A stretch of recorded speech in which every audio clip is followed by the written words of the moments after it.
Hey everyone, how's it going? Stream hype indeed, Drummy. Stream hype indeed. How's everyone's weekend been so far?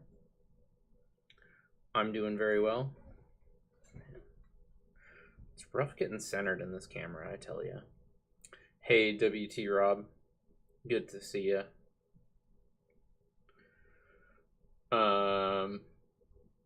I had a really good day yesterday. I went out and played disc golf. I threw even par for the first time on that course, beating my previous best score by 4 strokes. So that was exciting. Awesome, Nil Jack. Glad to hear.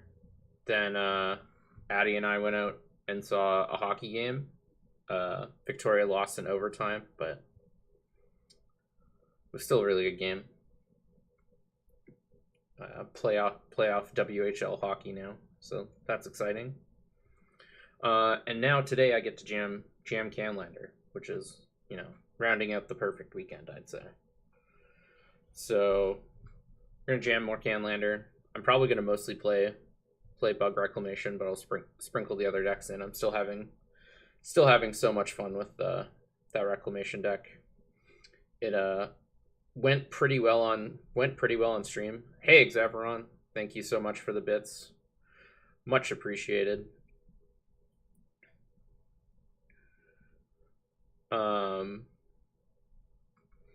Yeah, so getting that going.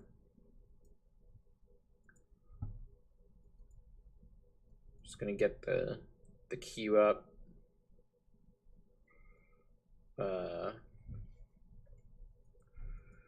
All right. If anyone wants to throw their name in for the queue, let me know. Xaveron, you're already in the queue, so you can go up first if you want. Ship me a message. Hal, you're getting added to the queue. Or ship me a challenge, rather. You can message me if you really want. But challenge is probably more effective.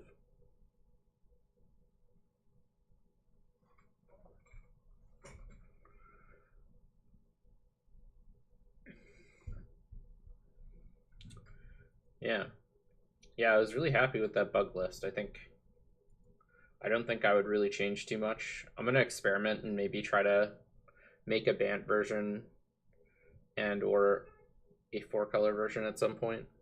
But I was really happy with how this performed. I still wasn't super happy with Merchant Scroll, so it's possible I want to cut Merchant Scroll for another card. I'm not even sure it wants to be a pointed card. No worries, Nil Jack. Happy to have you hanging out anyways.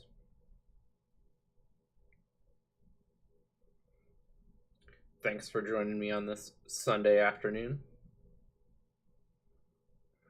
In a Bant version, you get some Wraths, which makes your creature matchup better. You can get some more life gain, which would have really helped me against Ben. I felt pretty helpless against Ben's mono red deck. This deck just isn't fast enough. I think like Thing in the Ice is almost my only way to realistically win that matchup. Yeah, we have 2 cards that gain us life in our entire deck, and just like not nearly enough counter spells to stop the onslaught of burn spells that are relatively inevitable. So I think in a Bant version, it's a lot easier to battle aggressive decks, and you can sort of get that in 4-color as well.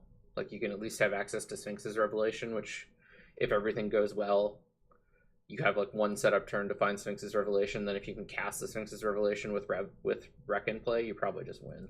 So at least lines to win. This hand is great. And thus we shall keep.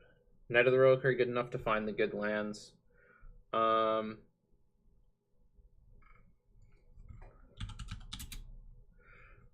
don't think so. I just don't think it's enough of what you want to be doing. I don't think the utility lands are that important in this deck.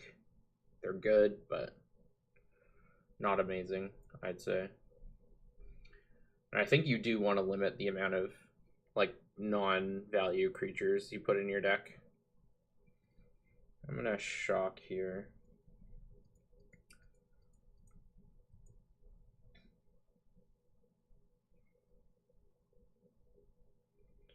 Fire off the old Thoughtseize.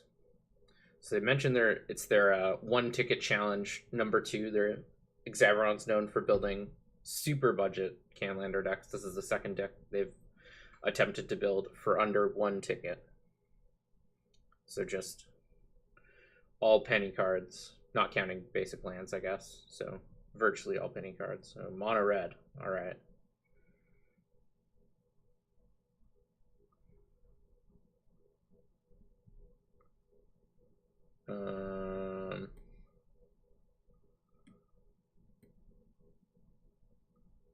This card seems problematic. Let's take this one. Guessing that will deal me the most damage over the course of the game.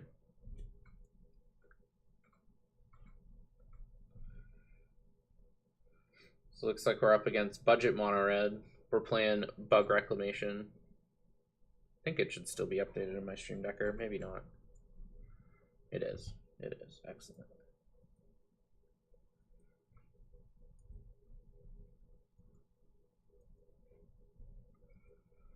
So we're just going to get to resolve. Search for Azcanta here. Hopefully they didn't draw a 2-drop.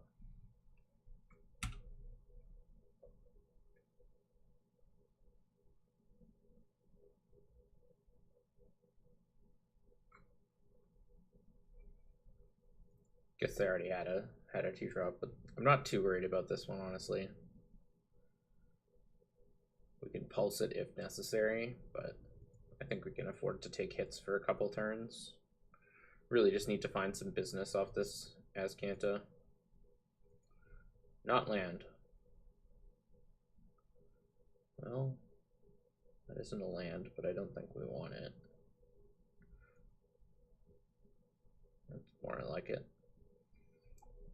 Do I just want to pulse this? I have 2 cards we don't know about. One of them is Lightning Elemental. I think I am just going to pulse this just to try to preserve my life total. Get more things in the bin for Azcanta and Treasure Cruise.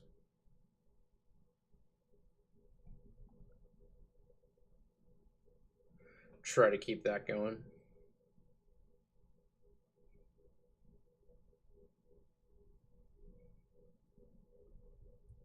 Nice.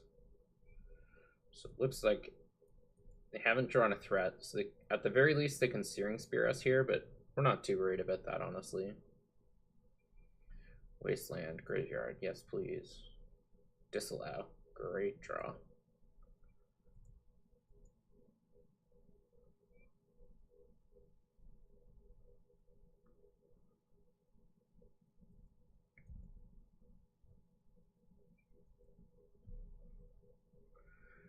And as a reminder, if there's any decks you want to see me playing, feel free to let me know in the chat. We have available to us Jeskai Control, Bant Blink, High Tide, 4-color Scape Shift, and now Bug Reclamation, as seen on the Friday Night Paper Fight CanLander League. So we could Treasure Cruise and still hold up Disallow, but I think I want to try to flip my Azcanta before I clear out my bin. So, hey Tregolin, how's it going?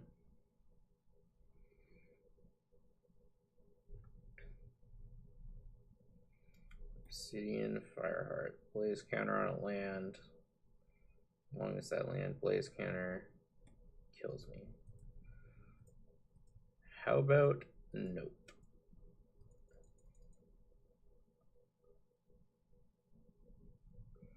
Yeah, it's like sub-theme of punishing me for having lands.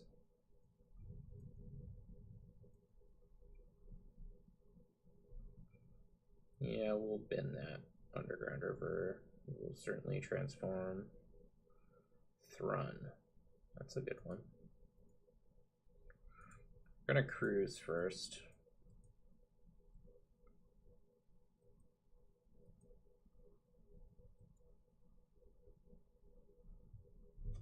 Duress is nice.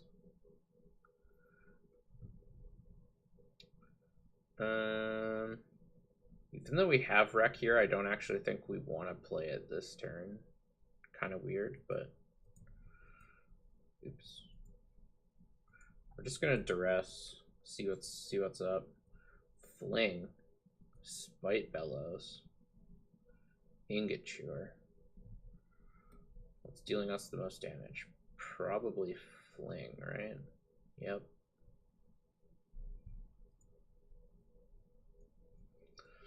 Let's get this Thrun in play.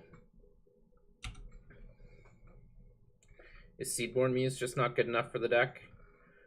Yeah, I'm good, Tregelin. The deck's been great so far. I've been really impressed with it. We're just going to take a hit for 4 here. Then we're going to be able to play Wreck and hold up Regeneration for what should be pretty much the rest of the game. I don't think Seedborn Muse or Prophet of Krufix are really what this deck's wanting. They're just too vulnerable to be removed.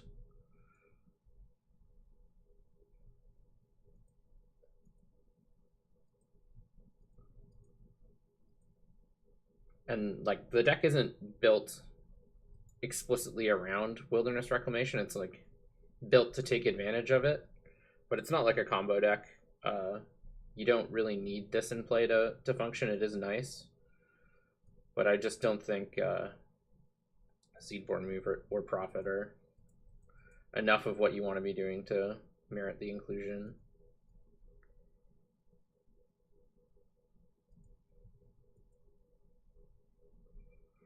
Let's take Go for the Throat. So now we can Go for the Throat, Forbidden Alchemy, or Regenerate, Go for the Throat, or Regenerate, Forbidden Alchemy. Whatever we feel is necessary to stay alive. But we're starting to turn the corner here. Yeah, this deck is so fun. Put a +1/+1 counter on it. 3rd time. It deals so much damage to each creature and each player. Well, it's not ideal. We can kill it though. And our Throne regenerates, so.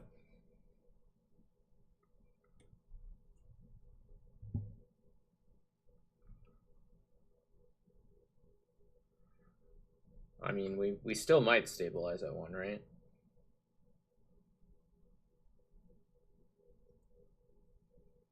So we still know about Searing Spear, Spite Bellows, and Ingot Chewer.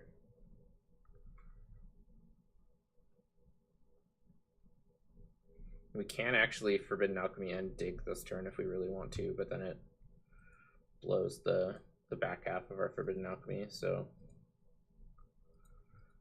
guess we'll have to see what we hit, if we think it's worthwhile to dig or not.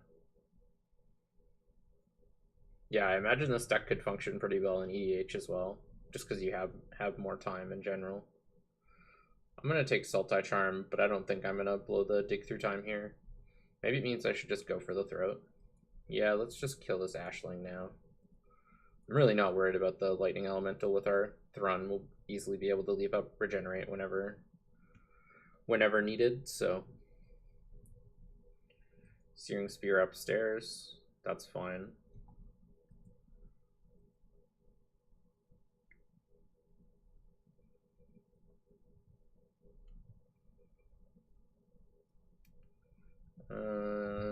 Probably shouldn't have played that land yet, but it'll work out. I'm just gonna dig main phase here, leaving the Forbidden Alchemy.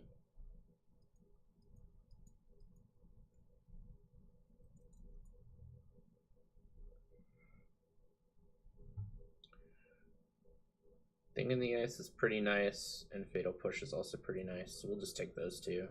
Not the best dig in the world, but that's fine. They can't all be home runs. And we'll just activate Azcanta while we can to use our mana. Take another nice removal spell and Abrupt Decay. It's not very good against the creatures in their hand currently, but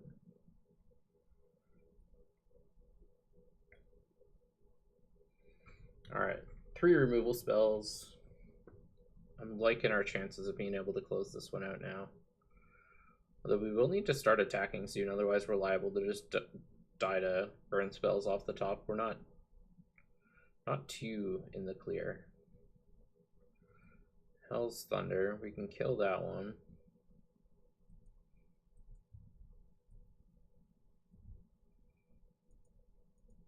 They know about the Abrupt Decay, so it's definitely the one we'll use here.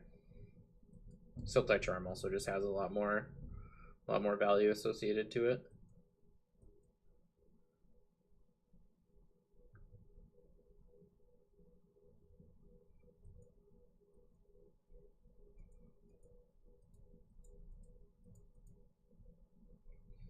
Miscalculation's not bad. Collective Brutality is really nice.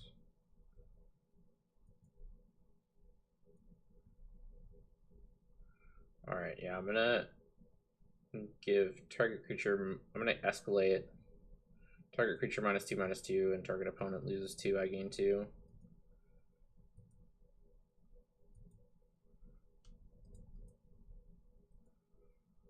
Discard the deed.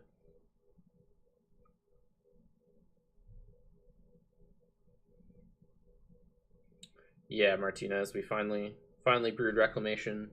We played it on stream on Friday, then played it on the Friday night paper fight as well.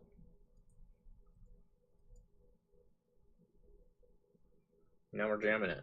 Added another deck to the MTGO collection, which is definitely something I've been wanting to do. Preordain or Mission Briefing. I think we can afford to take Mission Briefing here. It's definitely the more exciting option. And we'll just pass. Nice, yeah.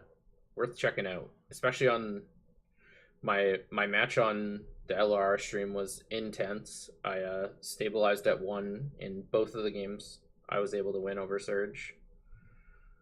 And then there were some good games on the stream as well. Made any changes? I have not made any changes since Friday. I liked where the deck is at. The only thing I may change is I may cut Merchant Scroll. I wasn't super happy with it. It's just a little clunky. I'm not certain if I'd want to replace it with a pointed card even or not. Maybe just roll with 9 for the time being, but I'm actually just gonna flashback Forbidden Alchemy here. It's a bit better than a Azcanta activation. Also gets another counter off our thing. Counterspell is definitely what I'm looking for. Also reveals a little less information, which is nice.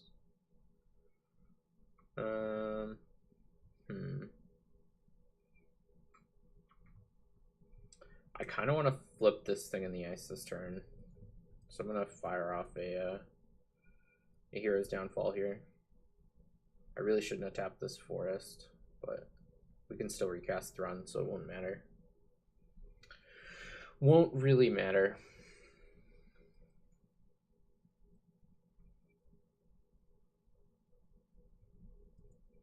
Might as well just get Thrun back into play now.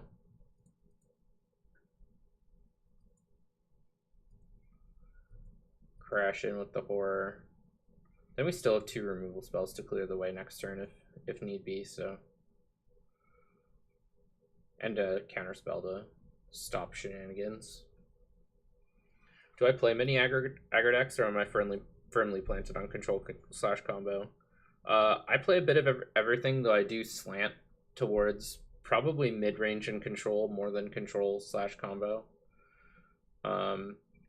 Scapeshift and High Tide are the only combo decks I play regularly, and Scapeshift is definitely a hybrid combo deck. Although the 4-color version's a little more combo-y than the rug version, but so you have the counter spell to put the kibosh on this Abrade.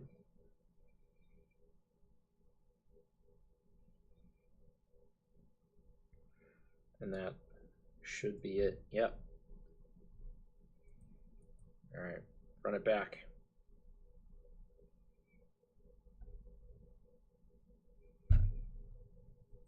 So to answer your question, I don't play too many aggro decks. That's probably the archetype I play the least. But I do play some aggressively slanted mid-range decks. Like I play white-green mid-range a fair amount. I play a fair amount of red-green, both aggro and mid-range. This is close. If we hit either red or rather black or green mana, this hand's probably pretty good. So I'm going to keep. I'm just going to keep this on top. I feel like that almost guarantees us hitting at least one of these two colors. So yeah, the next deck I'm planning on adding is a rug tempo deck, and then after that probably a green-white mid-range aggressive deck. So we'll get some aggro in the mix eventually.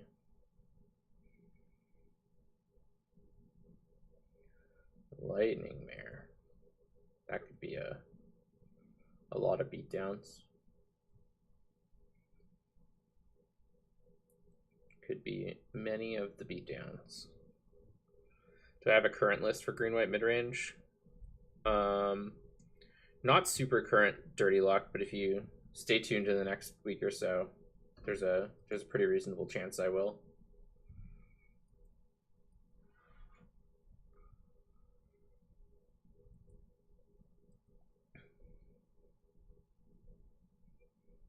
Yeah, so I am planning on building some more aggressively slanted decks, even if they're not necessarily pure aggressive decks. Alright, so we could be in trouble here. Could definitely be in trouble. This is quite the clock. I got the Googs. Ooh. Thing in the Ice is a nice one. Can't be blocked by blue creatures. Awkward. Thing in the Ice. Less nice than originally thought. We shall brainstorm. Maelstrom Pulse is good. Snapcaster Mage is medium at best. Mission Briefing can go back.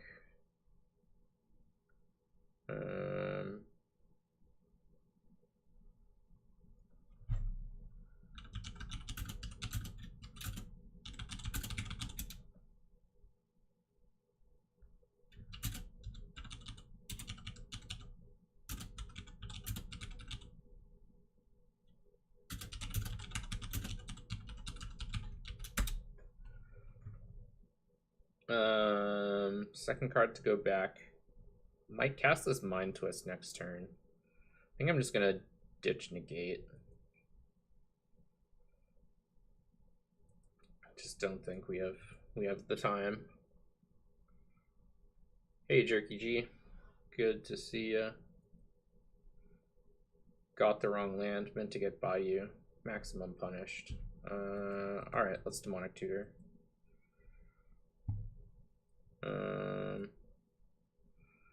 Guess let's get Damnation and hope to draw a black source. Plans. Yeah, Moxen can be rough. That's likely what I'll be including in my build. That's usually what I play, although sometimes I play Soul Ring over a Mox depending on the build. So if you're not playing Soul Ring, I'd recommend that. Strip Mine's a powerful option in that deck as well.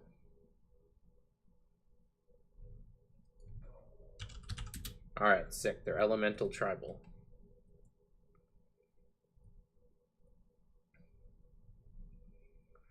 Darn.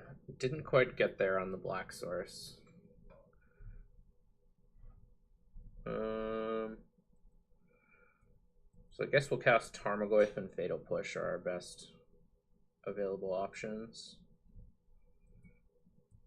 What is nice is we can Fatal Push the Lightning Mare and block the Googs and only take 2, and our Tarmogoyf still lives. Yeah, so if you play green-white on a bit more of a budget in paper, you can play Soul Ring, which is 3, Strip Mine, which is 2, the Stoneforge GT package, which is another 3, and that's honestly a perfectly reasonable point spread. Blazing Salvo deals 3 damage to that creature. Unless... Alright. No.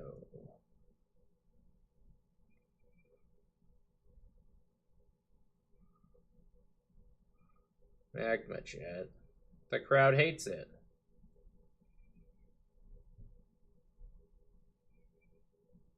Guess Negate wasn't looking so bad right now, but we can still Fatal Push this Googs and then Snapcaster Fatal Push to clear the rest of the board. We are taking 5 though, going to 4, which is pretty awkward.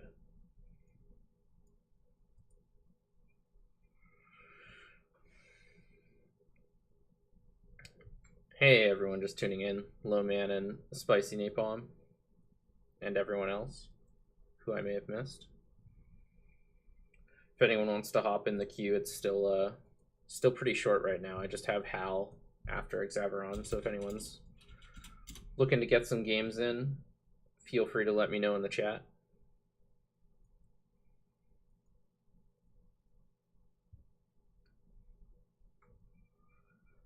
Going to 3 is not terribly exciting, so I'm probably going to hold this fetch land for a hot minute. Although, with this... Oh no, because I fetched Underground Sea earlier instead of Bayou. This has to get Watergrave if we want a black source, so I'm not going to fetch.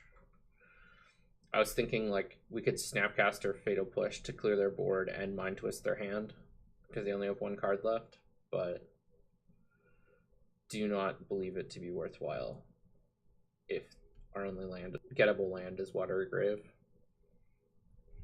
Yeah, for sure, Low Man. You will be up after Hal. And AI Amethyst.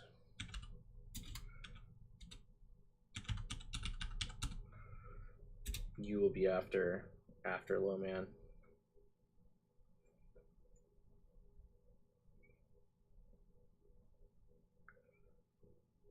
No, I don't usually play Sunken Hollow in the 3-color decks. I also only play 8 basics, so having 2 basics in play this early is probably an anomaly.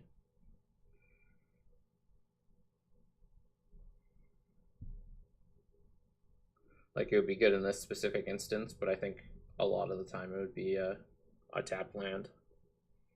Any changes I'm considering to my Reclamation deck? Yeah, I've talked a bit about that. I really liked the feel of it in both of the non-Ben Ulmer burn matches I played. He just absolutely ran me over. The games were not particularly close. I don't really think there's a great way to fix that, honestly. But a good thing I didn't fetch. Tunnel Ignis just would have killed us. Alright. Next level plays.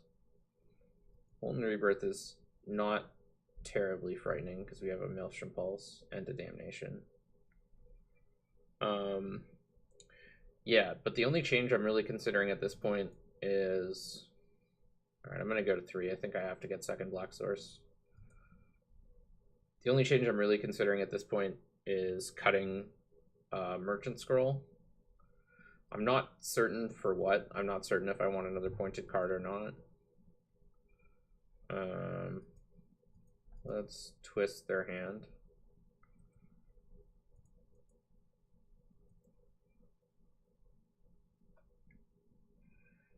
You know what Mare from the core set was sick in draft and could possibly be a money Sea Stumpy card is Surge Mare.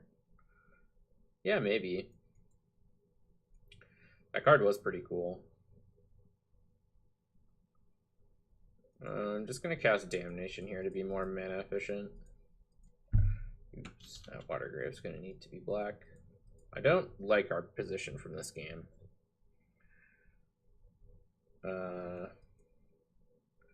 Guerrilla tactics would have been awkward. Would have been awkward.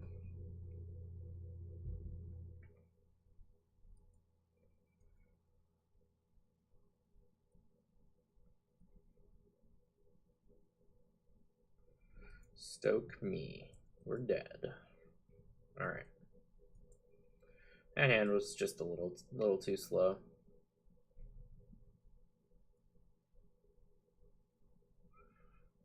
I don't really love Lotus Cobra and mono green aggro. I don't think you have a great way to take advantage of it, but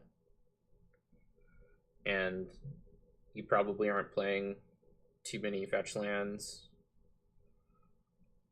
and you don't have too big of a top end either, or mana sinks, but I don't know. Low man likes it, but I'm not the biggest fan personally. You're probably a low land count deck. Yes, I would like to play first. Yes, I will keep. Sure, updraft. You are 4th in the queue currently.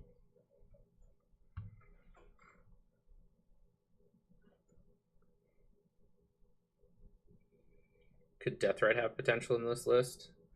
It could be fine. I just don't really want to play that many early creatures. I don't love Deathrite in like pure control decks. I think it's fine in more mid-rangey decks or control decks that slant pretty close to mid-range, but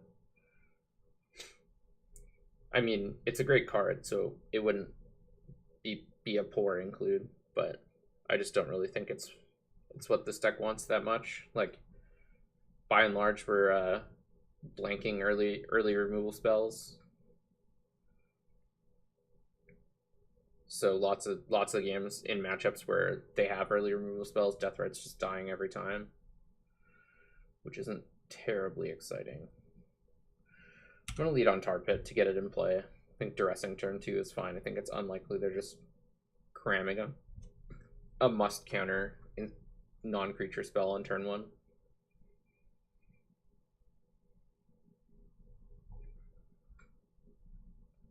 So yeah, to give you a more straightforward answer, I think Deathrite would be fine, and I considered it, but I just don't think it's really what we want to be doing.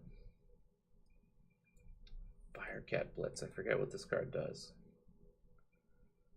Sack X Mountains. I see. Haste. Well, I'm going to take the Magma Jet.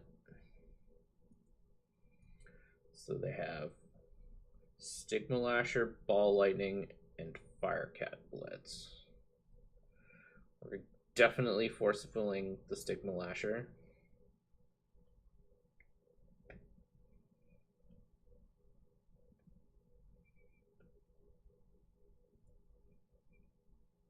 As I said that, I forgot to Force of Will the Stigma Lasher. It's not actually that bad.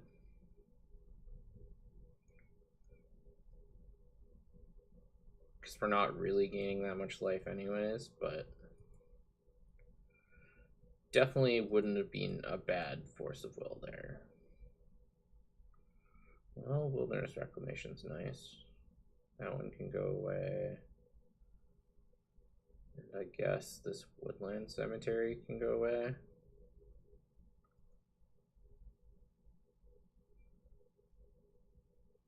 Don't want to draw a 5th land. Guess this thing can just go get basic island. That's fine. Well, in before I lose this game, trying to gain life with either Collective Brutality or Restless Contempt. They didn't just slam Ball Lightning, which is probably good. Or might be bad, who knows. Grammantic with the tier 1 sub. Thank you very much, my friend. Appreciate your support. War Elemental. Sacrifice unless opponent was dealt damage. That means +1/+1 counters. Sure. We can force of will this creature. That will get very large.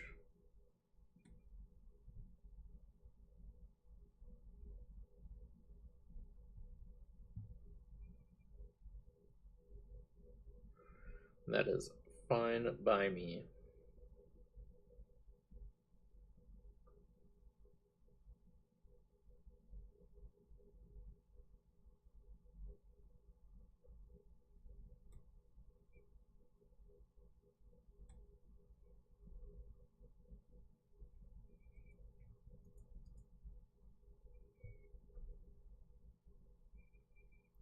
We'll get a breeding pool.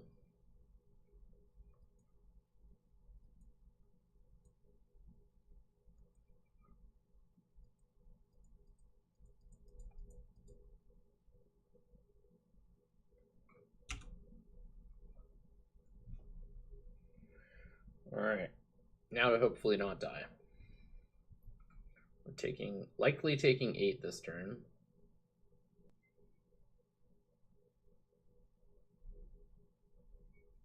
We are in fact taking 8.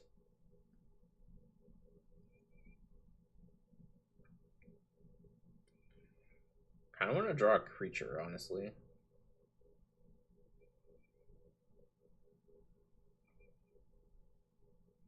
I might just Mystical Teachings for Torrential Gearhulk.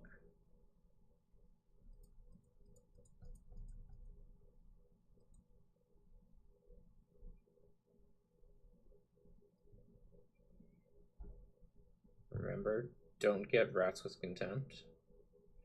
Is there anything better than Gearhulk here? I don't really think so.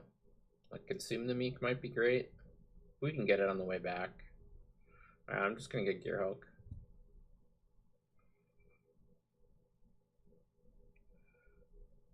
I just want something that stabilizes the board as opposed to something that just trades with Stigma Lasher.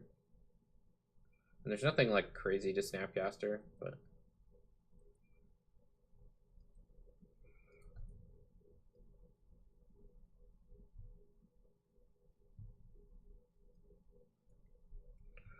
scroll for Mana Drain, I guess.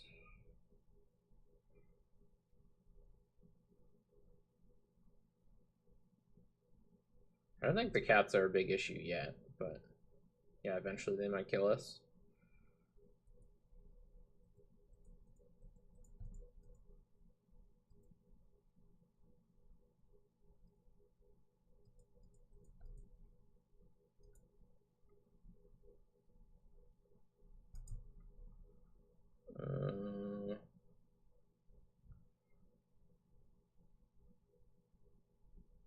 I'm just gonna... I think Opt might be better than Brainstorming here. I might shuffle next turn, though, so I might be able to get rid of one of the cards. Alright, fine, I'll Brainstorm. Higher upside, for sure. It's close. I didn't want to Teachings, because I think with Wreck and Play I'll be able to just get the value off the flashback of Teachings. Well, that was quite bad. But, is what it is.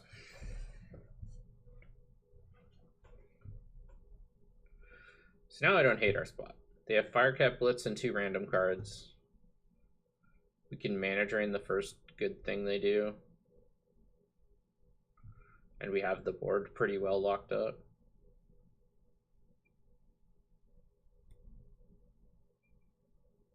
They're playing a 4-mana 2/1.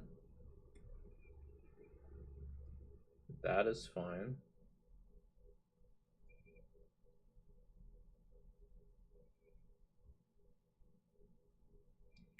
With Library, I almost want to go get a Pull from Tomorrow with this Teachings. Definitely want to cast the Teachings now. Need to decide what we're getting, though.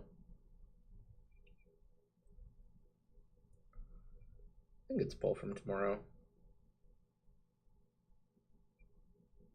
Pull from tomorrow or consume the meek, I think, are the best choices. I'm just gonna get pull. I think it forces them to do things. I think them doing things is good for us right now. Hopefully they try to cats for 3. We get to drain it for 5. And then cast a ginormous pull and untap with mana. Yeah, we have been lashered this game. We only have 2 life gain cards in our deck though anyway, so it's not really that big of a deal. Say a Firecat Blitz and a random card. Could still be a land. Hey, Nickelbeco. Yeah, those were some crazy games on stream versus Surge. I missed some follows. Ampharos15. Thanks for the follow. Much appreciated.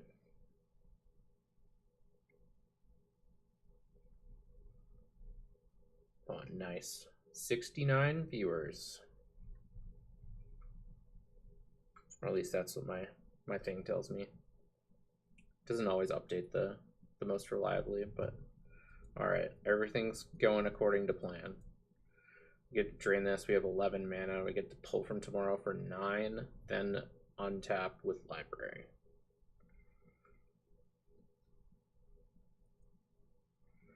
Somebody joined. You're 4th in the queue, Updraft Elemental. I'm running a little low on time.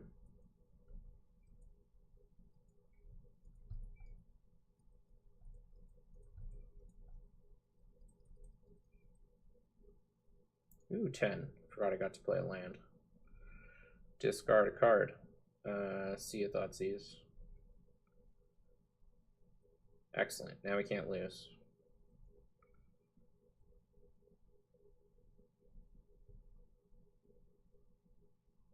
Discard. Oh no, we can cast things, don't want to. Discard Marsh Flats, Ponder, Clutch. Alright, now we're cooking.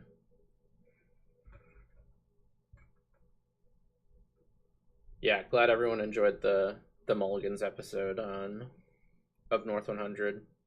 Good morning, Trimantha. I really enjoyed it. I absolutely love doing those episodes. Let's not get too hasty. Let's always be drawing cards. That's my motto.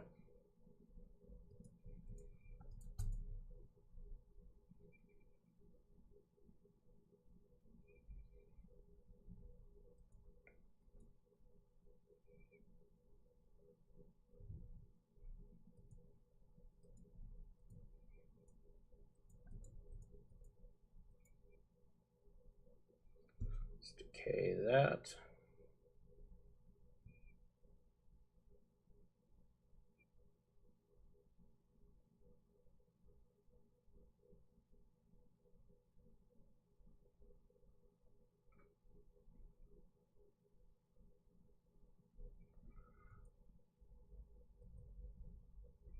Tarmogoyf. Nice, we get to attack.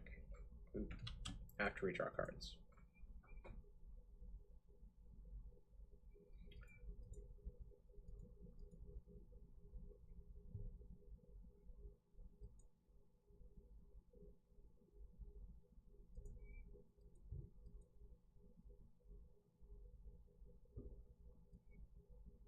Is there a chance for more special guests on North 100?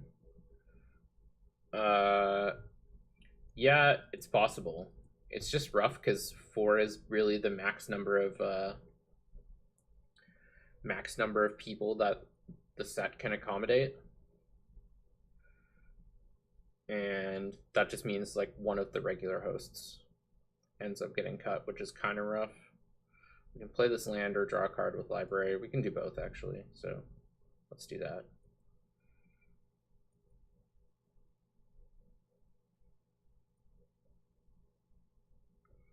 So it is a little difficult to accommodate, and we need to plan it pretty far ahead of time. And our streaming schedule is kind of in an awkward spot for most people. So there are definitely some hurdles, but it is something we think about occasionally.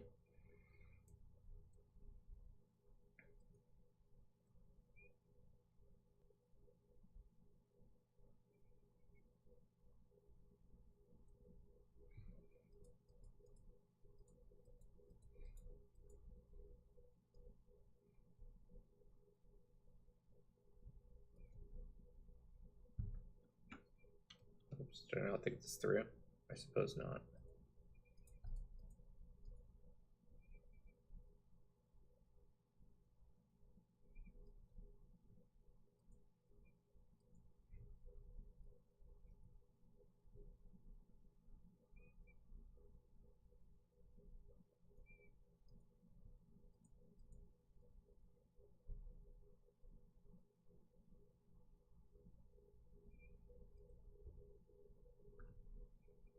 Alright, now we got double counterspell back up.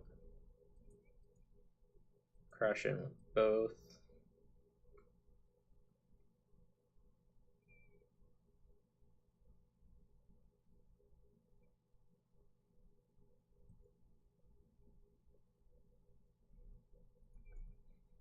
We'll just play the Strix to be safe.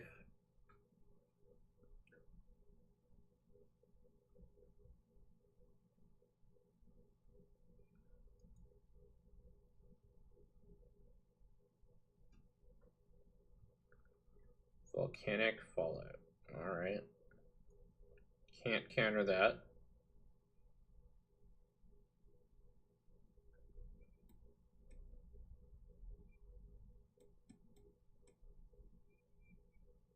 And we will pass.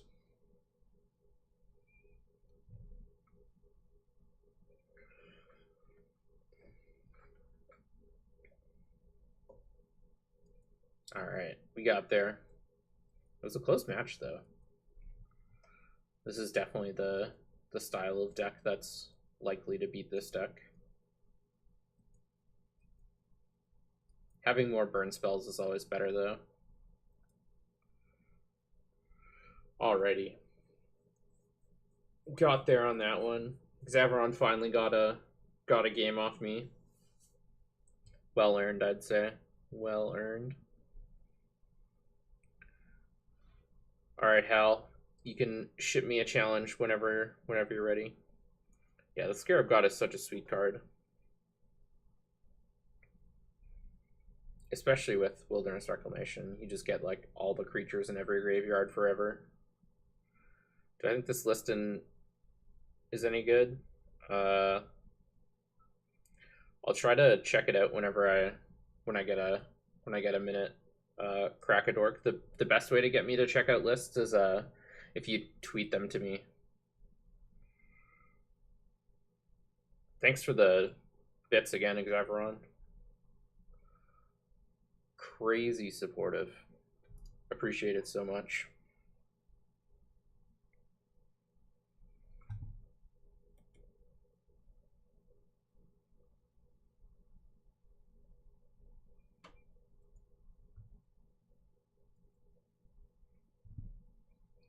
I am going to keep this hand.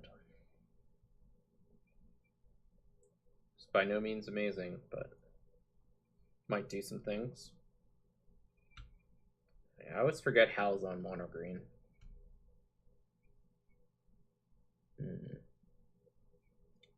That green mana actually makes our hand a lot better.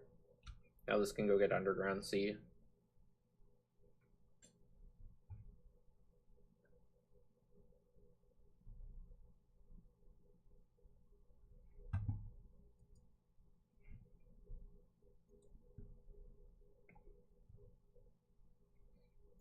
Yeah, that deck seemed a lot more together than the 5-color pile.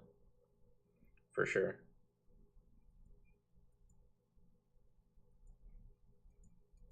That deck actually just like seemed perfectly reasonable. hate how the default window is so small when you're searching. We want removal spells. I guess we're not doing anything next turn, so this is probably just a removal spell, but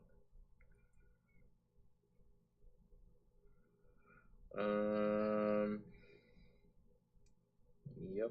I guess this is the world in which we live. We're gonna counter the thing they do this turn. Hopefully it's just one thing. Yeah, War Elemental was not expected. I actually meant to Force of Will the Stigma Lasher, but just like Stone forgot and clicked OK. But it worked out in the end, because War Elemental was going to be a problem. Although you might not have been able to cast it, so tough to say whether that ended up working out for me better or not. Probably not, but... Ooh, Baleful Strix is a nice one. This doesn't have trample yet.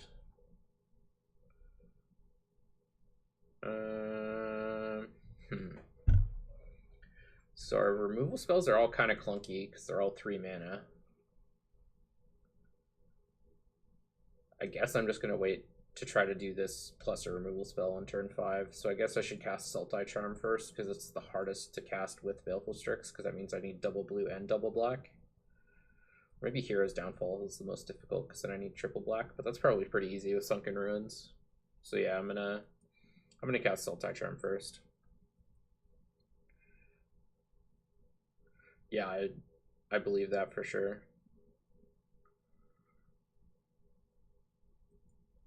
Sacrificing a land here is a pretty high cost for them, I think.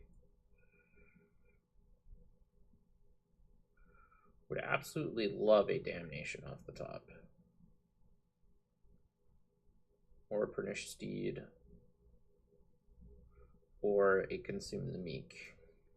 Yeah, they're mentioning that they may have overcommitted into potential wraths, but alas, they are not yet coming.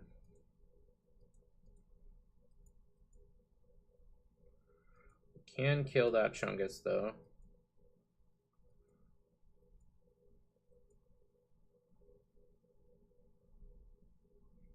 I guess we're just on kill another thing with Hero's Downfall. Take 6 to 4, then play Baleful Strix, block this, go to 1, and hope to draw something? Question mark. The fast starts are hard for this deck to deal with. So I guess we're not fetching yet.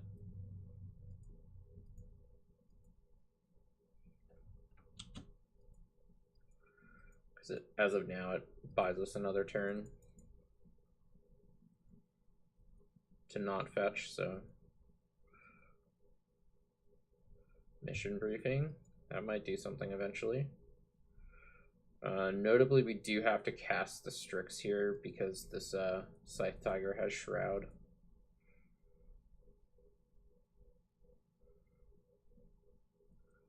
Yeah, from what I've seen of this deck, it does not want Lotus Cobra. It's just like, you just rather have something with more power.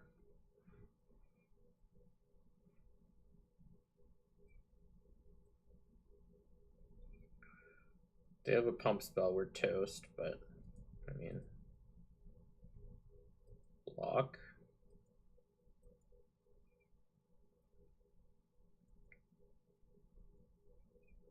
No.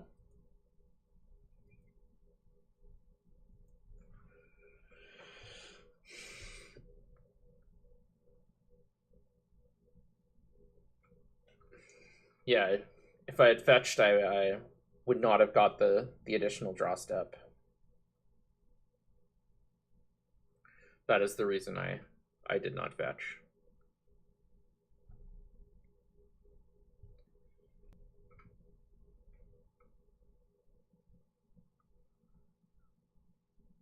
Would I like to play first? Yes. Ooh, Baleful Strix and Thing in the Ice. Don't mind if I do. Thing in the Ice is probably our our single best card in this matchup.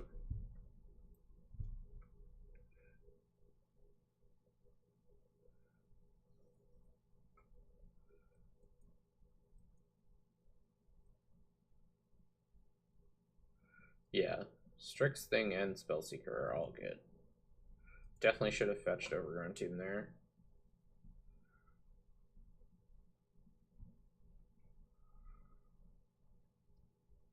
But once again, the world in which we live is not that one. Just get Thing into play as fast as possible. Strix can give us a redraw on land next turn. So can Impulse, actually. If they don't play anything too aggressive, we can just Impulse. I don't really want to block with this thing in the ice, just because I know they have a bunch of pump spells in their deck. Yeah, Apoc Troll, that is reasonable, though I do have to be pretty careful with blocking with the thing. Ooh, that was a near perfect draw, I'd say. Near perfect. Nice. Lands are exactly what we're after. 100% blocking with Strix. Just want to preserve Thing. Well, I guess now I'll block with Thing, but this is slightly problematic. But Spellseeker can find a card to deal with that one, so.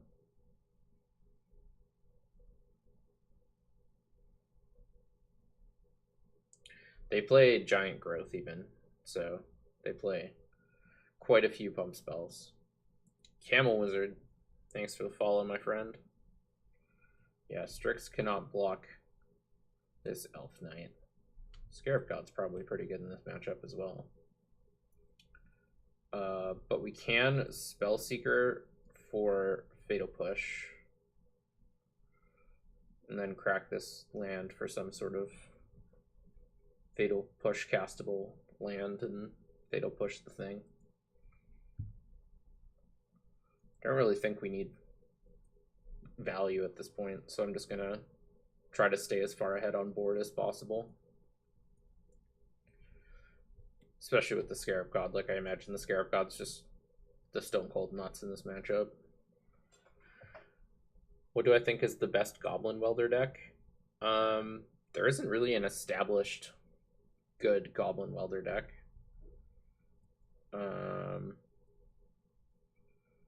Which kind of stinks. Definitely a good choice on the GT targets. I can just run them out of creatures here, though, which is, I think, what I'm going to do. I'm just going to block push. Then they can't kill my thing in the ice with their GT, and they'll have no creatures in play.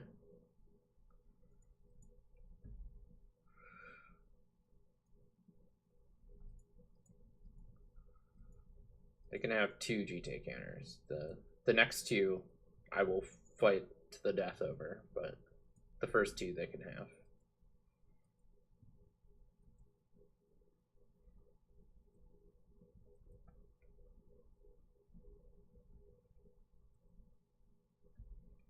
Would have enjoyed a land there, but they killed the Spellseeker. Fine with that. Now they can have another 2 GT counters. They have 3 cards in hand. I think I'm just going to pass with Cryptic Command up.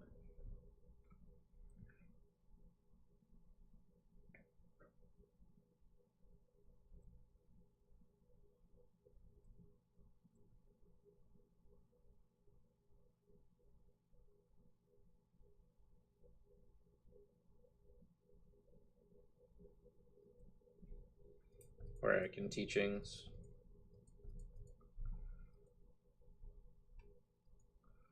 Honestly, I think I'm just Teaching for Force of Will so I can tap out.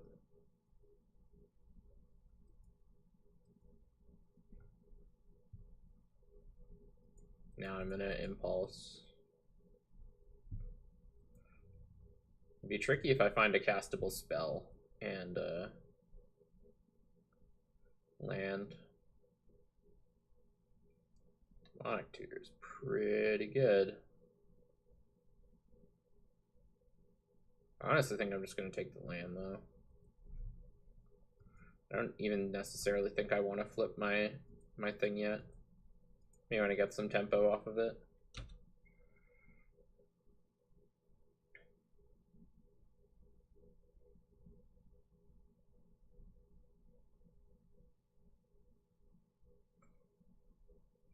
Prowling Serpapard. That's annoying. Not really a big deal, but annoying nonetheless.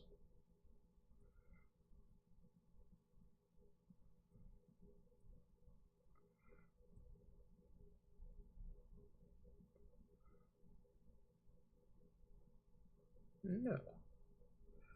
Yes. That was a fortuitous draw.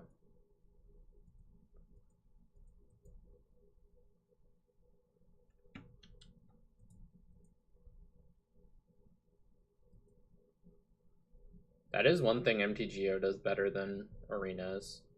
Sometimes in Arena, if something's equipped or enchanted, you can't tell whether it's targeting the creature or the equipment / enchantment. Like, I know that came up a bunch both when I was playing with and against Mono Blue, is I'd often target Curious Obsession with like Vivian or something, and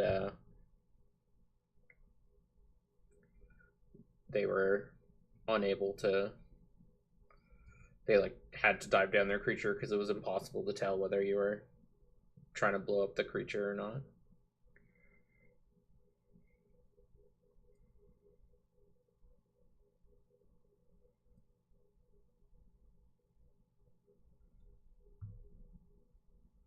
Yep. Resolves.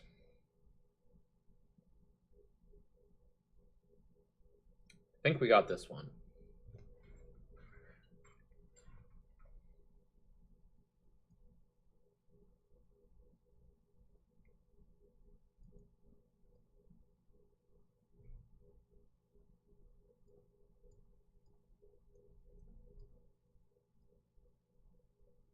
Woof. Well, didn't want to draw those cards anyways. That's a good one.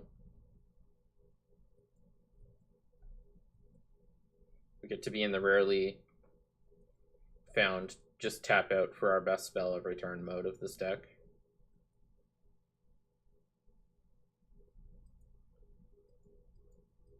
How do you like this one? Guessing you do not.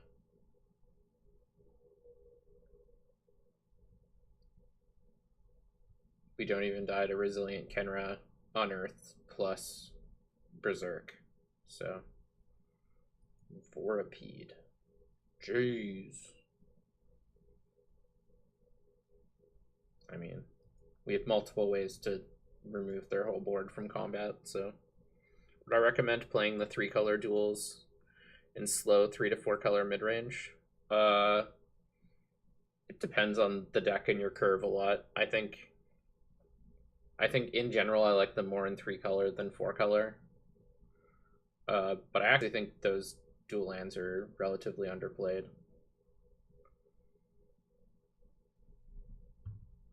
So, especially if you're short other dual lands, then I think it's a totally reasonable include.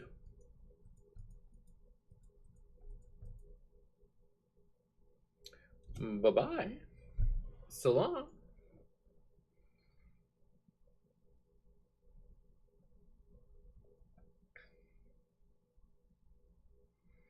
Hey, Damp Rice.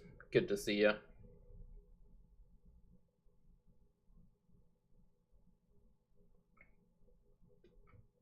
Alright, they're back on the play, so we really need a pretty strong hand with some early interaction or a Wrath. Oh, nothing till turn 3. They kept 7. Like, I don't know if I can afford to mulligan this hand. Like, Spellseeker's really, really good. Sultai Charm's a removal spell. Ob's a removal spell. This can get us back in the game. think I have to keep this hand, but it's like not amazing. Like this is a hand I would keep with, or I would mulligan with the Sorensen mulligan, but I think I keep without the Sorensen mulligan. Like with 2 shots at a 6 to find early interaction, I think I would mulligan this hand, and it's a perfectly reasonable hand, even given the matchup context. Pat, you like mulliganing? I think I have to keep.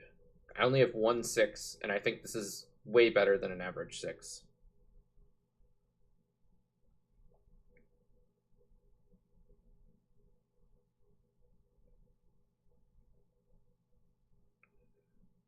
Like, I guess I have to think, is this hand good enough to win me the game?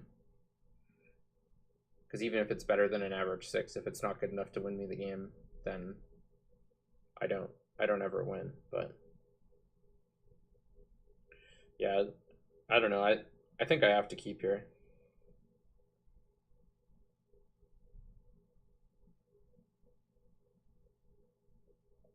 Like, I think this hand can win us the game. It doesn't beat their best draws, but it almost certainly beats some of their draws.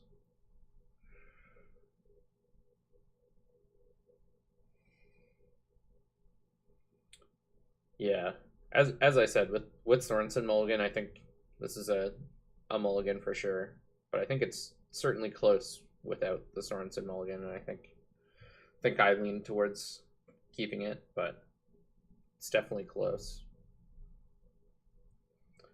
Definitely close. I mean, I hope Fatal Push is on top. Sadly, it is not, but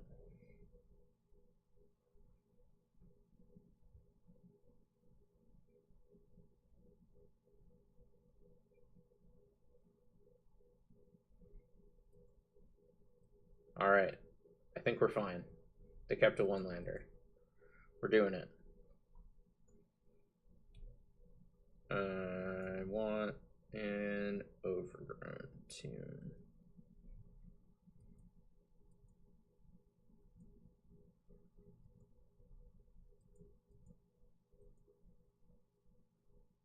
So we're going to counter whatever they play with Miscalc. The next turn we kill their pig. Hopefully drawing a land at some point.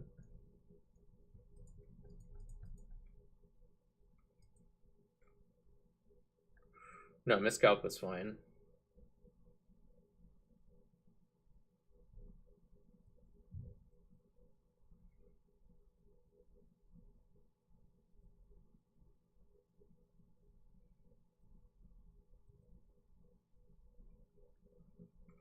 Thoughtseize is kind of exciting. I think I'm still just on the kill their pig line.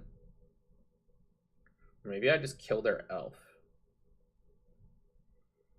Can I afford to do that? Dare I make a move so bold yet controversial? No, I'm just gonna kill the pig.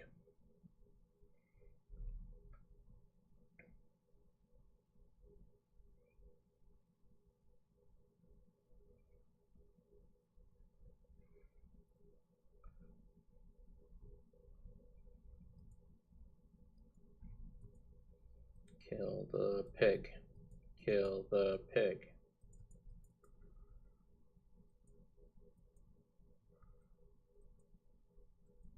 Land. Never didn't have it. Thoughtseize them. Yeah, Bernie, I can add you to the queue for sure.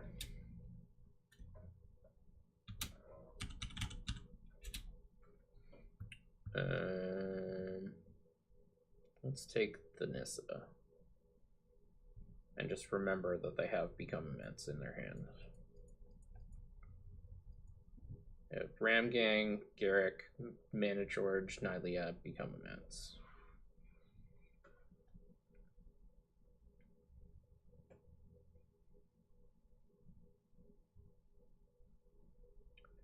Yeah.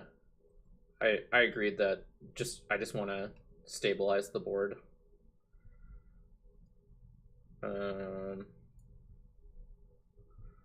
I draw a land next turn, I'm certainly slamming Ob. I think maybe I just want to get a removal spell. Just get like Go for the Throat or something. Mind Twist is another option, but I think Go for the Throat might just be the play. Just like stay even more ahead on board.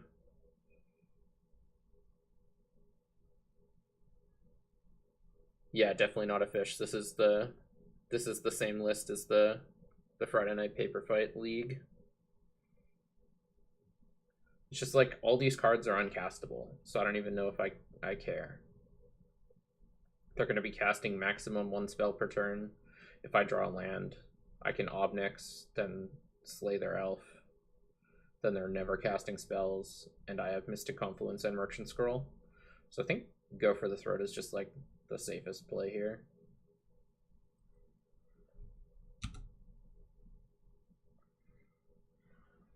Pat wanted Mana Drain. That was probably another reasonable option.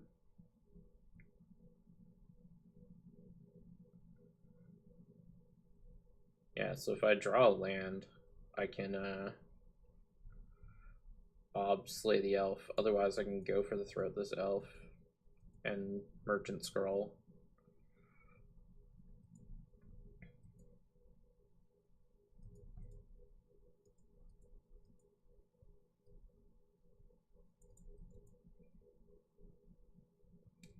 We're probably just scrolling for Drain. Probably means we should have just Secret for it, but I actually think this was fine.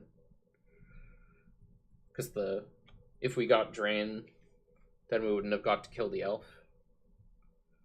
Then we'd have Drain out this turn, so I don't know. Just makes land a bad draw for them. Ooh, luck.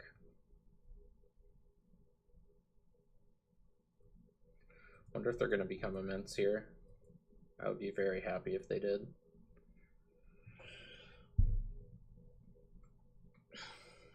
Oh, Aspect of the Hydra. Better than become immense. Or I guess not very good in this case, but I've definitely won some games with this card in my time.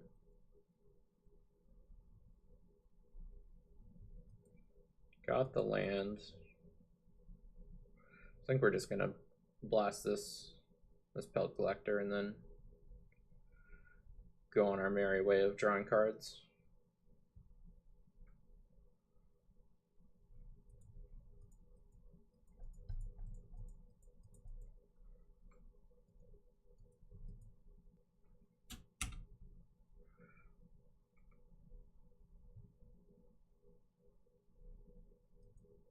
Yeah, they've got pretty unfortunate to brick this many draw steps on land, but should have cast Preordain first if I was planning on doing that, but I guess if I didn't hit a land, I might not. Yeah, look, I think I'm just passing here.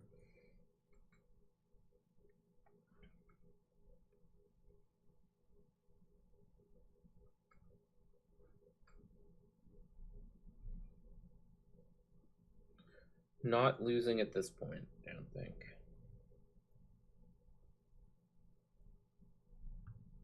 Just gonna pull for 3.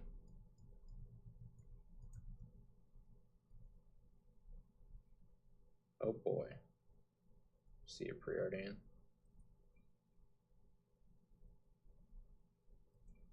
Well, those were a good top 5 cards. When Preordain is the worst of your top 5 cards, you're probably in a good spot.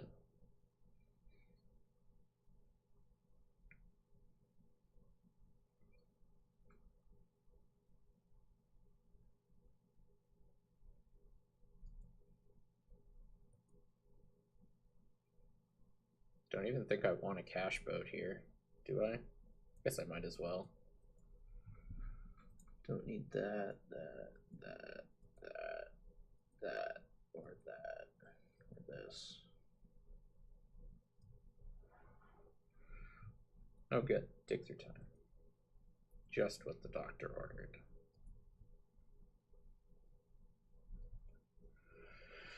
Yeah, we're not losing.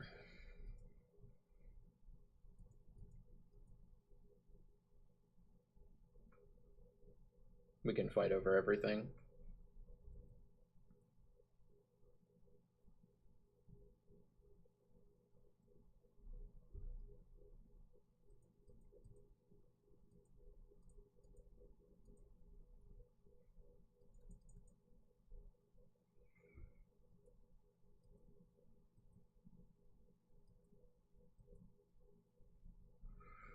Let's take Wreck and Hieroglyphic.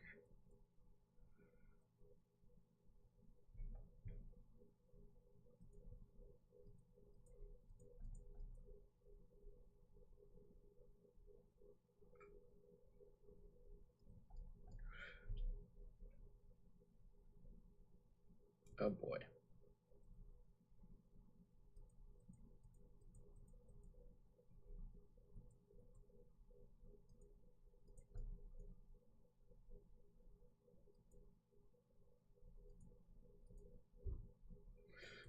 Do. Yeah. Yeah, their perseverance is admirable, but I think the writing is on the wall, so to speak.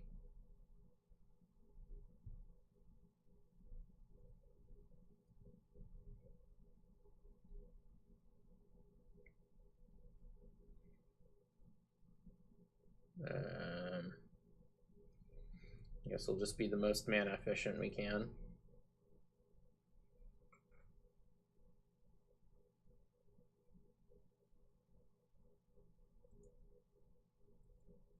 Alright. Managed to get there. Hal got pretty unlucky bricking on lands for that long, but what was my line of thinking for adding Wilderness Reclamation? That's actually the basis of how I built this deck, Palwa. I wanted to test out Wilderness Reclamation in Highlander, and so I built a deck with, and I made a lot of the choices for the deck with that card in mind.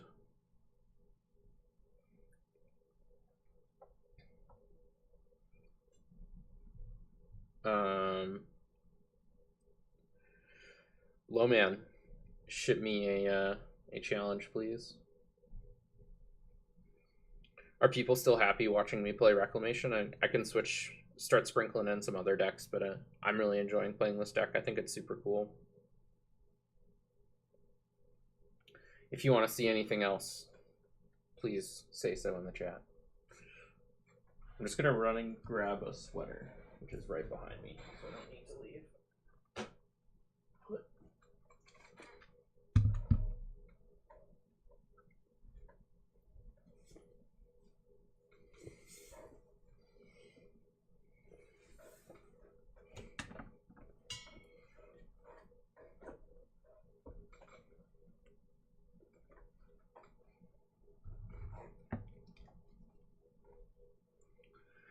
What other options do I have? I have Jeskai Control, 4-color Scape Shift, Bant Blink, or High Tide as well. But I think I'm going to jam at least one more with Wreck. I'm unfortunately limited by my CanLander online collection, Magic Online collection, so we'll keep this one. Oh, well, man's on 4-color. This could be rough. Tassiger's a good one. This card saved my bacon versus Surge.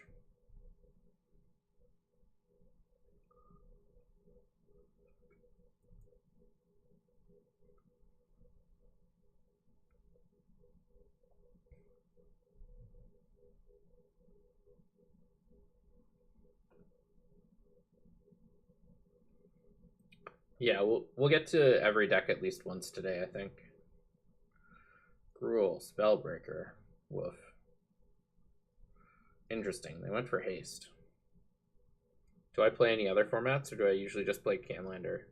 I have actually streamed a bunch of Standard, and I made it to Mythic in Constructed on Arena, so I play a fair amount of Standard over on Arena. I have played Modern in the past, but I don't so much play it anymore. I play paper Legacy and Vintage a fair amount, though not as much as I used to or I would like, but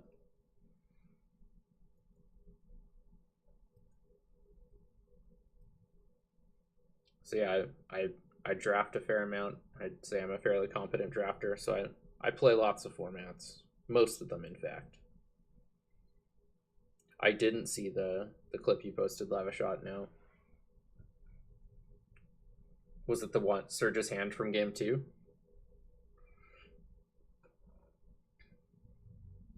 Yeah, Modern Horizons might be able to get me back into Modern. We'll see how that pans out. I've just had a bunch of decks banned, and every time I play the format, I get pretty frustrated with how linear it is and how that's a nope,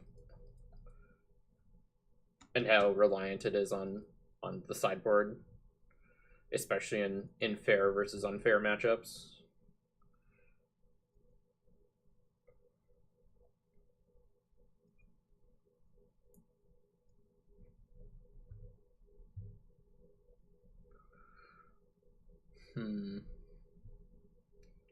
Could just Hero's Downfall the Spellbreaker now.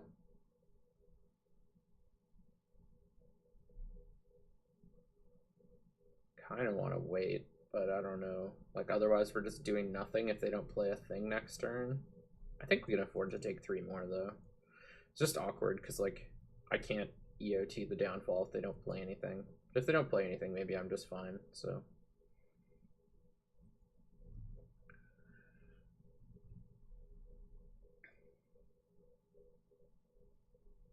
If I kept up with Modern enough to have an opinion on what should be banned, not really. I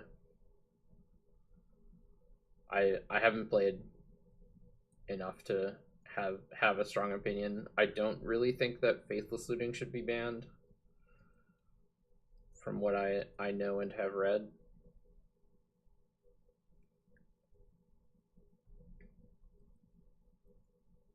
Got a nice little 2-for-1 there, so got a little rewarded for holding up the Downfall there.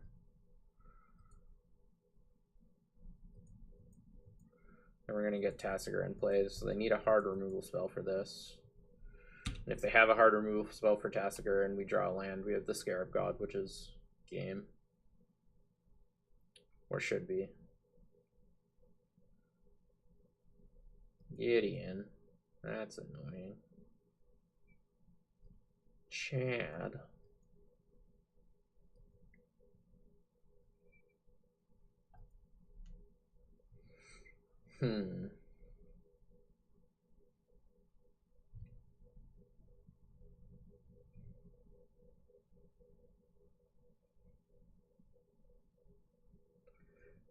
Yeah, the cards I see most often talked about being banned in Modern are Faithless Looting, Mox Opal, and Stirrings. I'm not entirely certain any of those should be banned, honestly, but...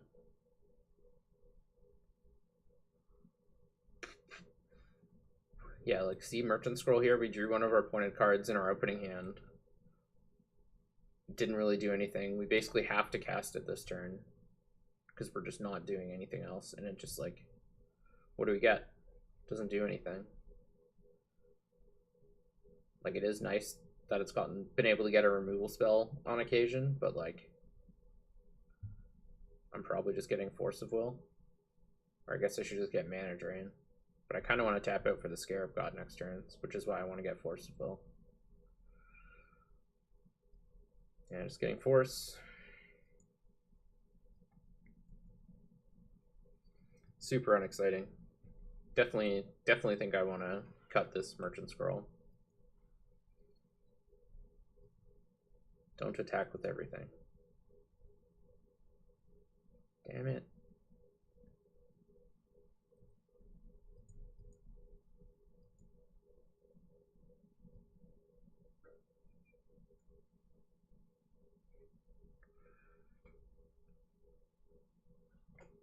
think you mean the other way around, Joker Boney. Unban everything, then slowly ban cards.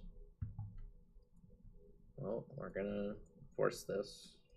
Pitching our dig through time.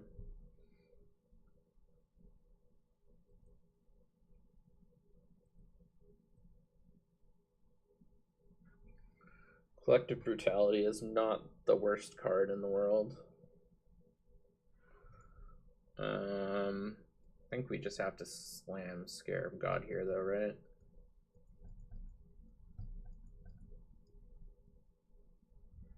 Hope they don't have more removal. Or burn spells, rather. Or either burn spells or removal.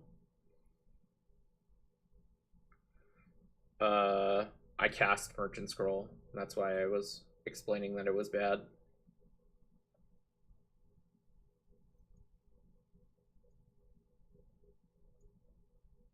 We're dead.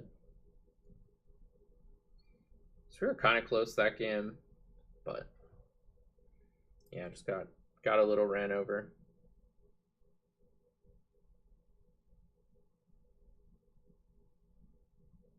I mean, you can't ban everything because then the format's literally not playable.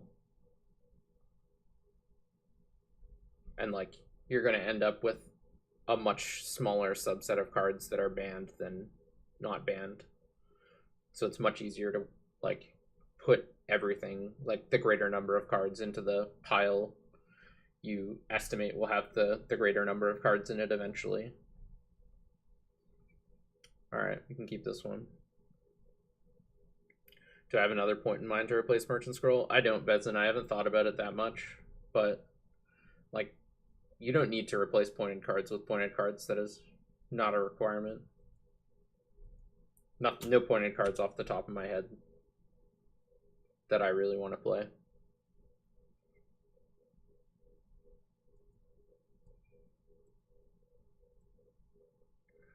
I think the reason people are talking about Faithless Looting is predominantly because of it's in 2 of the most played decks as opposed to Death Shadow, which was, sure, there were different flavors of Death Shadow, but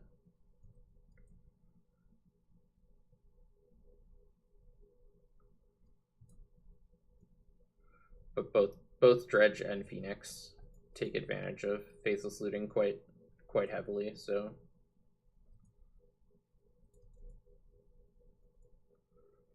and they're completely different archetypes. Yeah, True Name Nemesis is a pretty reasonable include, actually. Maybe we'll cut it for True Name. Means I would need to get a True Name on Magic Online, though, which I have not done yet, but I'd need for Rug Tempo anyways, but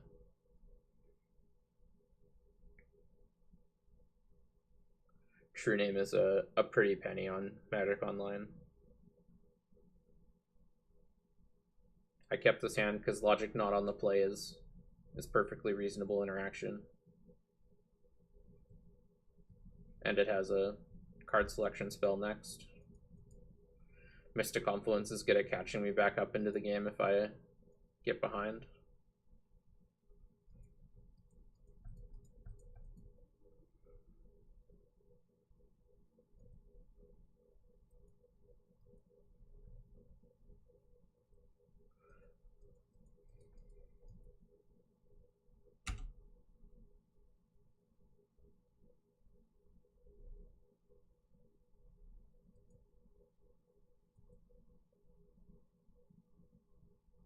I will block.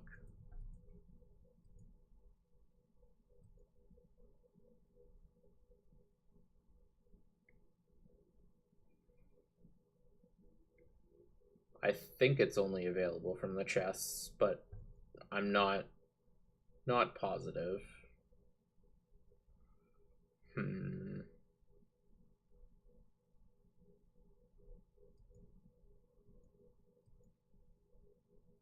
Consider just bouncing both of these and drawing a card, but I think I might even take a hit from Flare.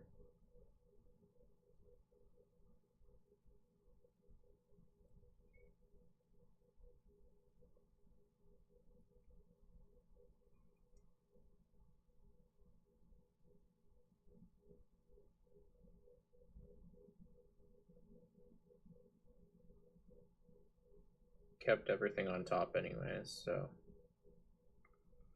it's not exactly ideal.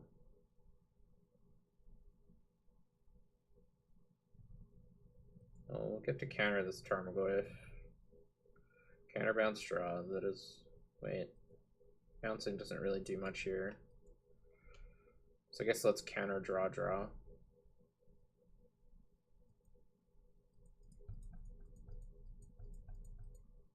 Hope to hit a removal spell for this flare. Arch is in the deck because it's good with Wilderness Reclamation, but it's also just a reasonable card on its own.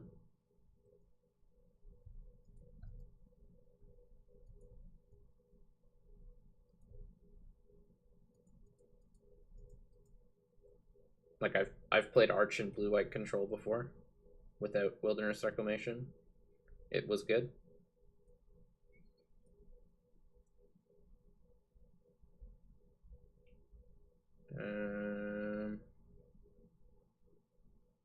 Sure, I'll get Fatal Push. Just gonna push this now.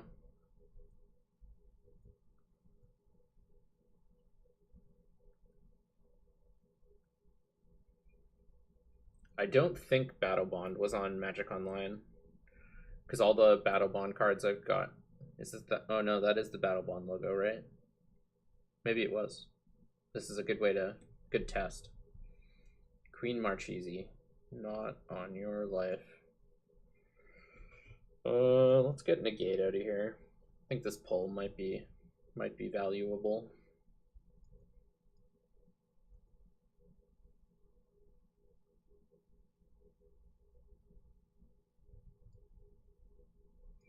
You can pull for 5 currently.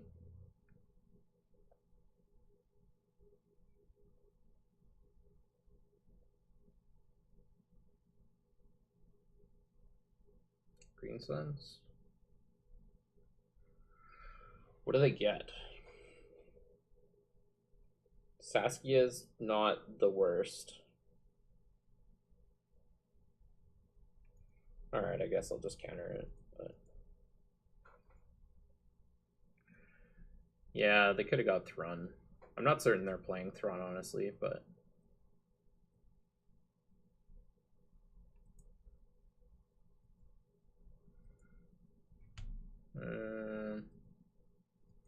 I'll wait till their turn. It's pretty telegraphic of what I have, but I don't really have much of a choice. Thalia's not too bad here at all. We'll still block your elf. Alright, if that's the worst they had, I'm down. Sign me up. Give me the cards.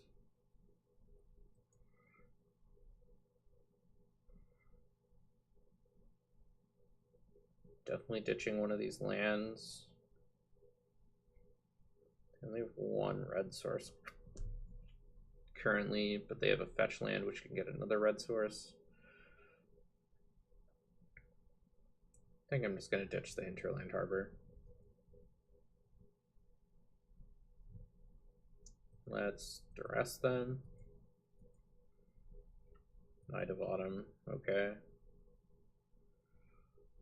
Let's brainstorm. Get rid of these lands. Let's Merchant Scroll the shuffle. Let's get Dig Through Time. Let's Damnation to clear the board.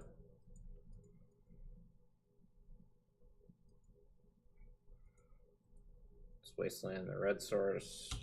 Alright. We're done.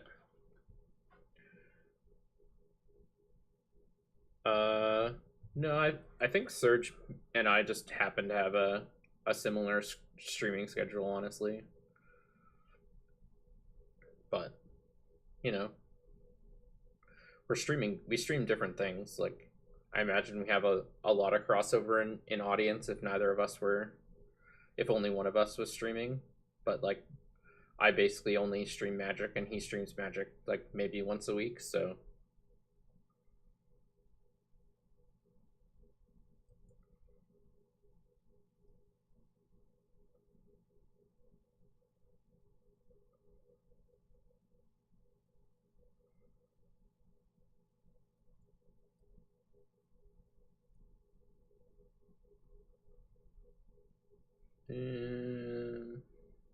Yep, let's dig through time. I have to remember I have a Forbidden Alchemy in the bin as well.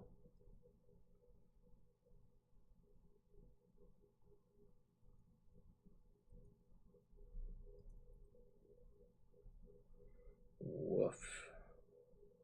These were not the greatest of draws, but Ob's kind of decent, I guess.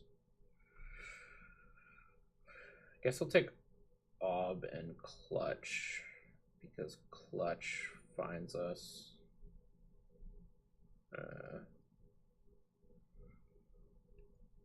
Clutch finds us Reclamation.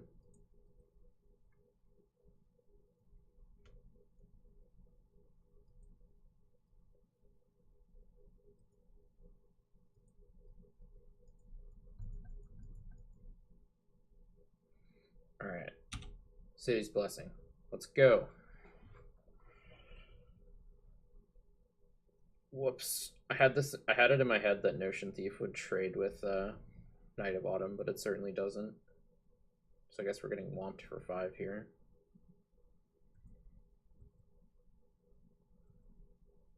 Forgot about the Exalted trigger. It's cool that they did the box toppers on Magic Online. The full art looks really good. I think, at least.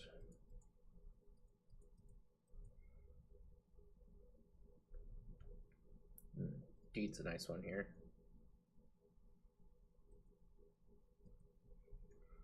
So we can Deed,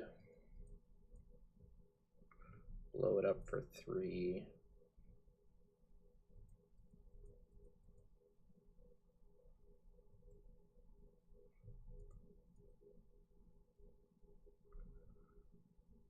Let's get a forest.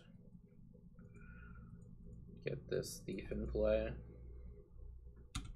Pass.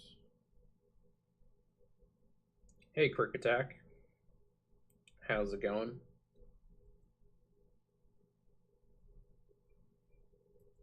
Drawing 2 cards a turn off this arch. Well, 1 card off the arch, 1 card for turn. Zob is kind of awkward because we're pretty low on life, so I don't actually know how much I want to use it, but we're certainly going to use it. Oops, need black. Sure. Ooh, nice. They conceded to Ob. All right. Game 3.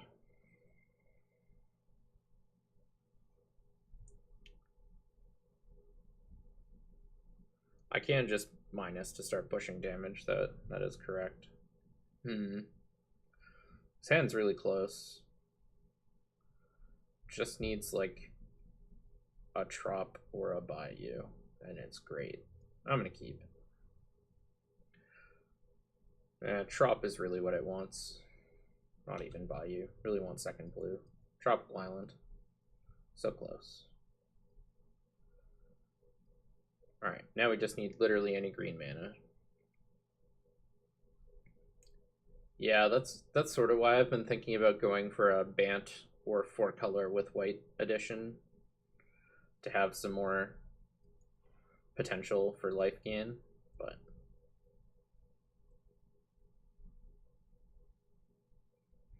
yeah, as seen on the stream, Brass's Contempt is a powerful way to gain back some life. I actually think we're just in pretty good shape this game as well. We have a few counter spells. Bloodbraid's annoying. Lotus Cobra's annoying.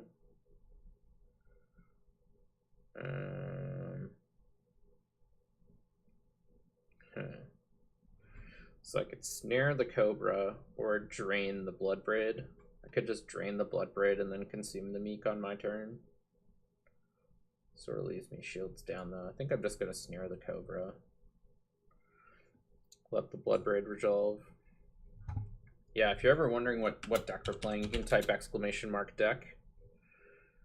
And then can see what's going on. But yeah, this is a bug control deck that's looking to...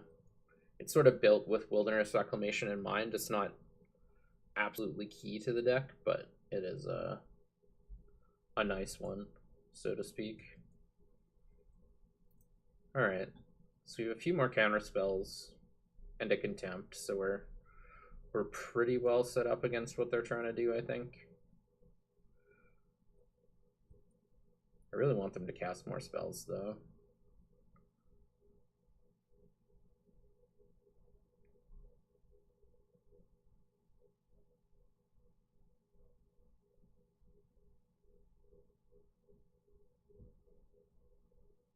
Yeah, adding like Thragtusk, Skews, and Finks is certainly a reasonable option. I don't think we want to drain yet, so I'm just going to counterspell this.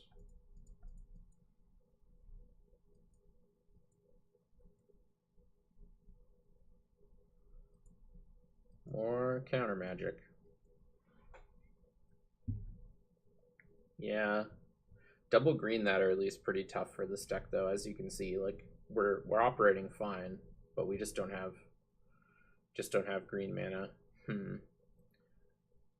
If you would tell me that I was for sure gonna draw a land on my next turn, I would let this resolve, but as it stands, I think I just have to counter it. Like, it's awkward that I need to tap out to use Logic Knot and bin my graveyard. Because if I let it resolve and then they just play land and pass, well, that's not enough to monstrous it, actually.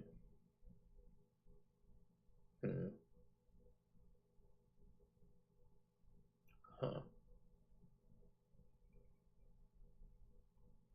It's awkward because Consume the Meek doesn't hit Bloodbright Elf. So if I knew I had a land, I would let this resolve, Contempt the Bloodbright Elf, then untap and Consume the Meek. But or Pulse it if I drew a green land. I think I'm just going to tap out for Logic Knot here. Not ideal, but I think it's the best line we have.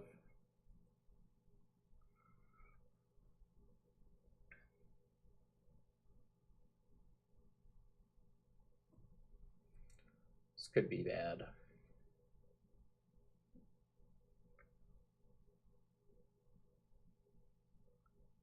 This could be bad. I also wanted to kind of save the Contempt in case they played a Planeswalker. Butcher is also awkward.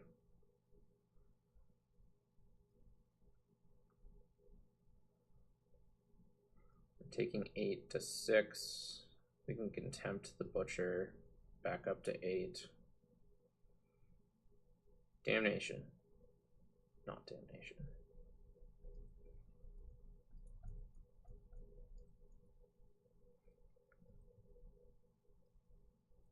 Die to Saskia, and I think that's it. Oh no, we die to a lot of things. Die to Lightning Bolt. Die to the Reliquary, alright. Alright, they tapped out for those.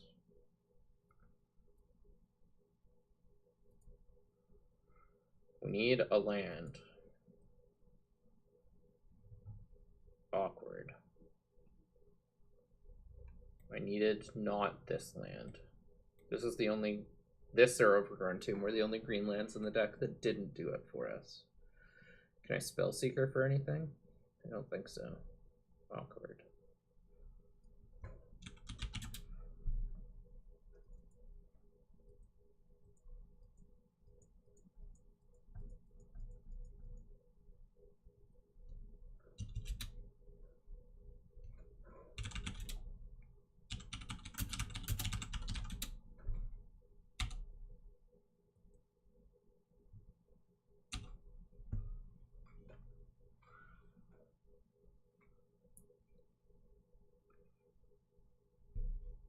Yeah, the reason we play Consume is because it's an instant.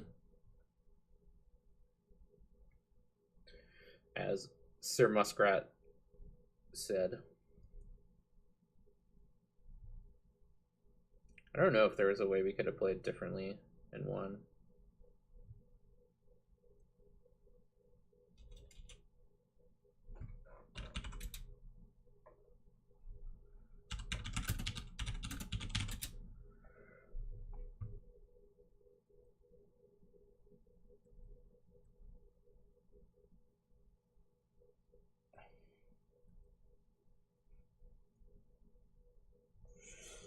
Lost that one to 4-color. Aaron TY, thanks for following. Alright, who's up next? We got Amethyst. Send me a Magic Online challenge, please. Yeah, those are some good games. Let's switch it up. I will play Bant Link. This deck is fun. I really need to change the points in this deck, though. It's definitely still over points. I'll keep.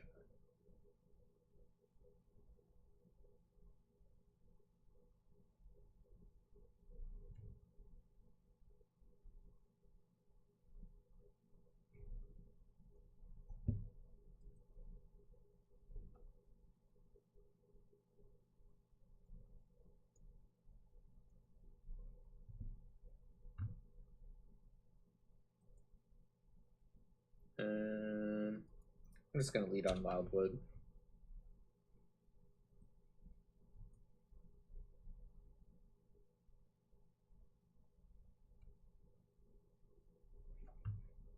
Mox Chat.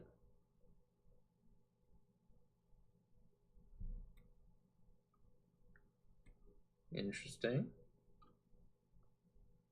Pretty sure that's the first time Mox Chat has ever cast Shadow Alley Denizen Lifetime, but we'll see where they're going with this. We'll see where they're going.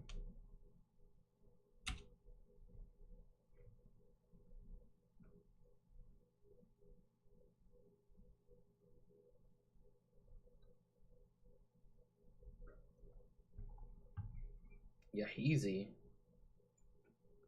That card's good.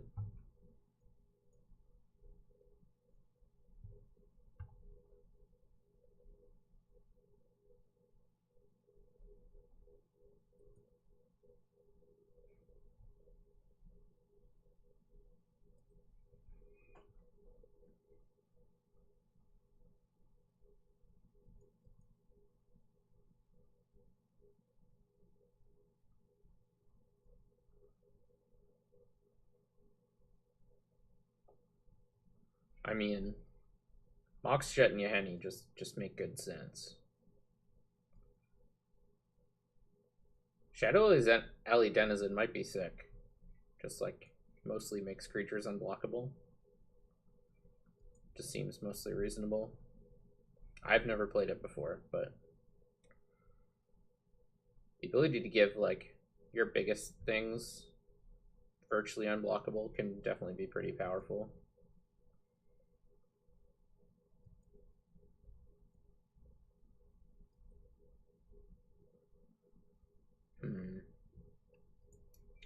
I think we're just going to go for the big bad Baloth, and the next turn go for the GT equip.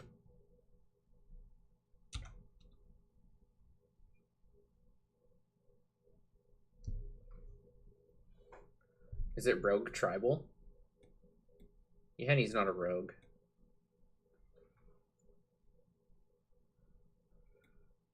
Aetherborn Vampire. Deckenstone my Baloth. The crowd hates it.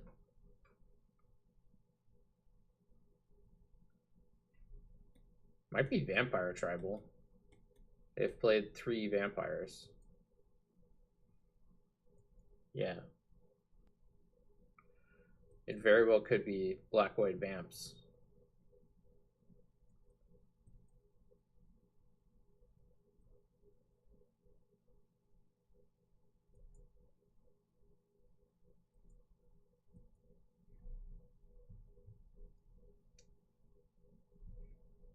That Hex Mage stops our GTA equip shenanigans. Yeah, I'm just gonna Maul Drifter.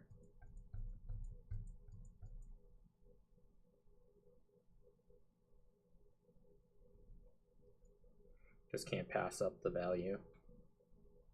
Ooh, Eldritch Evolution. Don't mind if I do. Yeah, the Blink deck is pretty good against 4-color blood unless you have a very removal heavy hand. God damn it. We're taking so much damage.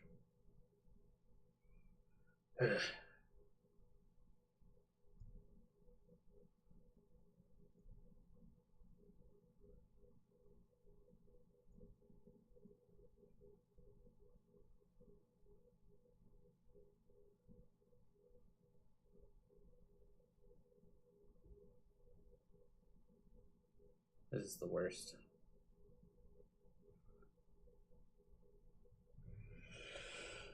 Alright, what's the plan? We definitely want a GTA equip. We can cast a Mind Sensor and GTA equip. So I guess that's what we're doing.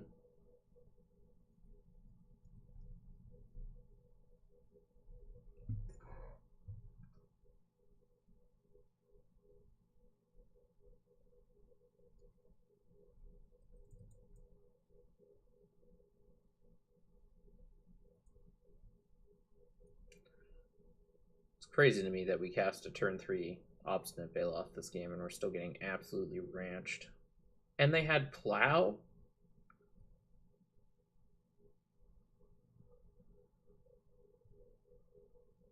Are we just stone dead? We chump block, take 8. Guess this can't attack. Alright. This is just miserable. We're just getting destroyed. If they have basically anything, we're dead.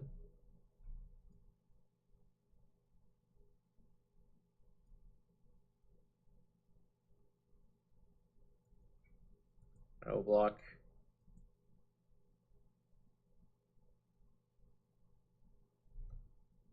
Realize we also just have the Selfless Squire, which is probably going to be pretty good here, but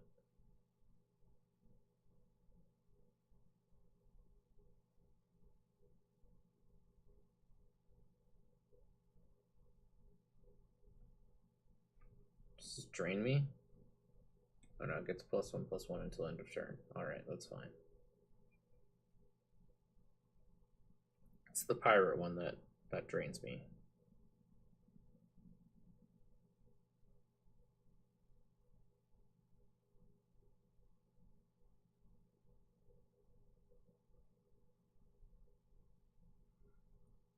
Sanctum Seeker. Row Raggy.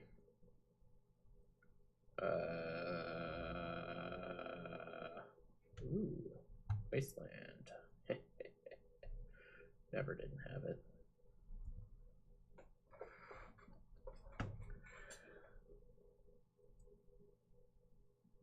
Just need to hope their last card isn't land.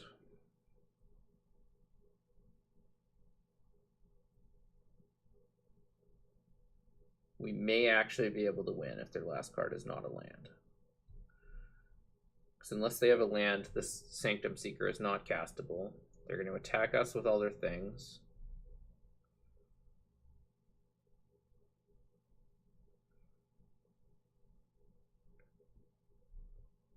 Yeah, this deck definitely still has 11 points Tunneling Cat.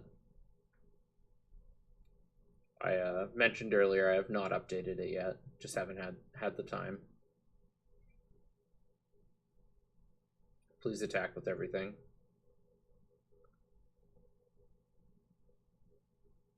Excellent. Excellent.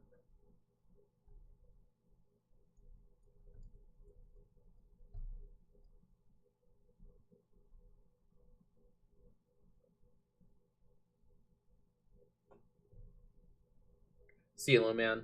Thanks for hanging out. We can block the Shadow Alley Denizen because the Selfless Squire will grow from the first strike damage of the Vampire Hex Mage.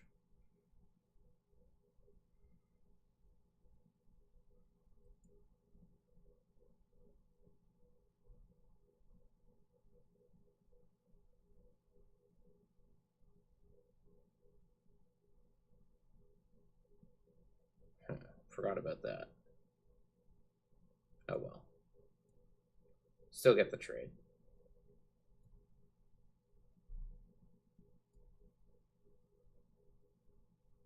We can always reset it with the stag as well.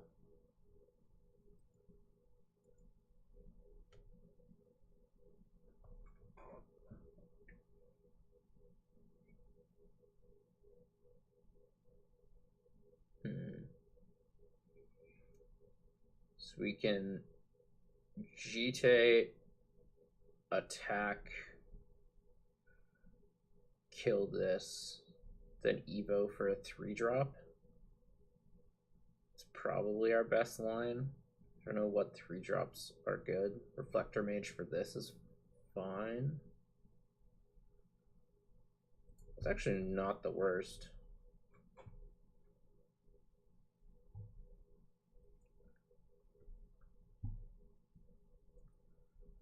Battle.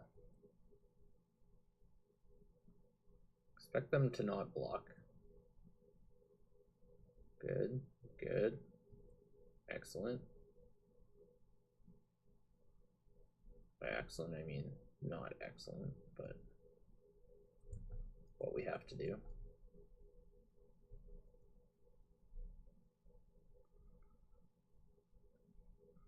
If they had blocked, that would have been absolutely fine for us.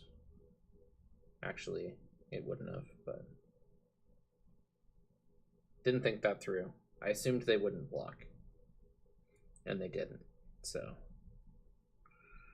Alright, is there anything better for us to get than Reflector Mage? I don't think so. Blade Splicer is not the worst, but we still just get Yaheezi'd into the dirt. Yep, just gotta be Reflector Mage here. Get out of here, Yaheezi.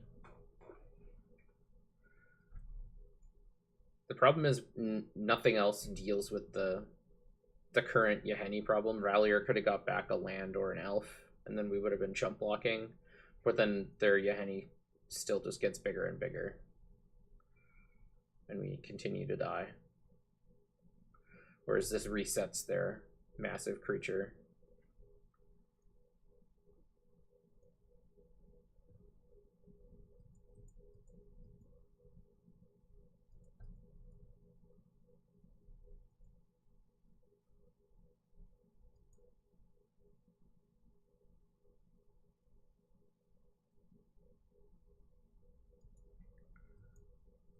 We would have had to have chump blocked if we got Knight, because then they would have got to attack with Yahenni, and Yahenni's lethal. We needed to get Yahenni off the board.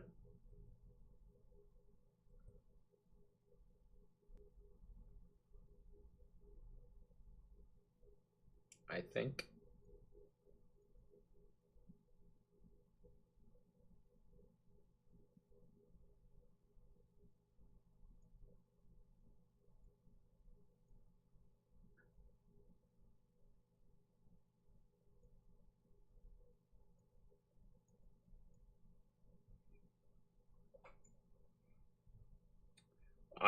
I'm just on silence.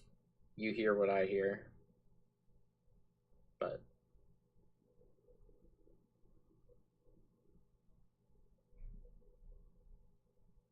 even when I'm playing on Arena, I don't usually listen to music. I sometimes have a YouTube video going on the other monitor or something. Typically disc golf, but alright, we're taking one, but then we have GT going. We have to remember they still have Sanctum Seeker in their hand, but it's beginning to look promising, I would say. Beginning to look promising.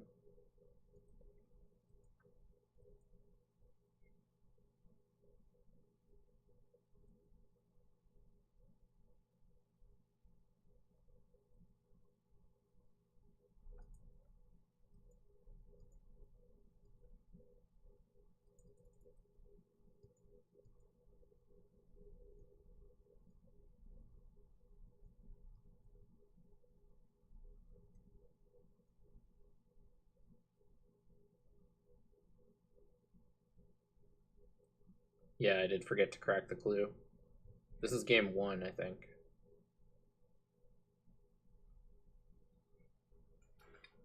I believe it is still game 1.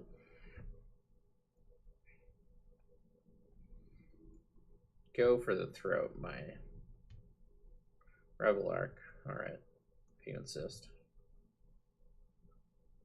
I'll get back Selfless Squire on Even Mind Sensor.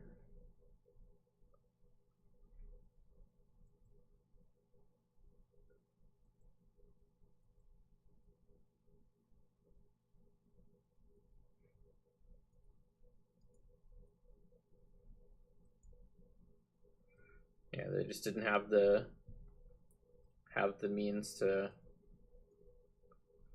quite close out this game. Yeah, exactly. Do Rebel Arcs even have a throat? Aren't they just a bouquet of flowers?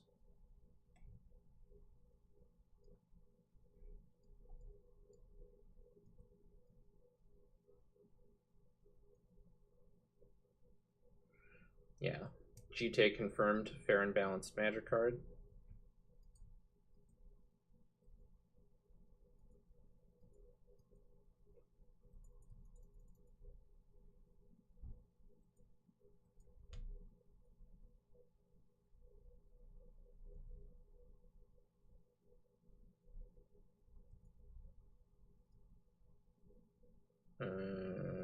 Sure, let's blink the cradle. Why not?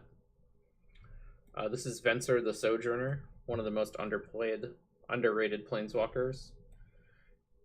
It has a -1 that says all your creatures are unblockable this turn. It's incredibly powerful.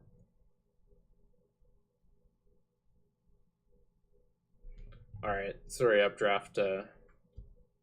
Sorry, I didn't get there this time. I'll see you for the next stream. Hopefully, you can get in then.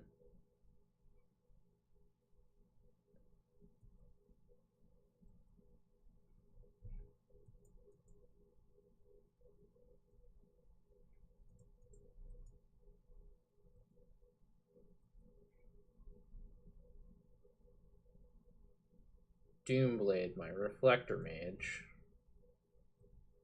The crowd hates it.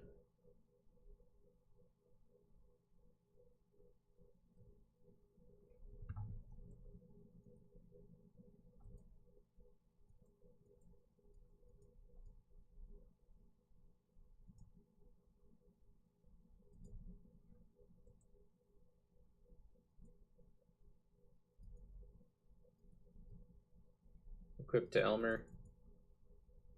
Suit up Elmer. Give all my creatures vigilance.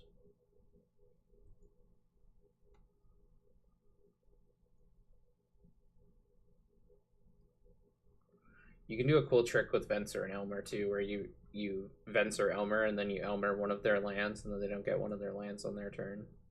So you can like sort of permanently Stone Rain them. Yeah, they got very unlucky to just never draw a land after we wastelanded them like 7 turns ago. That was quite unfortunate for our opponent. Yep. I see an Aether Vial and creatures. Probably going to keep a hand. See ya, Grammantic. Thanks a lot for the subscription again. Much appreciated. Have a good one.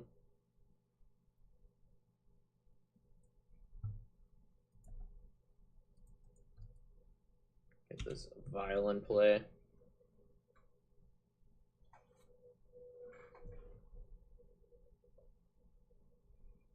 Me? Take my bird and my sword. I did take the jailer at least.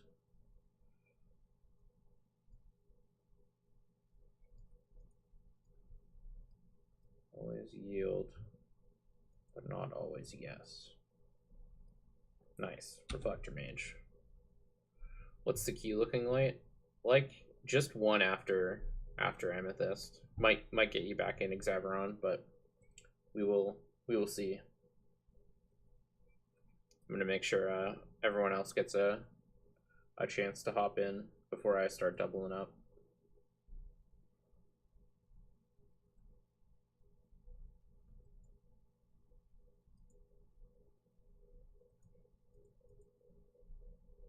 Let's get us a Tundra. I'm perfectly fine Reflector Maging this Captivating Vampire.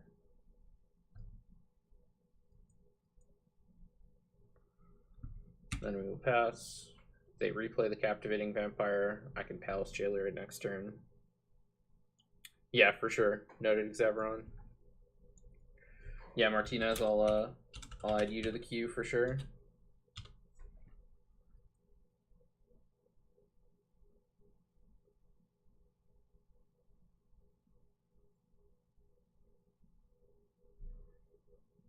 Stoneforge Mystic. Stoneforge Mystic. I love Stoneforge Mystic. One of my favorite cards.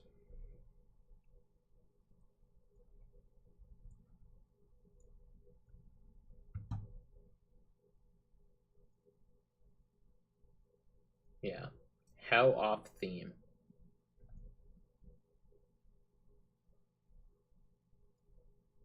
Three drop. Ooh. Ooh. That's a good one. Let's see if they want to chump block first. My guess is not, but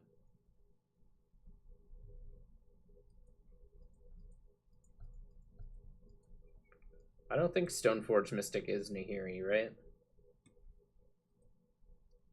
Thought I read somewhere that it wasn't the same character exactly, but could be wrong.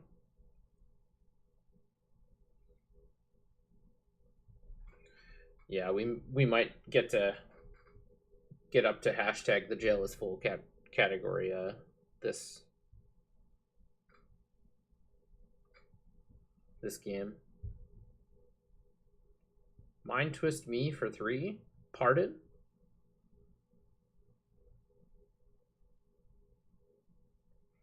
No, different reputable source.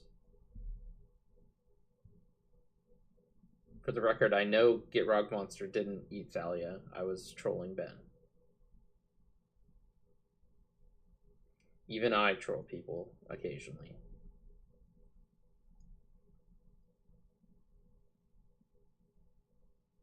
Probably should have left the vial on 3, honestly. Gonna have to leave it on 4 now. Well, I don't have to, but I'm going to.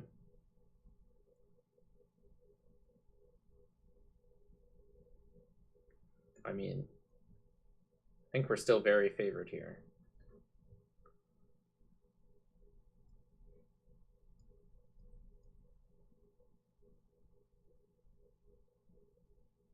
Give me your lunch money. By your lunch money, I mean all of your creatures.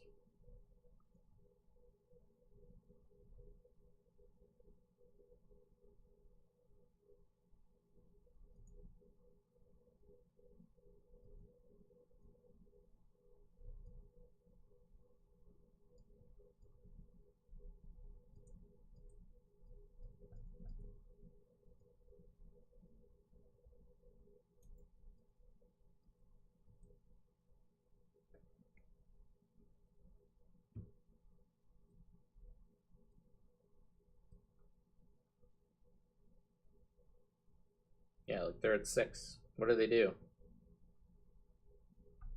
They cast a chump blocker. That's what they do.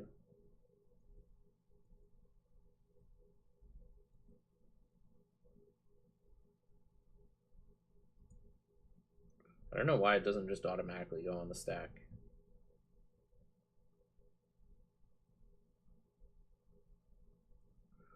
Well, We continue to draw all of the lands.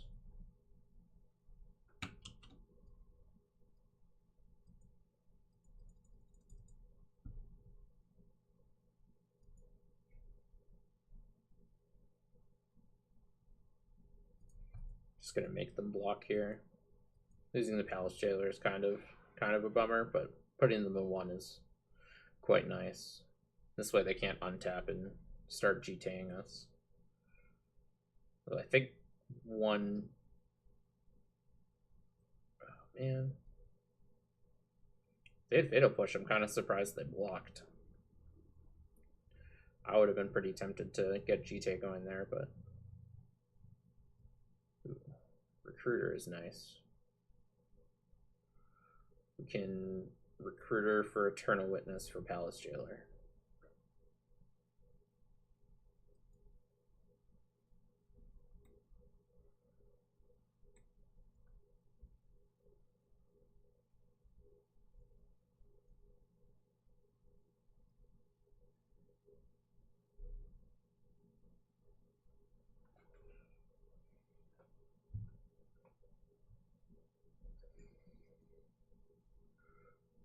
But it is a May trigger, but it asks me whether or not I want to use it. But normally when there's only 1 trigger in your upkeep, I think it just goes onto the stack automatically. I might be wrong, but that is what I thought, at least.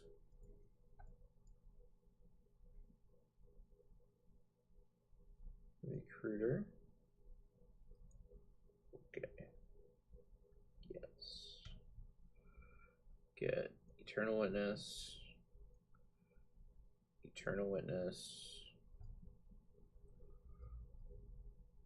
Get back Palace Jailer.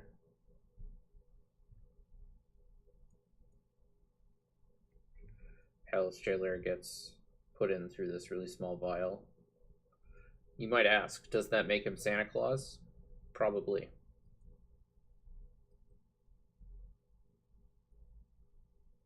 What? Protection from white?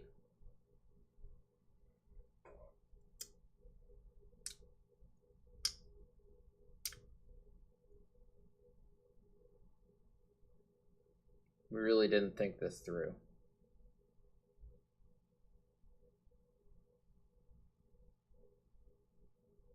Really didn't think this through at all.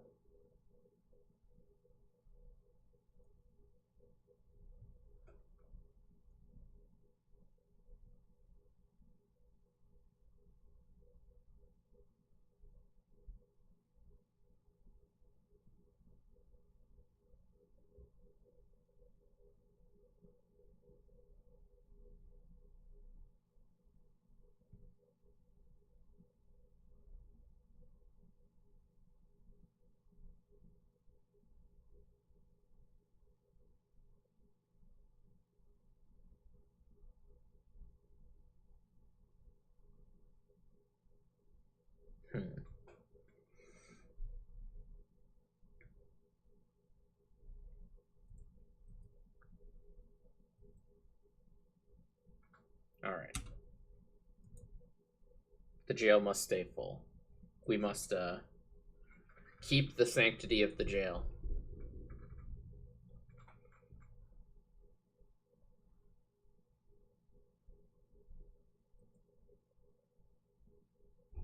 They're going to 6, which I think still means they're dead. I think we just get to attack with everything, and they get to be dead.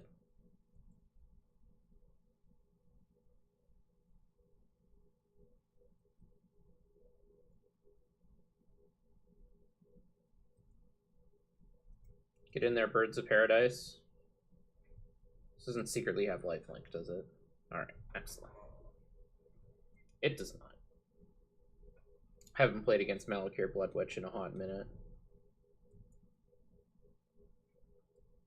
Alright, we got there. Thanks for the game, Amethyst. That Vampires list looks sweet. You got super unlucky in game 1. Bernie, you are up next. Yeah, the Wasteland ended up being real good.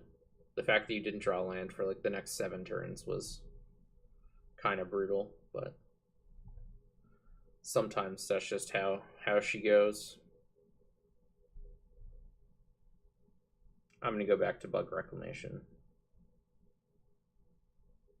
Might just do that for the rest of the stream. Go like Blink Reclamation, High Tide Reclamation, Jeskai Reclamation, Escape Shift Reclamation. We will play first. Thank you for asking. We will mulligan. Keep. I'll keep. This hand is pretty great. Ooh, that's a spicy meatball. Hopefully they're playing creatures.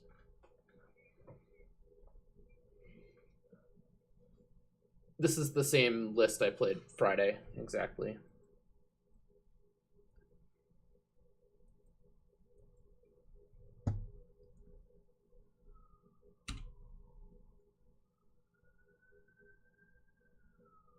Kind of want to get more information before I brainstorm, and I do want to brainstorm with this fetch land ideally, but alright, so it looks like mono black mid-range. So I'm going to shuffle away this Consume the Meek, but keep the Damnation.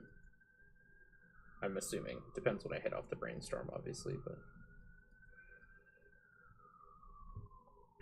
yeah, definitely getting rid of this Consume the Meek and this pull from tomorrow. And I will fetch for an Overgrown Tomb. Damp Rice with the 1601 bits. Holy cow. Getting that #1 spot. Thank you so much. Much appreciated, my friend. Yeah, stabilizing 2 times against Surge was ridiculous. Gonna fire off the Inquisition of Kozilek. Tainted Pact. Huh. Surprised to see Tainted Pact in their deck with, like, all the swamps.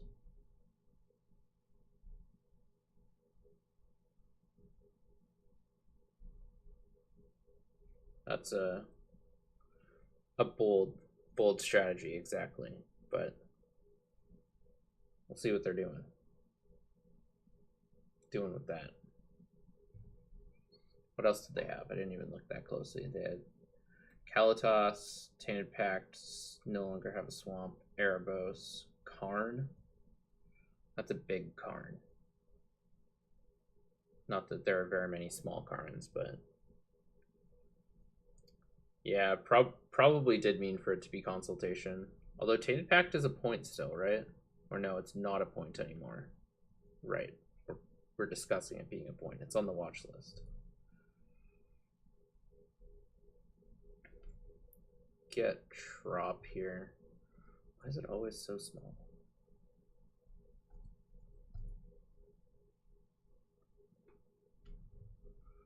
Just want the land.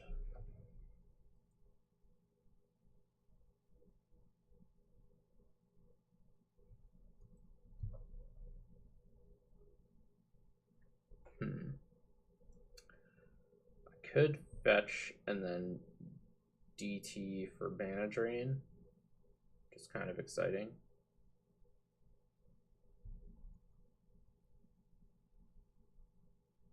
I think I'm going to do that, honestly.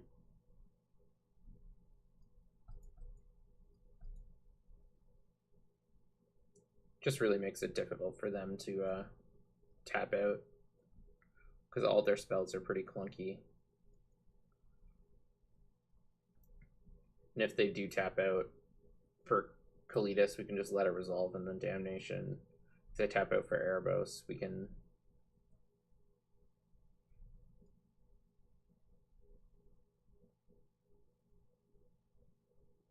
Alright, let's see what happens. They just took the swamp. Alright. So they're just like... have to take the first swamp, pretty much. But I mean, it drew them a land, so it didn't do nothing.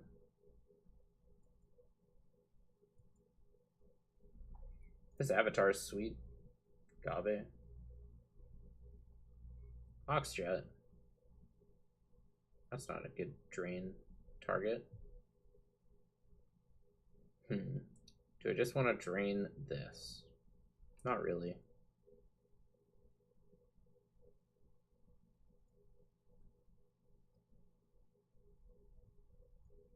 This does mean they get to resolve Erebos, but I'm mostly okay with that, honestly.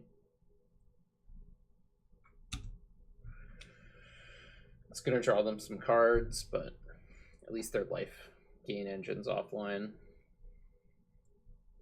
And it's pretty slow.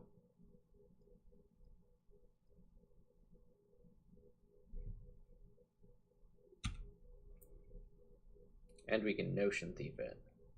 Hey.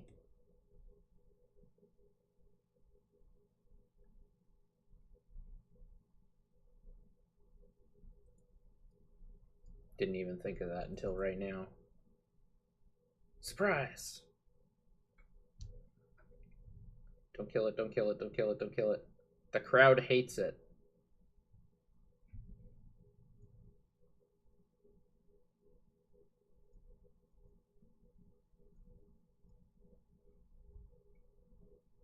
Alright.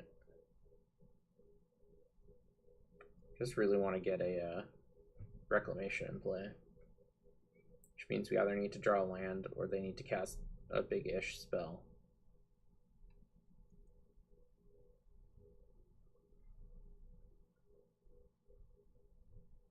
Phyrexian Arena. Alright, I'll drain that one.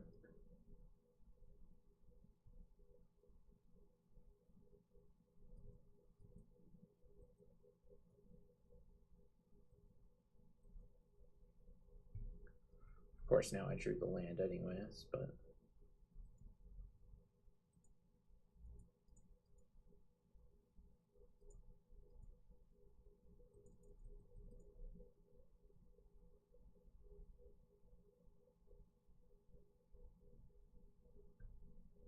Get Neo Wilderness Reclamation.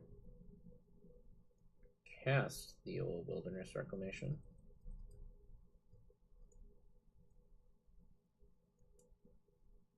Go to end step, float some mana. On tap, cast Mystical Teachings.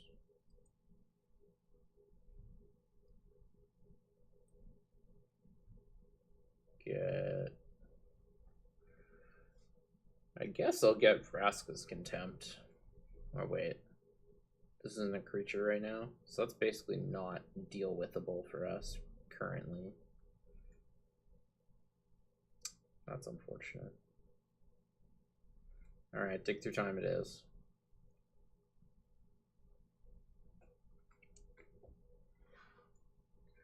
Dig through time it is. Wasteland. Guess maybe I should have thought more about this potential Karn. Thankfully they're not casting it, but definitely should have thought more about this potential Karn, because if they had just slammed Karn there, it certainly would have resolved. Unless we find Force of Will off this dig through time.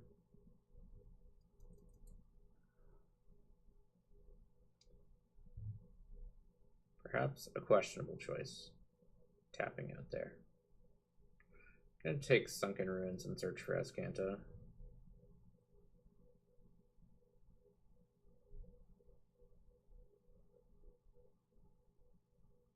Worm Coil Engine.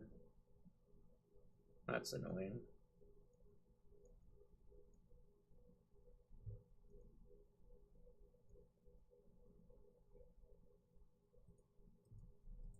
Just gonna bounce Worm Coil, draw 2.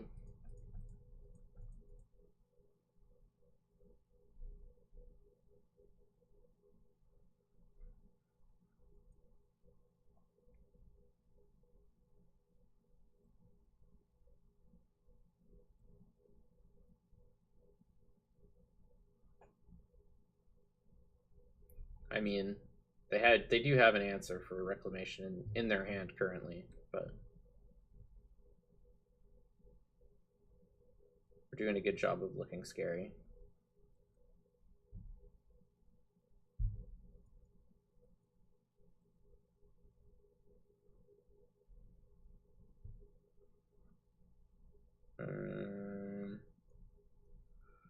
Yep, let's cast this Scarab God.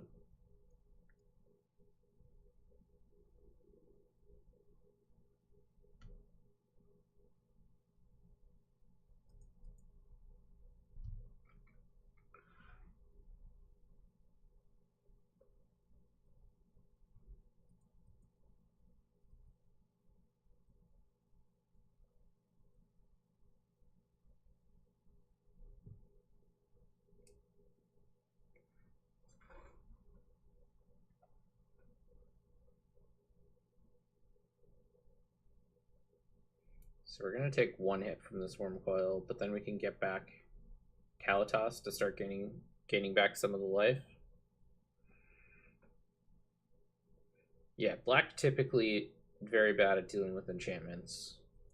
However, Karn, good at dealing with permanents and cards in hand. So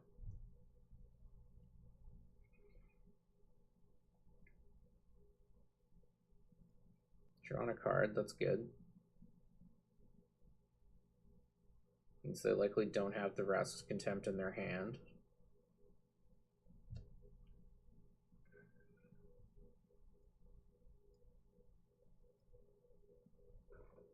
Maybe I should have got back Notion Thief in response to one of those. I think I just want to get back the Kalatas.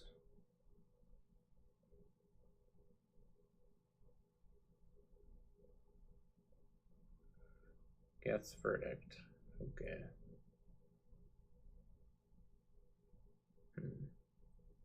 Punished. Punished for waiting until the end step.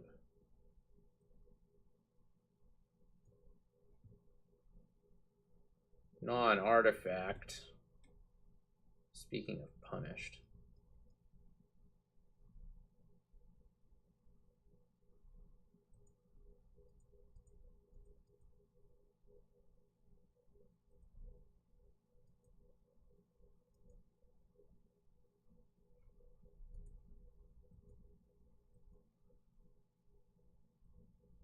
Oh yeah, definitely should have snared that. You right, chat. Just assumed I had nothing. Didn't even think. Didn't even think.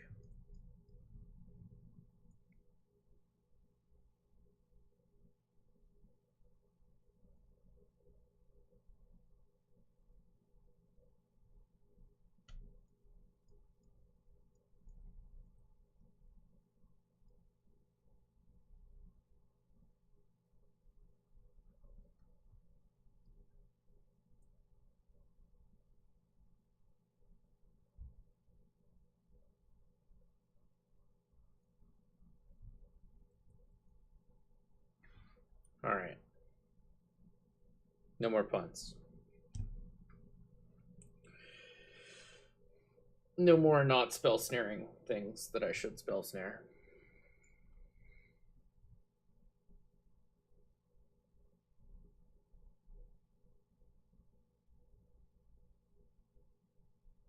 Cryptghast. Do I care?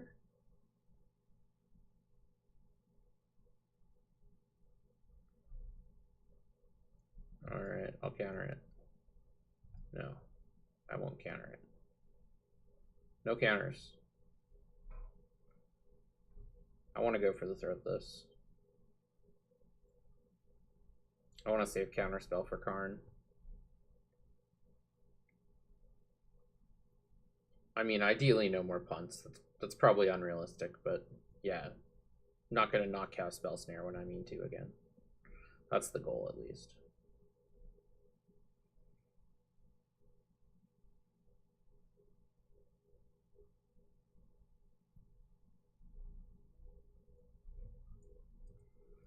Kill it. Kill with fire. By fire, I mean vampires. By vampires, I mean fangs. Tessie Gray. Don't think I want that currently. Can always get it back later with Scarab God if we find it a requirement.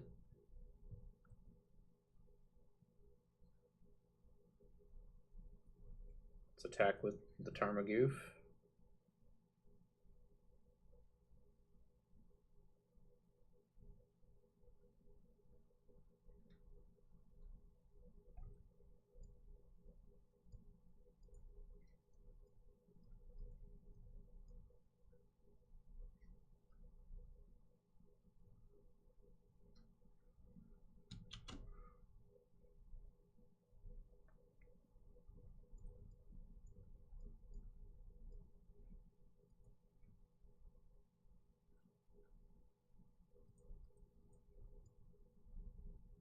You know, back Gifted Aetherborn, Notion Thief, or Tassiger. This will take Notion Thief. Just stop them drawing cards with the Cerebos.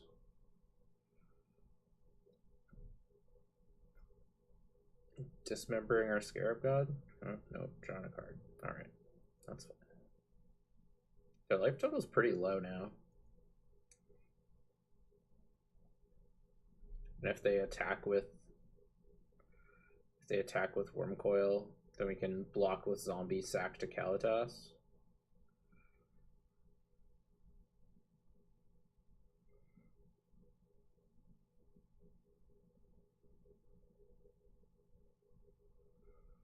They are dead on board, I think.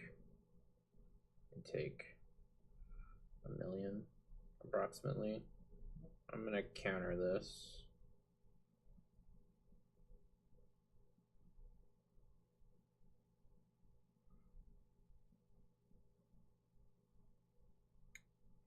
Yeah, Kalitas is a hell of a magic card, they say.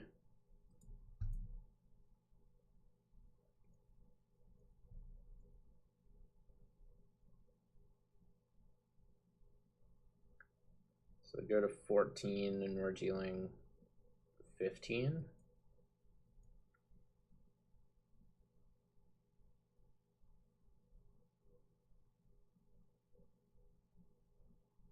Oh, they go to less than that. Excellent.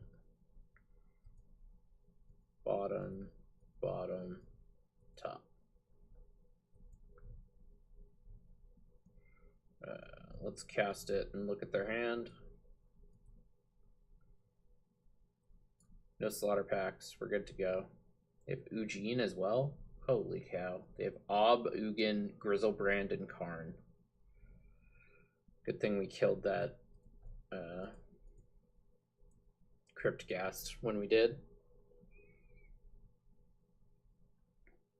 7/8 Tarmogoyf. It's the biggest I've seen one in a while. Well, managed to win that one even through a pretty big punt and a really powerful start from our opponent. Alonzo Swift and Nathan 0627. Thanks for the follows. Much appreciated. I'm going to keep this on the draw. It's a little slow, but I think their deck is also slow. And Searcher Escanta is likely a very strong card in the matchup.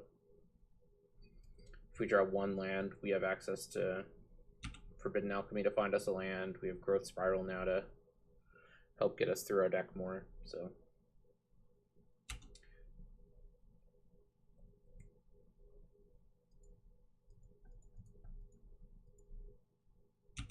Search also gives us some card selection. Exaveron taking back that #1 spot. Thank you so much for your support. Appreciate it.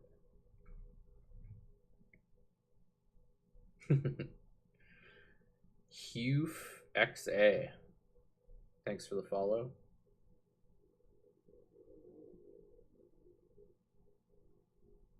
Yeah, Kyle's gonna come back and be like, what the hell happened? Kyle was #1 spot this morning, I think. Maybe it was you anyways. Damp Rice, 100 bits. Taking it back by 1 bit. Thank you so much. This is gonna be annoying. yeah, Kyle's like, what the hell happened? You're no longer the #1 on the bits leaderboard, Kyle. I'm sorry. Things happened.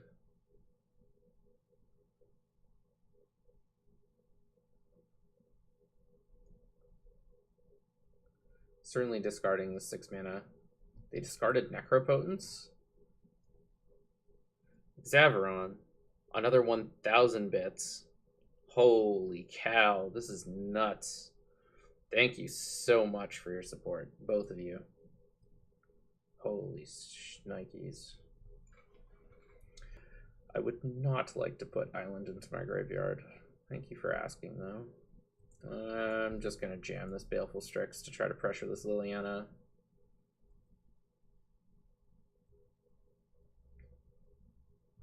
Duress would have been good 2 turns ago.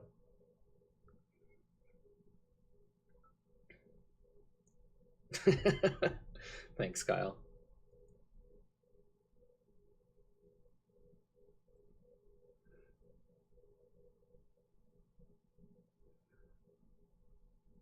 Making a construct.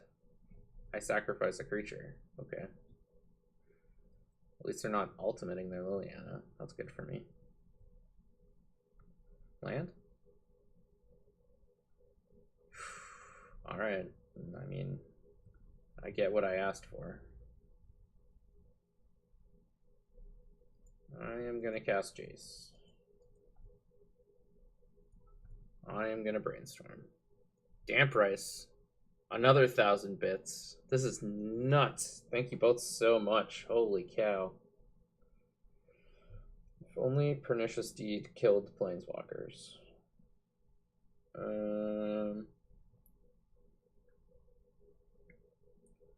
Let's bin Merchant Scroll because this card does nothing. And Growth Spiral because we don't have more lands to put in play. Xavaron, the 2 bits, taking back the lead. Man, I can hardly keep my eyes on the game of Magic. There's a race happening in the chat to the top of the bits leaderboard. Meanwhile, our opponent's just casually hard casting Grizzlebrand. Yeah. Yeah.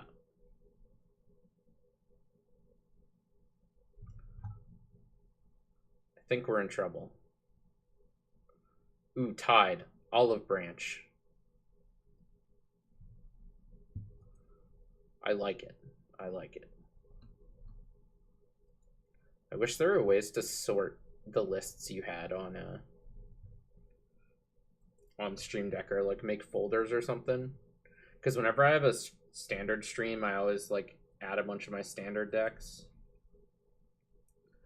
And then I need to scroll a bunch to find my Highlander decks again, and then I added a new Highlander deck, and all my other Highlander decks are down at the bottom.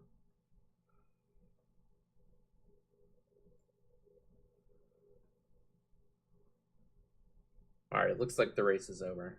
Thank you both so much for your incredible support. So amazing. They're attacking me? Oh no, they're attacking Jace. That makes sense.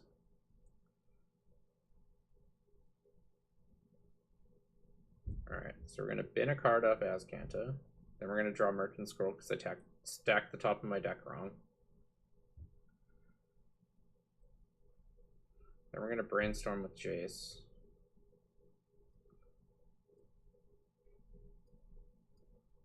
Land, please. Ooh, Reclamation. Ooh. So you're saying there's a chance. So you're saying there's a chance.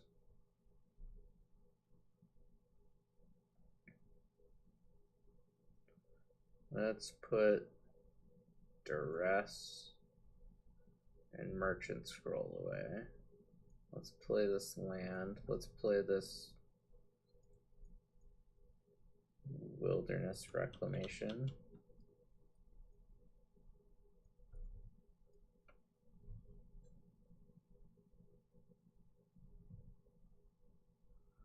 Let's go to end step.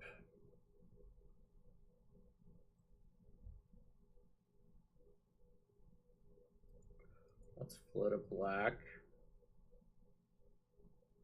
I'm gonna Fatal Push on their turn in hopes that they only attack Jace with one of the doofuses. Vraska's Contempt the Grizzlebrand. Draw another 7, eh?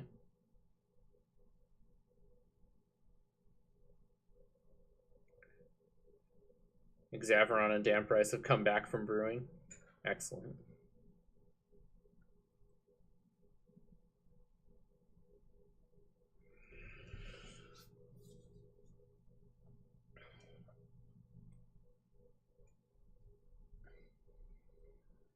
Karn's going up. They may have a Malicious Affliction. Swamp seems pretty good for them right now. Not that I honestly think they don't have a Swamp, but you never know.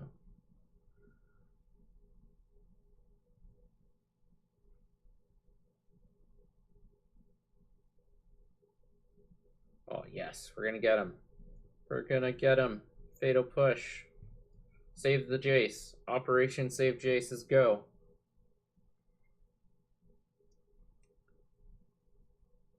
Yeah, Adam, you're probably right. I probably should have wasted the lake there. I forgot I was going to have an extra mana up there.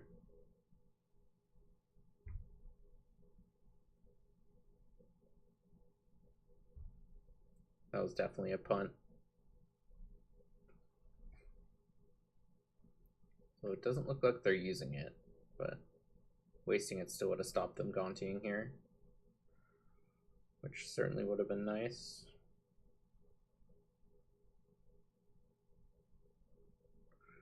At least we're going to get to flip as Kanta on this turn.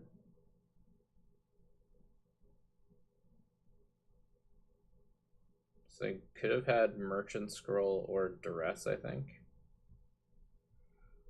I think I have to bend Spellseeker here. I think I want to keep my Jace alive, which means I want Pernicious Deed. Right? I guess Spellseeker could also keep my Jace alive, but then I'm just resigning myself to get a removal spell for Gaunty.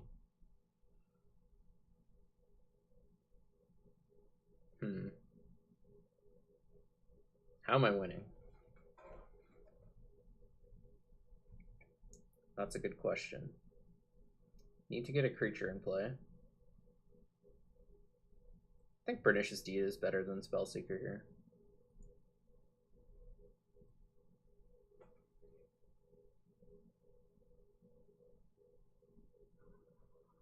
That's true. It does kill Reclamation if I do it for 4.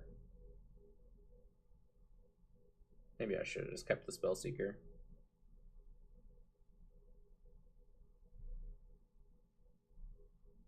That's interesting. They kept Cabal Stronghold over Cabal Coffers, Mind Twist, Plague Crafter, Fatal Push.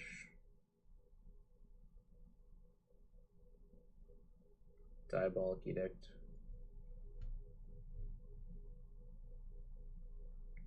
Underground River. Yes, Graveyard, please. Thron. Alright, there's a creature. Can Fate Seal with my Jace to keep it around.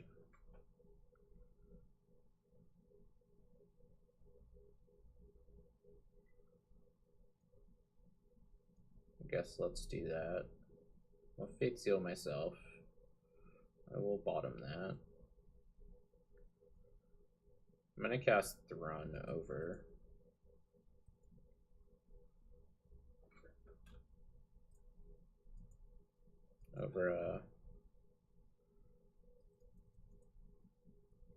Deed here. Yeah, there is Lily -2. I think I just need to try to get their Planeswalkers whittled down though.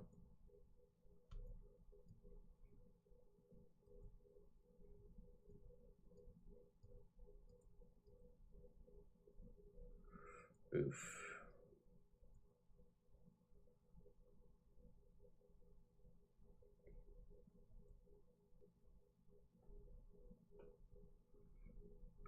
Yeah, I definitely should have kept the Spellseeker over the Deed. Alright, so they took my Duress off the Gaunties. There's nothing too good, at least.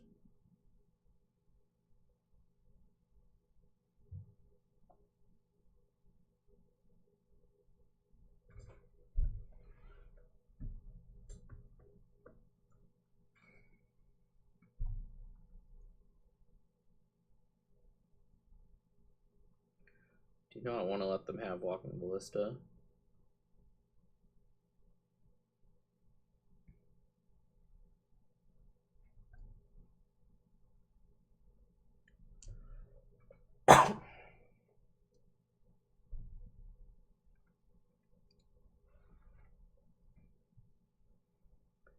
Alright. Definitely didn't take the best of lines here.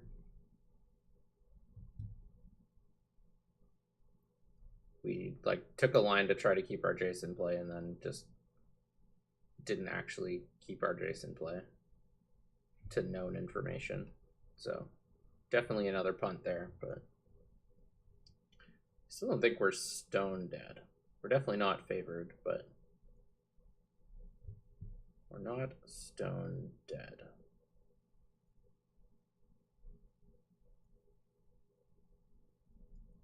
What's better, this or a swamp? Probably a swamp right now, so I'm not going to field that yet.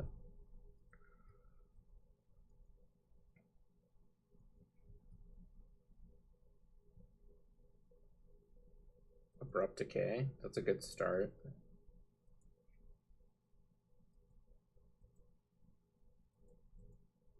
Abrupt Decay the Liliana.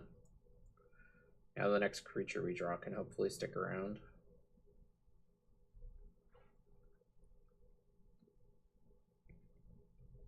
Yeah, that would have been a better line, the Tunneling Cat.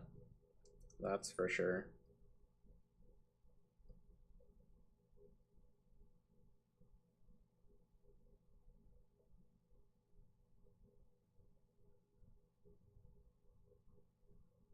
Really want to draw like Torrential Gearhulk or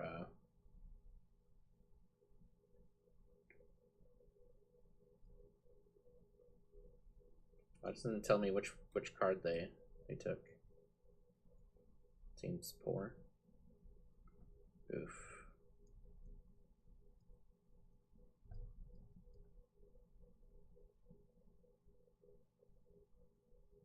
Oof.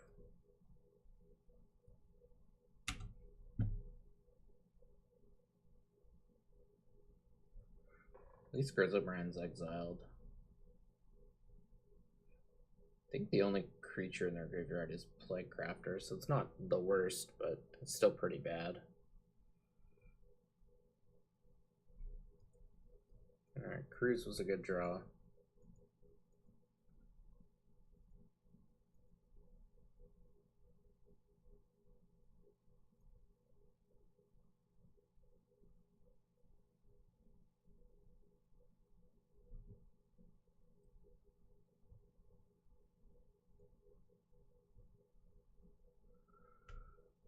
Consume the Meek is not the worst. Just gonna twist them for 6 or 5 rather.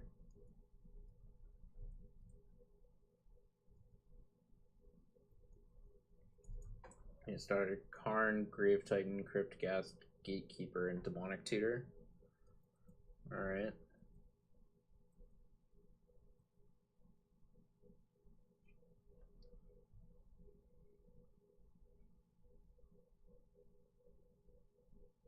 Now they can actually just reanimate their Grave Titan, which is pretty brutal.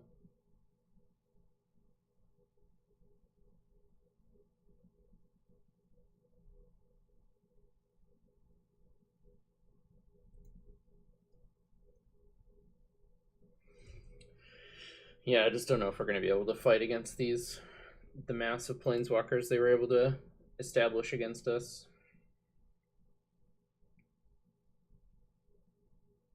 Just being able to jam turn 3 Lily, turn 4 Karn was maybe a little too much.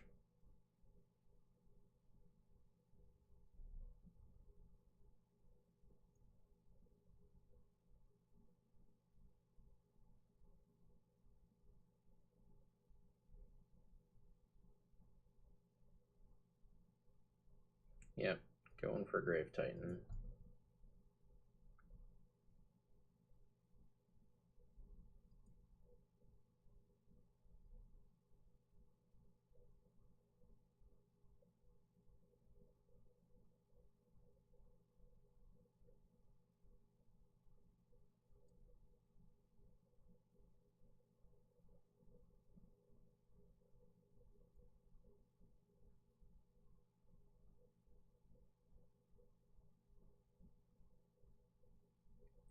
Doesn't look good. Even if we played better, not sure we were getting there this game.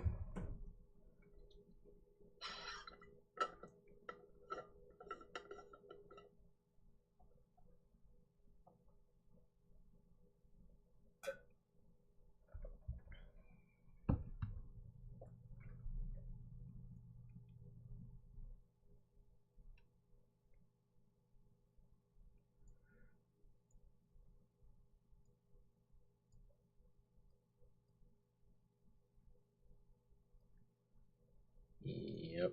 I think we're just... Let's go to game 3.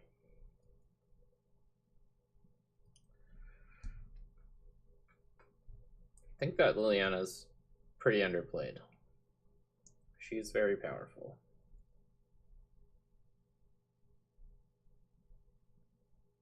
I think we gotta keep.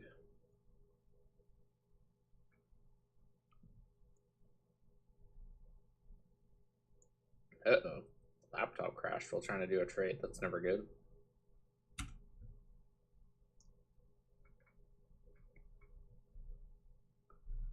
That is never good.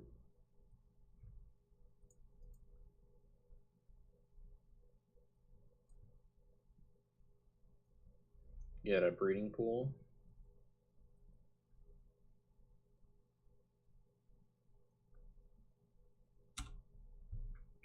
Play second blue source to look scarier.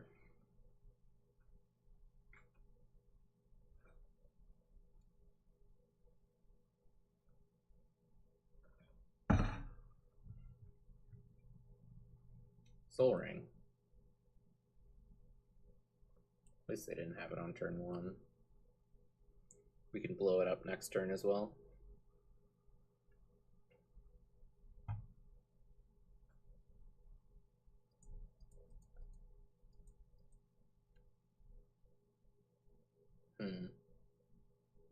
Let's take the drain.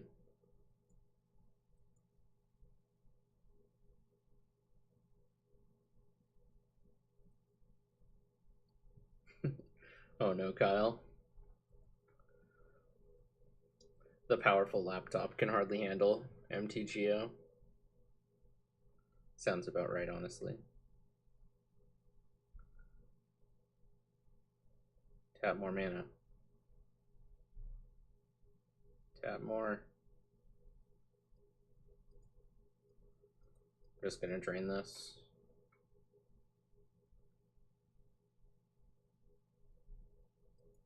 Bloodfast. Woof.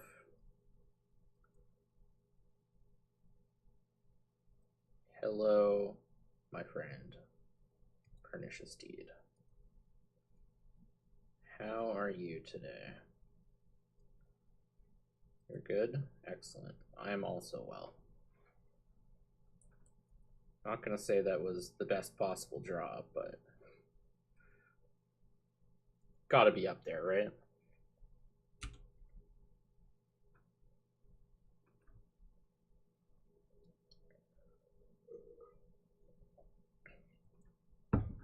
Yeah, it looks like the stream's still up to me as well.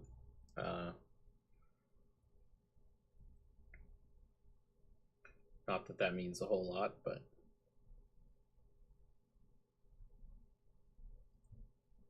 we can Tassiger and hold up Sultai Charm here.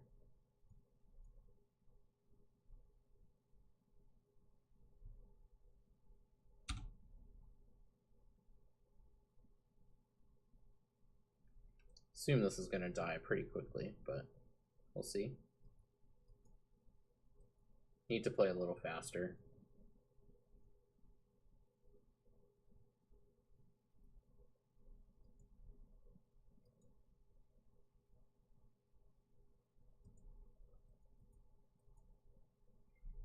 I could cast Dark Petition here, but alright, I'm just going to respond by activating Tassiger.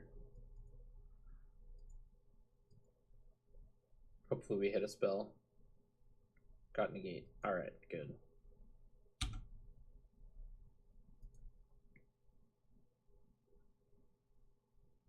think they probably should have done that on our turn, just so, or on their turn, just so they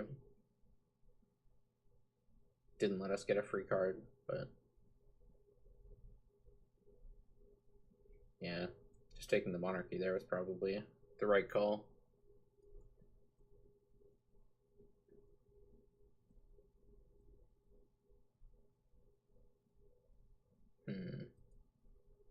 Alright, gonna Dark Petition now.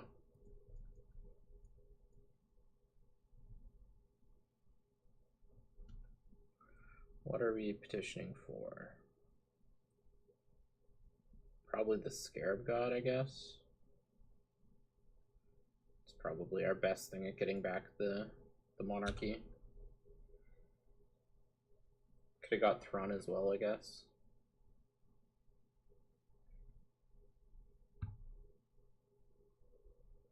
Hoping to dodge things like Grave Titan, Wormcoil Engine, etc.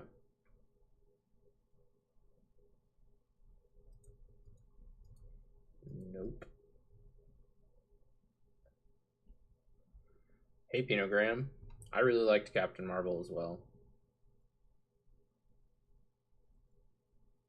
I enjoyed it quite a bit, and that was a great draw.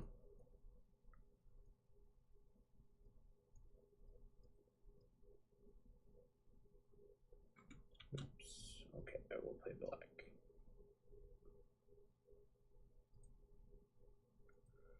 I'm gonna pay 2 life in case I decide I want to Sultai Charm instead of Force of Willing. I think the 2 life likely won't matter very much. The ability to Sultai Charm may matter. Sure, I'll add you in the queue.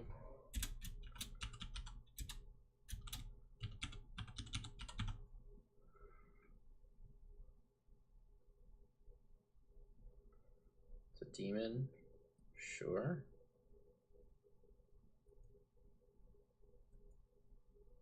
Alright, I'm gonna do this main phase.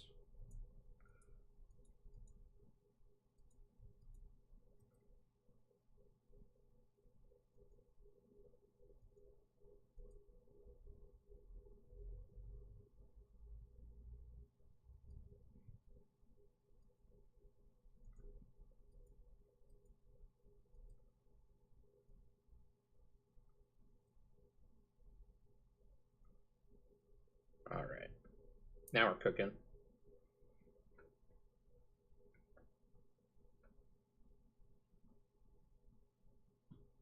Now we are cooking. Alright, no Captain Marvel spoilers.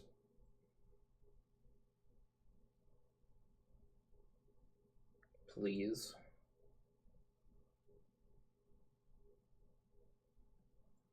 Octolirius, thanks for the follow.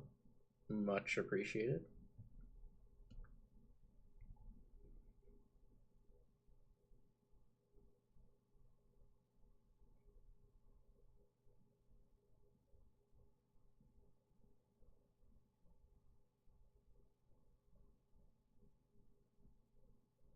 Wonder what they're trying to do here.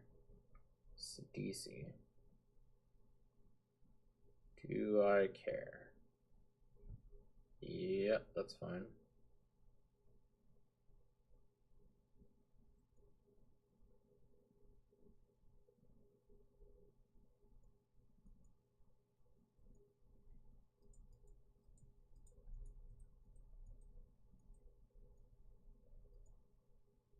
Give me your demon. Give me my thing.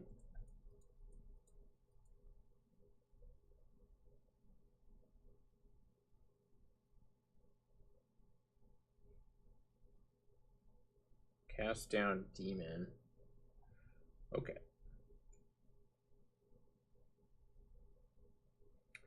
Awkward that they had cast down there for them. Don't need that. We'll Inquisition them. Toxic Deluge they can have. They have Damnation. That's awkward. Guess I'll take Deluge.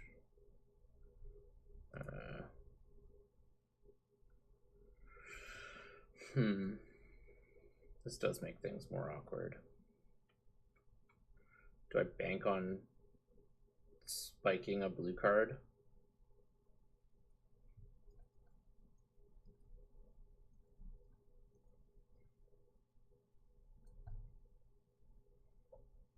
And a teachings for a removal spell.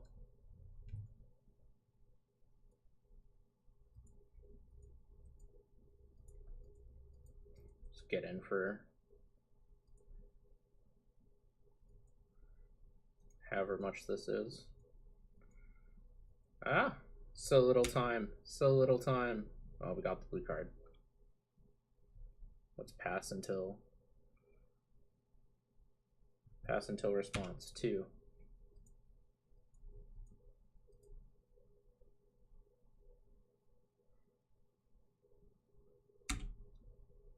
Whew, just barely got there. All right. Just barely got there. See you, Damp Rice. All right. Martinez, then Pino, then I'll battle Exaveron one last time. Then I'll call it. Yeah, those are some good games, Bernie Bell. Thanks for the games. Just couldn't handle all your planeswalkers in game 2.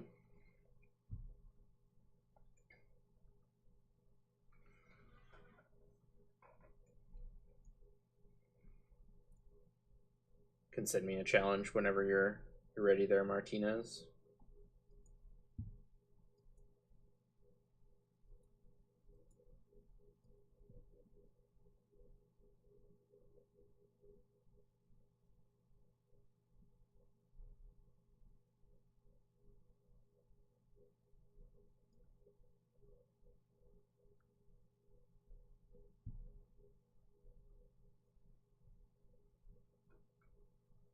Go next. Need to trade for some of the list. All right, no worries. Pinot Graham, if you're still around, ship me a challenge, please.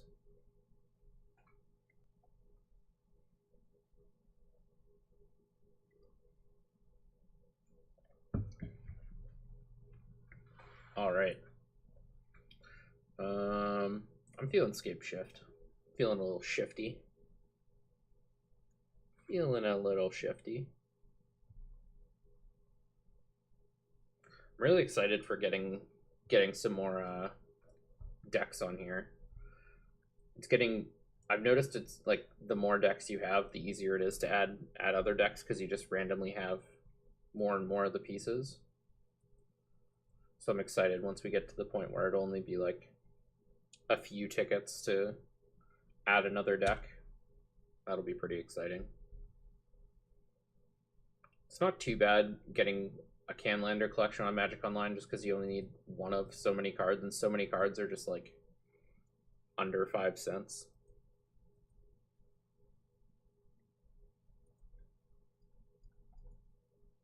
No Stifle, please. Get Trop. Play Steve. Nice, Exaveron. What's the next deck? I'm gonna try to add Rug Tempo next, and then after that, I'm planning on a green-white mid-range that's slanted a little aggressively. Try to get some form of aggro in there. Tempo's a proactive deck, and then a mostly aggressive mid-range deck.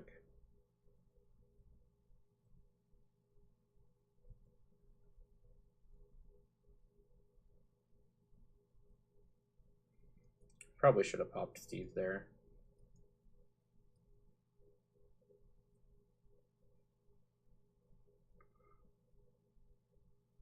Awesome. See you, Caracas. Thanks for popping by.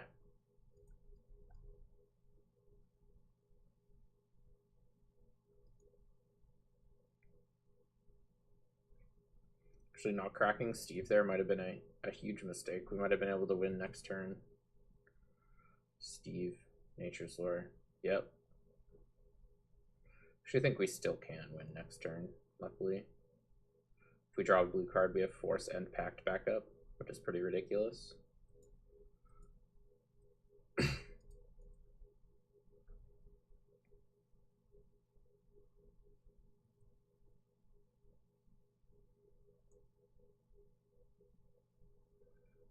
Yeah, Goblin Welder is such a sweet card.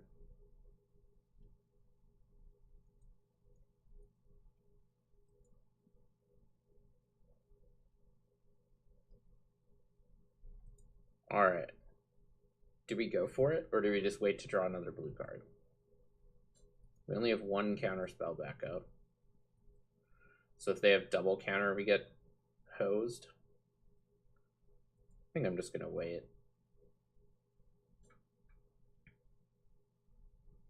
Yeah, they're going to tap mana at some point.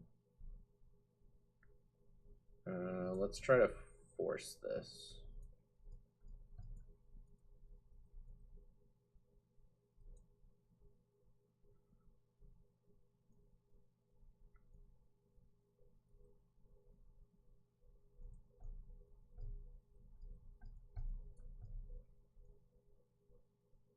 Oops.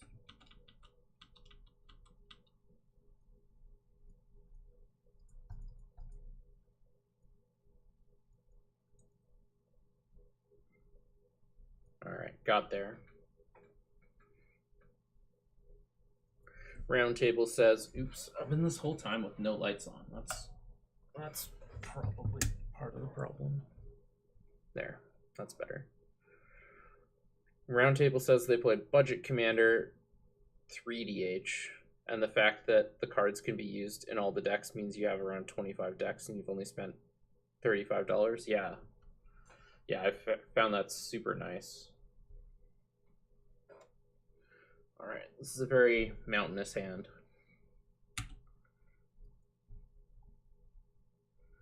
A very mountainous hand indeed.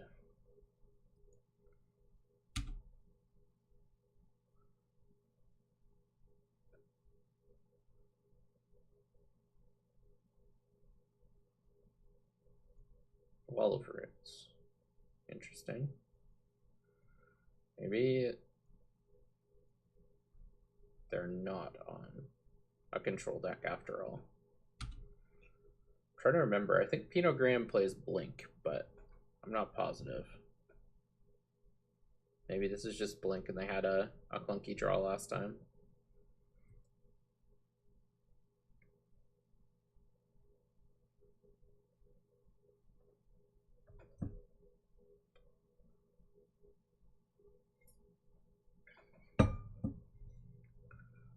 I'll counter the Green Suns.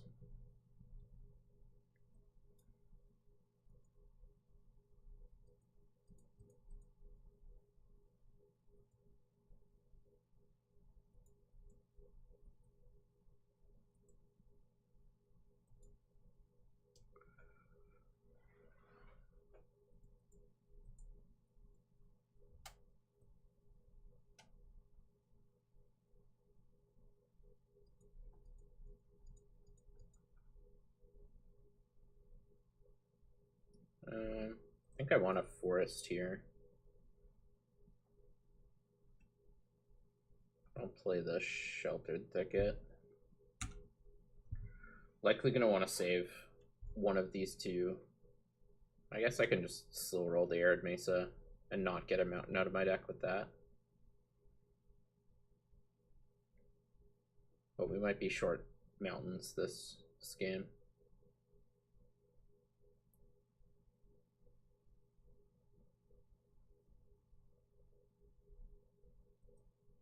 Yep, definitely on Blink.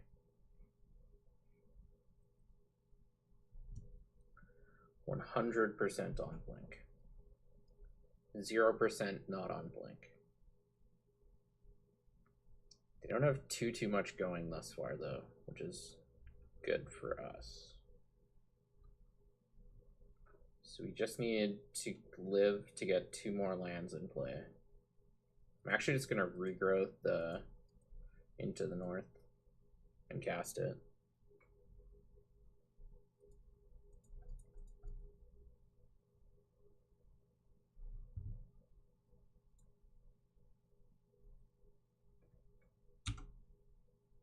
That sets us up for the win next turn with Bring to Light, provided I remember how to cast it.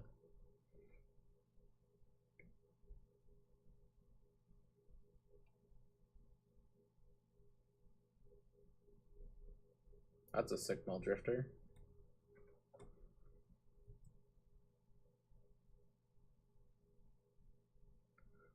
Unfortunately, I think we win.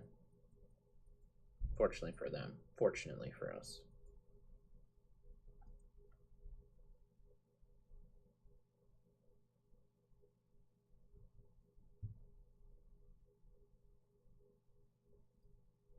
Sure, Underground Sea will do.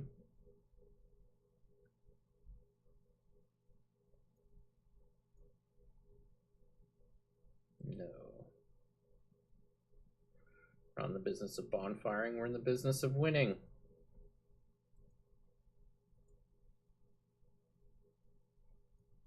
Black, green, blue, red. Doesn't matter.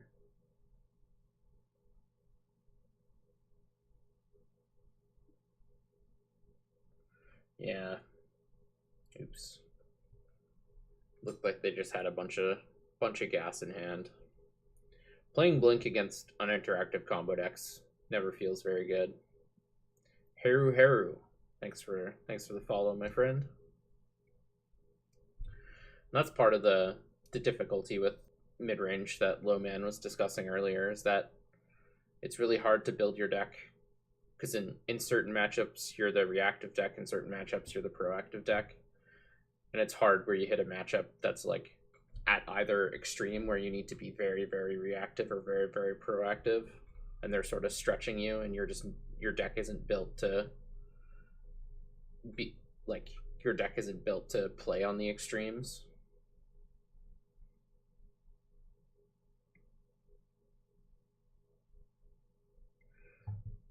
I would have got Scape Shift, Harpsichord, and we had 7 lands in play, and our opponent was at a less than 18. I'm gonna jump to Jeskai.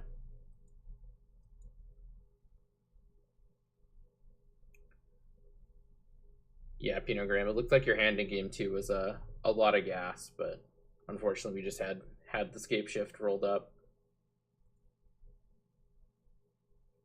Ooh, I will keep this one.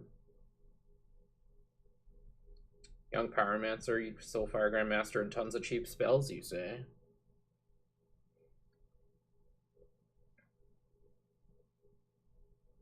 Don't mind if I do.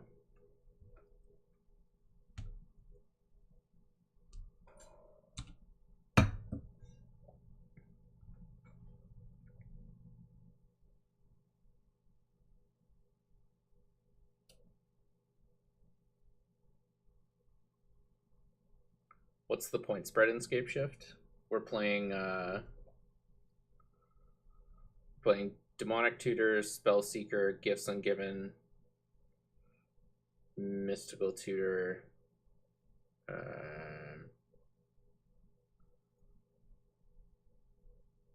Mystical Tutor. Sorry, I'm just bringing up Jeskai in the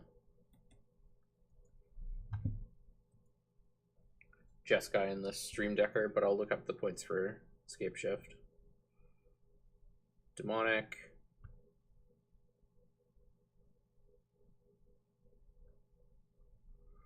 Then we got Mystical Tutor, Intuition, Gifts Ungiven, Mystical Tutor, Dig Through Time. Those are the points.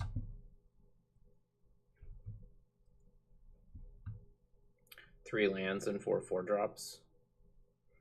Yeah, that makes sense. Hand 2 is 5 lands and a Thragtusk. That's pretty rough. So this is a kind of a weird start. Sort of lends me to believe there's some sort of Academy deck, but not entirely sure.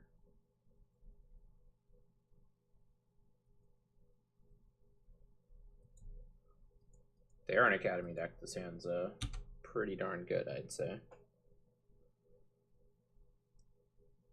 I think there's some argument for just upgrading the Mana Crypt right away, but chose not to.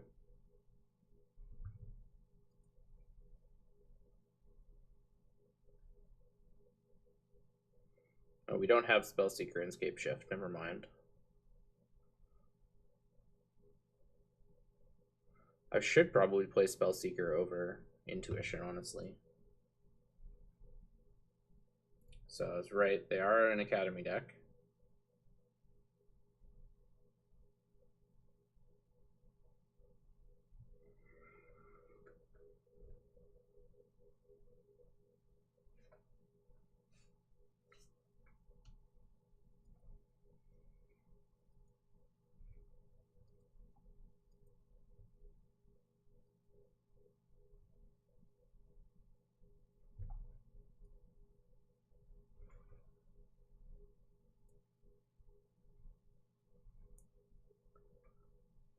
Jeskai is usually a pretty good place to be against combo. Holy cow. They had some powerful draws. Many Minaz. We might just be dead.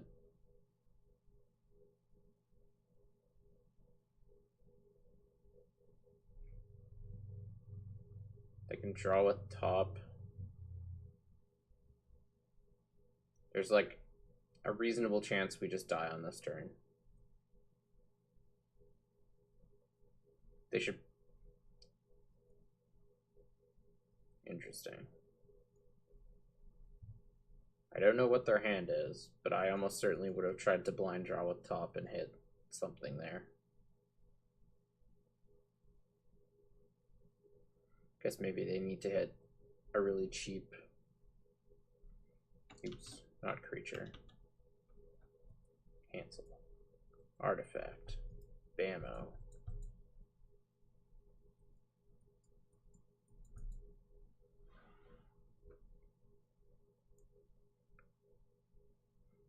Oh yeah, Ben has started a poll for the worst card. There's this tweet there. Worst pointed cards ever bracket. There were some bad ones back in the day. It used to be, we used to not have a council and it was just like a community forum. Whoever showed up to YJ on pointing day, and everyone could have their say or whatnot, and it was pretty heinous, I'd say. There were some real bad choices, because back in the day there were like a few people viewed as good players, and like it wasn't somebody's responsibility to like think about the format as a whole, so they had just like, I lost to Winter Orb, let's point Winter Orb. I've been losing to Grindstone a lot, let's point Grindstone. Feels real bad, and everyone's like, yeah, it does feel bad.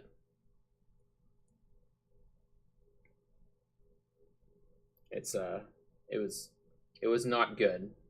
Let's just put it that way. Well, our opponent has drawn very well. They can put Paradox Engine back in play should they wish.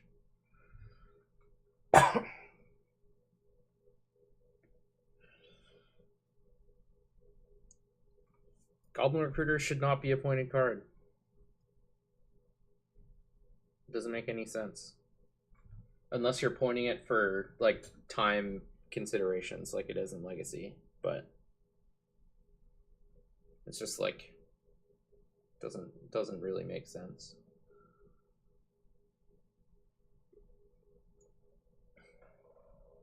Like what is adding it to the points list functionally do? You just let goblins play one more points, so you stop them from being able to play Mox Lotus. Like, does the format get better from stopping goblins play Mox Lotus? Not really.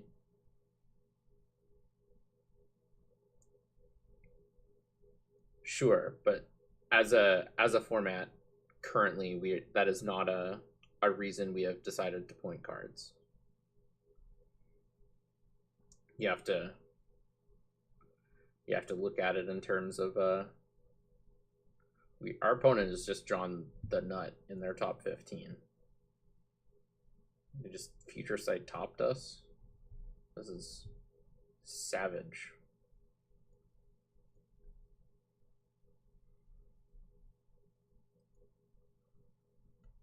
I honestly can't remember when Will was pointed.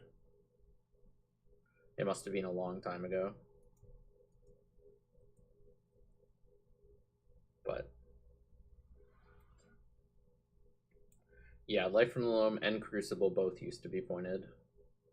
That was one of the first things the council did when it was it was created, was remove both Life from the Loam and Crucible of Worlds, because those cards really don't need to be pointed. Everyone's like, yeah, it feels so bad, but it's like, do the land stacks actually ever win tournaments? Not really.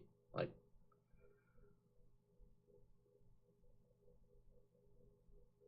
it does feel bad when they like get their magical Christmas land like thing happening on turn 1 or 2, but it does not happen very often.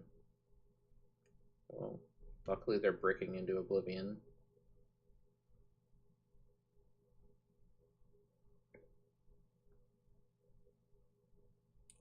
Gamble also used to be pointed. That was also a democracy thing. Like, basically all these cards that used to be pointed were basically all pre-council era.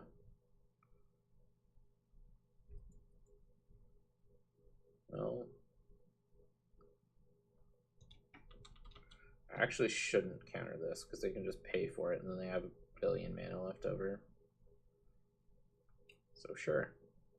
You may time spiral, I suppose. I was hoping to hit a counter spell, but never lucky.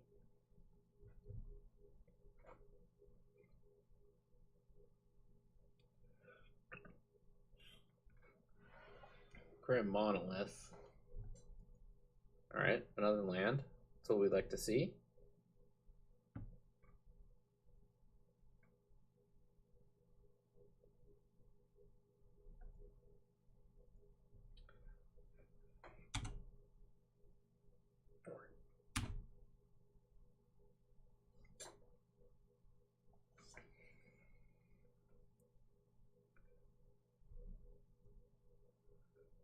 Yes, I do. They have Gilded Lotus, Voltaic Key, Reshape, Paradoxical Outcome, Giga Drowse, and Windfall. Doesn't look good, team. Their hand was the Stone Cold Nutter Butters.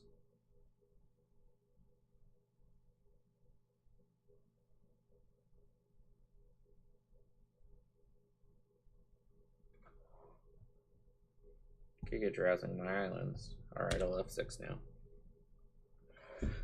Sit back and relax and watch the show. Fabricate's not the most ridiculous one on there, honestly. Like, artifact combos were good at one point. Like, there was a period in time where Time Vault was the best deck by far, and that's why both Fabricate and Muddle the Mixture were on there. Those are actually from the Council era of pointings, that the Council pointed both Fabricate and Muddle the Mixture. Land tax is just ridiculous. Like, that card's just not even playable outside of very niche strategies.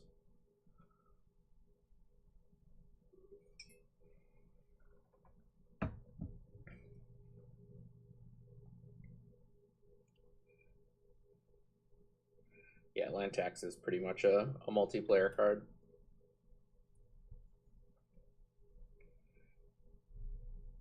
Can they win? Are they just paradoxically? They should tap top and hold priority if they're paradoxically. Why World Gorger? Because there was a time where people decided that World Gorger was a combo that was too good to go unpointed in Canadian Highlander.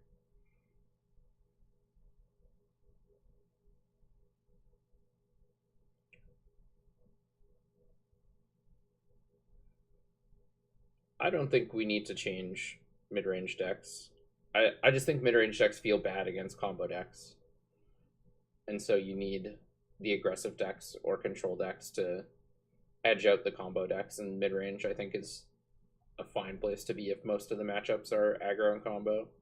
I mean, as I forgot who was pointing it out earlier, but mid-range is probably the winningest archetype this season so far. So it's just like people are used to mid-range just being the best, and I'm not certain it's the best right now.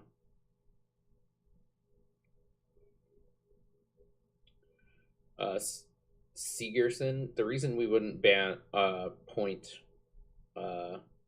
Animate Dead or Necromancy or Dance of the Dead is because A, there's 3 of them, and we're not going to point all 3 of them. And B, we usually try to avoid collateral pointings, where it's just like regular Reanimator played all 3 of those cards, and whereas only World Gorger Dragon combo plays the World Gorger Dragon. So, in order to avoid pointing other cards that we didn't necessarily think needed to be pointed, we would just point World Gorger Dragon. But this was also World Gorger was also pre-council, so like trying to reason or rhyme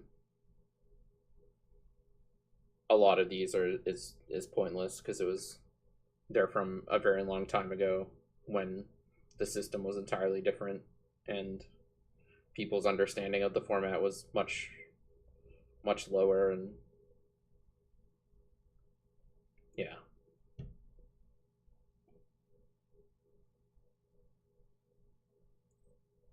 What was the time that the format was in the most jeopardy? Like either so much disagreement among you guys or some other reasons. I actually stopped playing for 9 months. It was one of the pointing discussions. I had played Imperial Seal for the past 6 months in a lot of different decks. I was one of the only people who played it because I was one of the only people who owned it. And so I was like, I don't think this card should be the same pointing as Vampiric Tutor. I think it's significantly worse. I like laid out what I thought was a reasonable, logical argument. Oh yeah, we're dead. We'll concede. We won't make them do that. I laid out what I thought was a like logical, reasoned argument, and then one of the more prominent players at the time. This is when I was much less prominent in the community. I was just like, and this person had up to this point not played Imperial Seal since I started playing the format several years ago. Just was like, yeah, but I don't think it should be different. And then other people were like, yeah, I agree. And none of these people had played the card. And so I got really frustrated, and I was sort of brooding for the rest of the points democracy meeting. And then somebody jokingly was like, let's point Goblin Recruiter. Like, the local Goblins player just won again. Let's put it to 4. And then we put Goblin Recruiter from 0 points to 4 points when it was a 7-point system. And that was the straw for me. I just like couldn't handle it. So I just got up. I like made some angry statement like, this is ridiculous. Like, why is nobody taking this seriously? Like, and I left and didn't play for 9 months. And when I came back, the council happened very shortly thereafter, and I became a part of it pretty quickly. So yeah, it was frustrating, but we got past it. I don't think the format's ever been in jeopardy, especially in Victoria. Like, there were certainly times where it was, not as prominent or not as likely to flourish as it were, but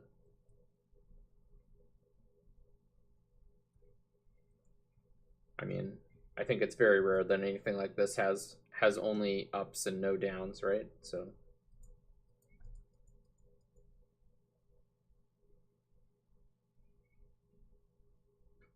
and this was also like many years ago, so like people in general were just like less good at managing a format, didn't realize the extent of what we had or what we could have. Well, I'm never beating this Ugin in a million years, so I'm just gonna bottom that.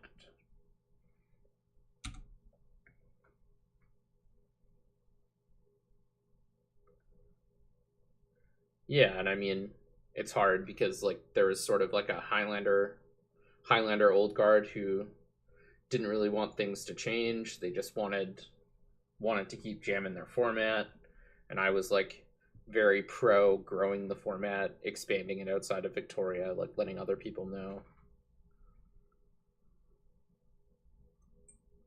Like, and I started making content for it. I started the There Can Only Be One podcast. I had like got Marshall involved.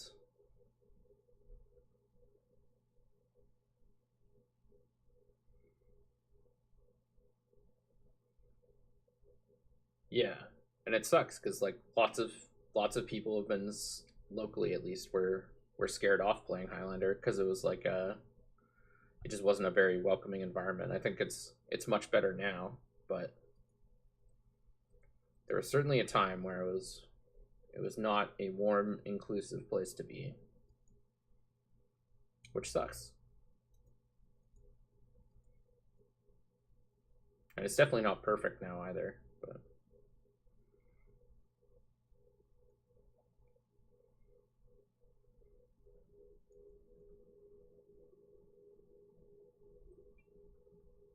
maybe I should have got that Caracas in play.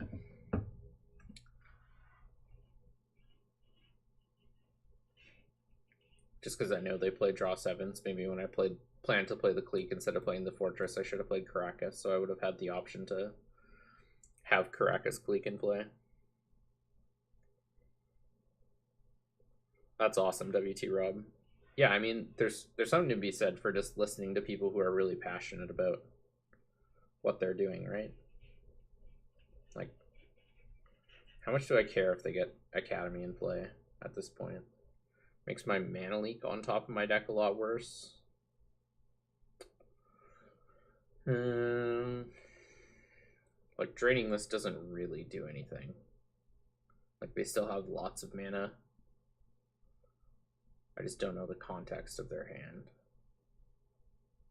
Like, if this is getting Inventor's Fair, I probably want to counter it. Alright, I'm gonna let it resolve. But yeah, like, those are the things I love the most. And, like, that's why I got so hooked on disc golf, is because, like, I had, like, got in and so many people are so invested in, like, when you watch the best coverage, it's so good. The disc golf coverage, like the top tier disc golf coverage, and like the commentators are great and the community is great. Like, it's like the best part of the Magic community is like when you hear like a new player going in and like some old player like gives them like a new deck and they're like, oh yeah, I got a new deck, and like, or like a kid or something, and that happens in disc golf all the time. Like, somebody like walks up to a group of disc golfers in a park and they're like, what are you doing? And they're like, oh, we're playing disc golf. And they're like, sweet. And then somebody like gives them one of the old discs out of their bag, and then you just like grow the sport that way. It's super cool to see. Yeah, Segerson, disc golf, that's probably my biggest hobby outside of Magic currently. Probably playing once or twice a week at this point.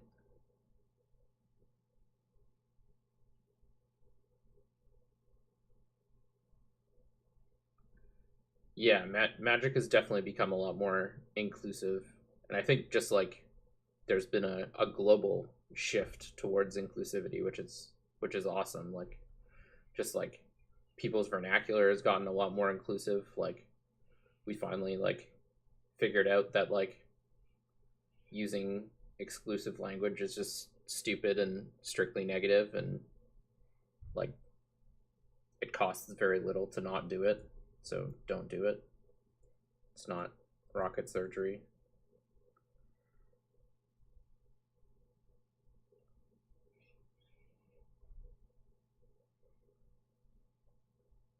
But yeah, yeah, I'm happy. There's still a long way to go though, which is important to realize.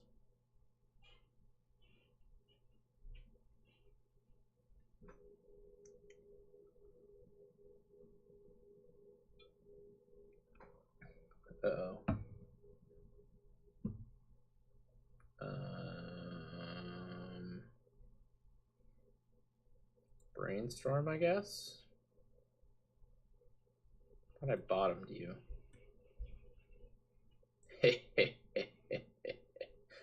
Never didn't have it.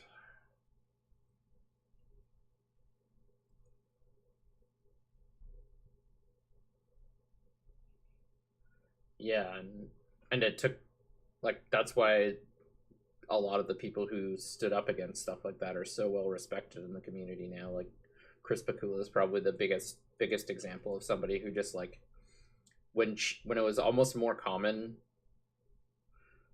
to cheat than to not cheat, like having somebody who not only didn't cheat or most likely didn't cheat but was willing to speak out against it, and like that that's huge and that's really hard to do.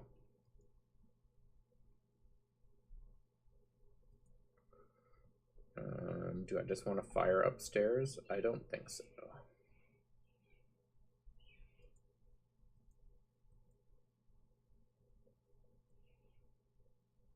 Actually, I probably should have fired upstairs because then it makes just Celestial Colonnade lethal.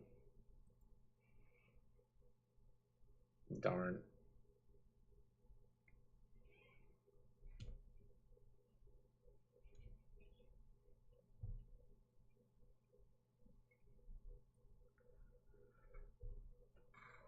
Yeah, and it's a tough subject to talk about because a lot of people feel uncomfortable talking about it.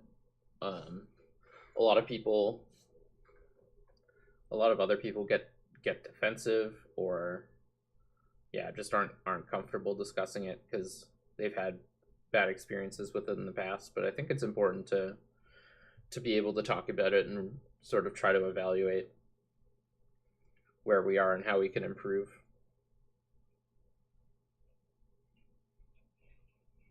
I think Autumn winning the Mythic Championship likely helped a lot and may spur another sort of revolution, which will be great.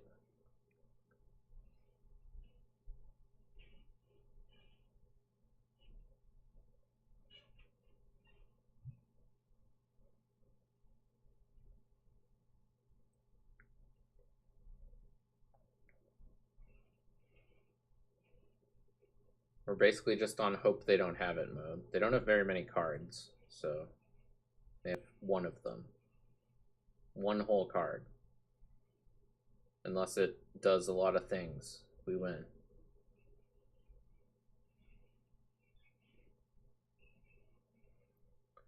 Fiden says, recently got to try Legacy for the first time when a guy at my LGS loaned me a deck. They were happy, they got more players for the tournament, and I ended up having one of my best MGT experiences. Inclusion is better for everyone. Yeah, exactly. Those are like everyone's happy stories. And like when the Legacy scene in Victoria was bigger, that used to happen all the time. Like one of the one of the actually more prominent Highlander players for a while.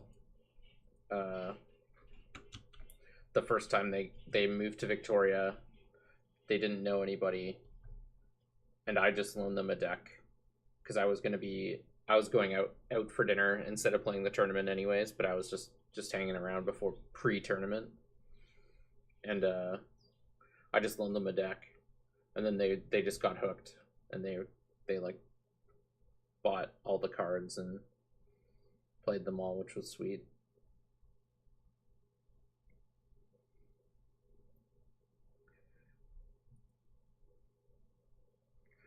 Capsize, cast with buyback. Alright, well.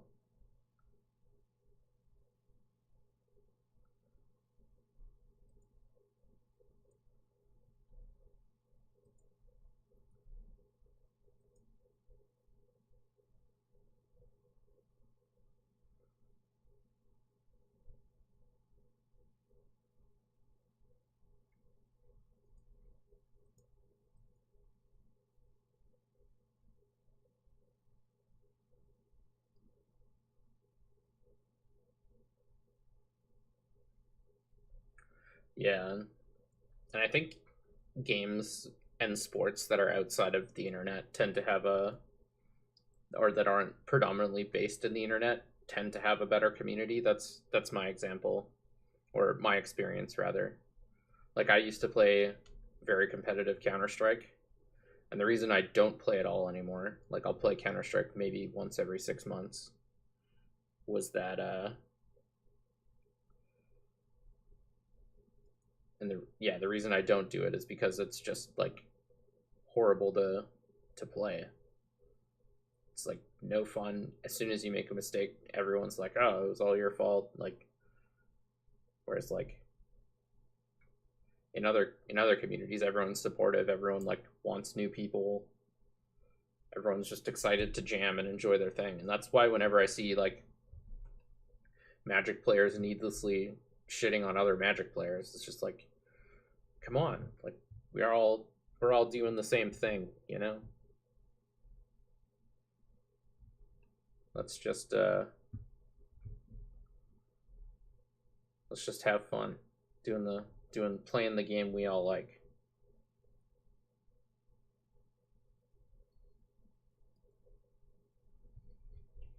So Jitai's command do anything? Any secret snapcasters in here? Nope. Alright, we pass.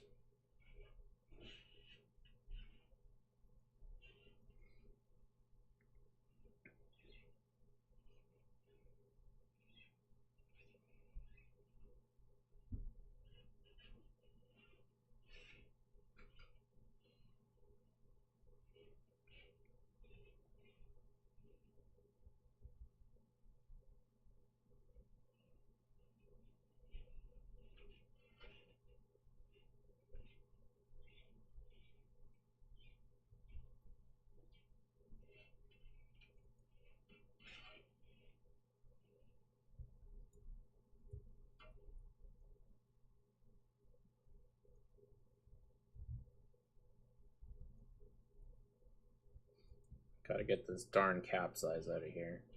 Otherwise we're never gonna win. Just need them to go brick brick, and then we win. They have a lot of bricks in their deck. But they have a lot of mana, so their hits are pretty good. Later, Emberfool. Thanks for hanging out.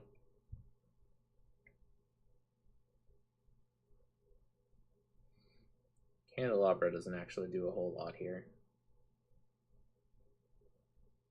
Just makes them more mana. I don't think mana was their restriction here. Does make them a lot more mana, but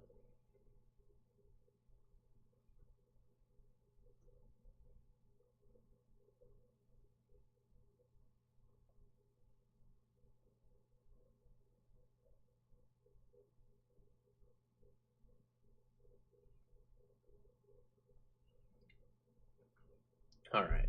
Are we dead or are we not dead? We're maybe dead. They probably should have tapped their Tolarian Academy here. Alright, we got there. We got there. They're going to need to play a quick game 3. We're nice and ahead on the clock this time. Oh, they said punt. Whoops. I didn't notice what they did, but this hand is great. 2 counter spells and a Snapcaster Mage, and eventually a Consecrated Sphinx. Hopefully gets us there.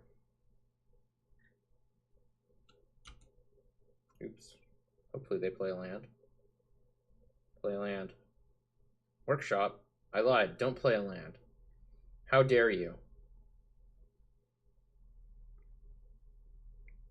Oh, they cast Frantic with 0 cards in hand. Yeah, that is a classic blunder, for sure.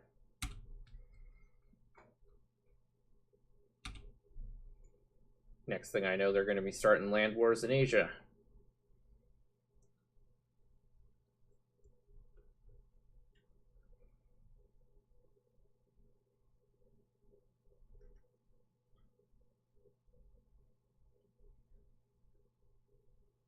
The more I stream and the more you tune in, the more you realize I'm going to probably quote The Princess Bride a lot. Definitely one of my favorite movies. Such a great movie.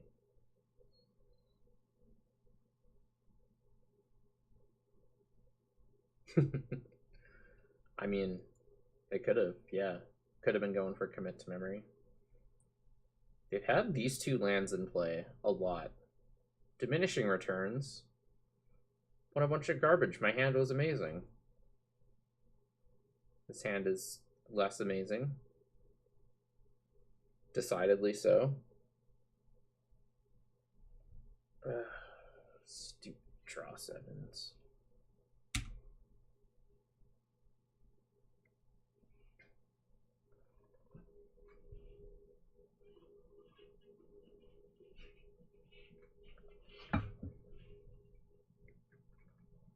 What did they exile?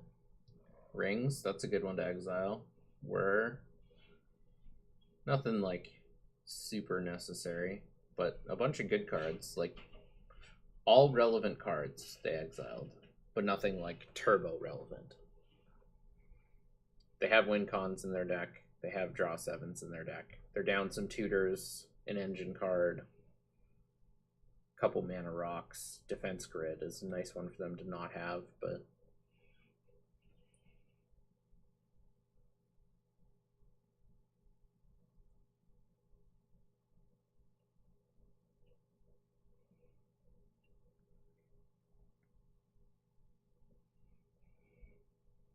hopefully they're casting Ugin and we get to condescend it for one. That would be pretty sweet. Well, rip that plan. Guessing they're just gonna pass here, but I'm not positive.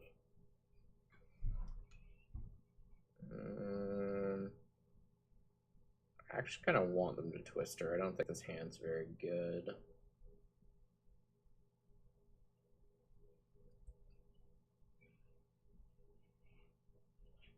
This hand's also not great, but Bird's good at least. As is Disallow. So we'll see which of those is better.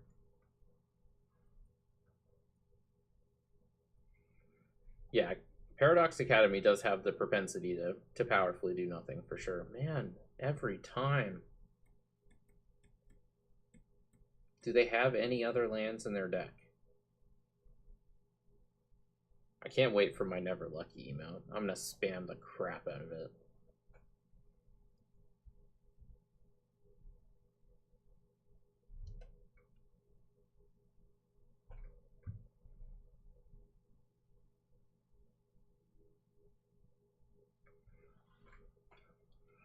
For those of you who haven't heard, I talked to my buddy Adam last weekend, and he is working hard on some sub badges and some emotes for the stream, so looking forward to that. I think we just have to counter this this here future site. I think we have but no choice. Still think it's likely that we're dead here, but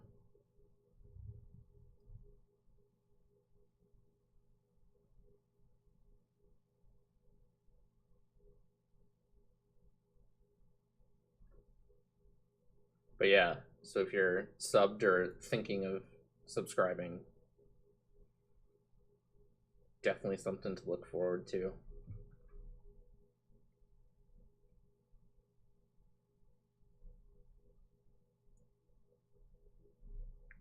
Assault Monolith.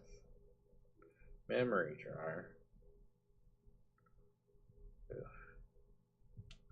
I like Negate. I want to keep it.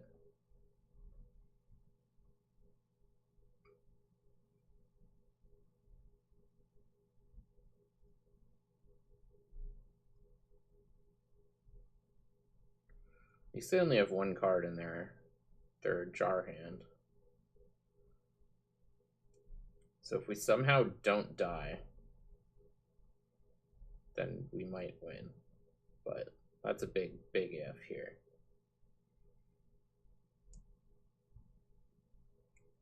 Yeah, no, we're not about timing them out. I wanna see a way to win, but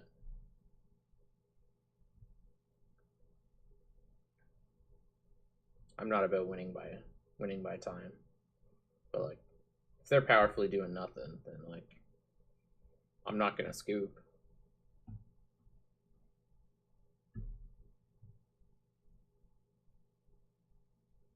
I'm confused. What are we doing? We're floating 21 mana in response to the jar. Discard trigger. Oh no. Alright, I'll concede to that. You got me. Their last card was one of their last cards was Capsize. They just get to bounce all our lands, then we discard our hand.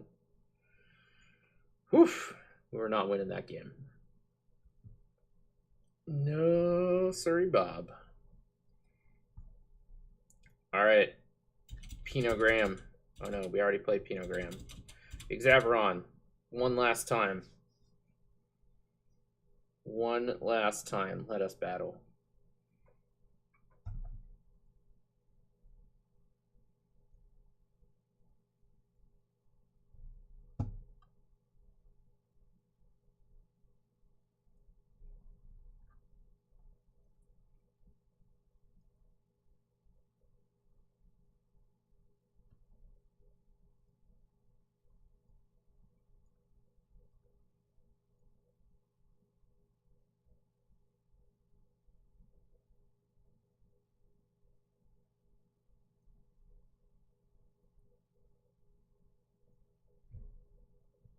Going back to Bug. Gonna finish strong here. Or hopefully at least. Yeah, thanks to the games, Martinez. Those were sweet games. You capsized me a few too many times for my liking, but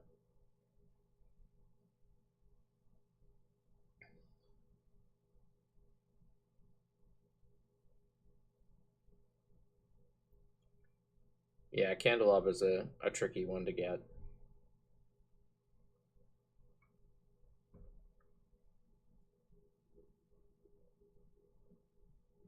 Alright, I'll keep. You got me.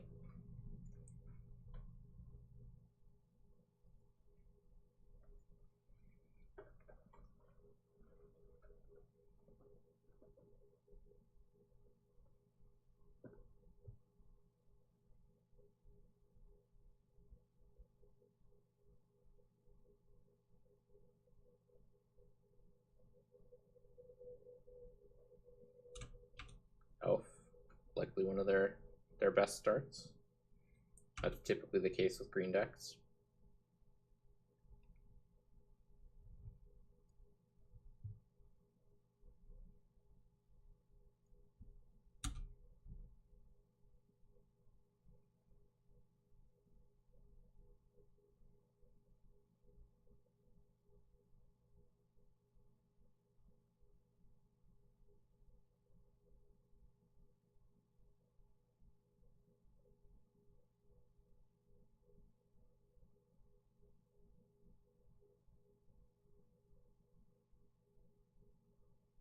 I really want a Pernicious Deed.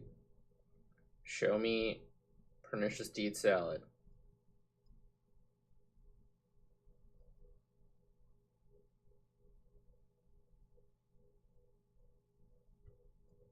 Alright, alright. Acceptable.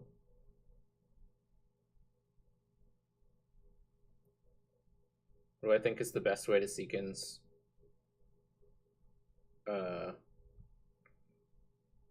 WL? Oh, Wasteland. Currently I'm just focused on producing my own mana and getting on board. But I definitely should have considered wastelanding them there.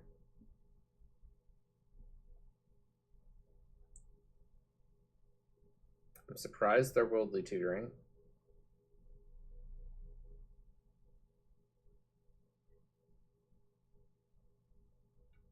Alright, so it looks like they do have another land in hand. Otherwise, they wouldn't have got a card they could otherwise not cast. So maybe they were trying to bait us into wastelanding. Wastelanding them wouldn't have even been good here. That's one of the reasons that, like, Wasteland, we just set ourselves back. Like, this way we force them to burn a tutor, eat a draw step to deal with the card that, like, honestly, we'd much rather this eat the Knight of Autumn than this. They tutored for a Knight of Autumn to presumably destroy our search for Azcanta. And, like, my inclination in this game is that our mana is more valuable than theirs. So I don't even want to wasteland them, really. Like, I might wasteland this to get them off 2 colors, potentially, but like, I'm not excited about slowing down my own production. There's gonna be beating me in the face. I can only take so many face beats.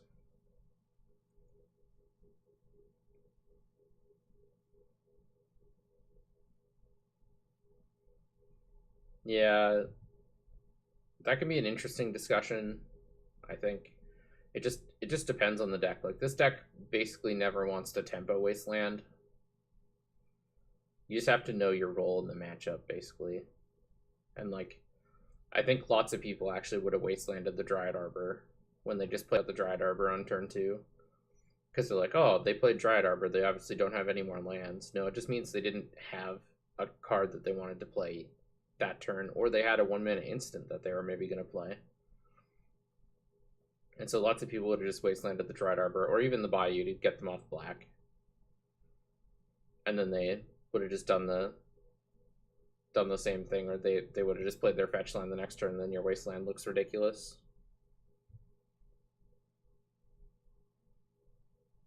So wastelanding this is pretty tempting. They're down to 2 cards, and it takes them off 2 colors, so I'm going to do that. I think we have the time to do it, but it's close. Like, we almost don't have the time to do it. We're taking some beats. So that's a utility wasteland. It's taking them off colors. Oh, they're 5 color.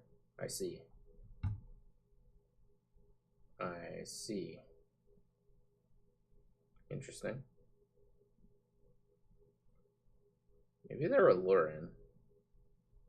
Allurin or Food Chain. That's what it looks like the most to me.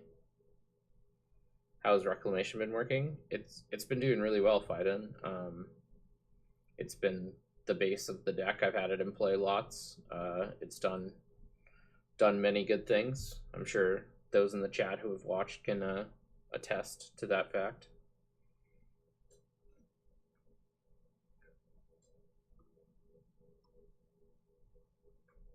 I think you're unlikely to see Dryad Arbor in 5 color good stuff. I think we're getting Collected Companied. I think this is Food Chain. Or Allurin. Oh, it's Court of Calling. Alright. I think it's a creature combo deck and not a good stuff deck. That is my guess, but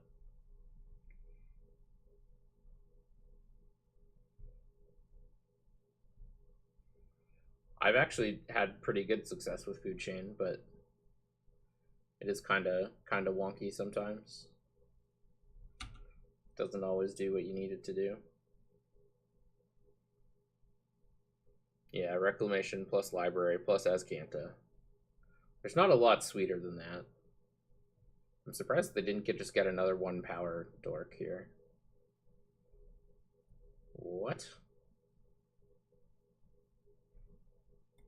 I'm so confused.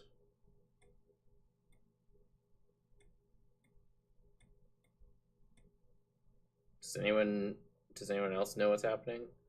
I usually play Bug for Food Chain, but I think the best cards in the deck are, or some of, are Manipulate Fate and Foresight.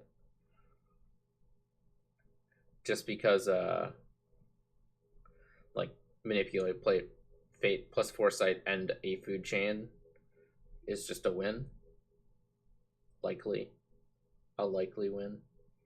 Or like you're able to get pretty far ahead by just casting every creature in your hand. So I think that excluding blue from a Food Chain deck is just a little too much for me personally, but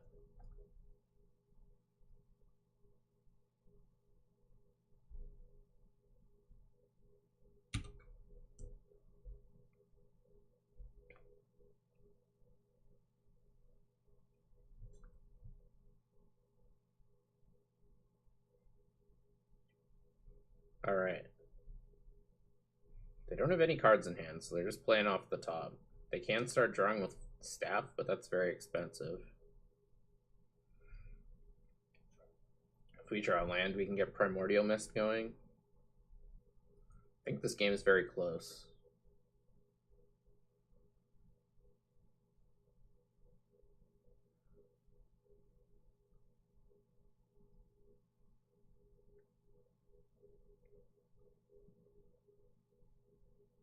Oh, I get it now. It was like crappy, not junk. Yeah, whenever somebody calls anything a junk deck, I just assume it's black, white, green. I don't think it's bad.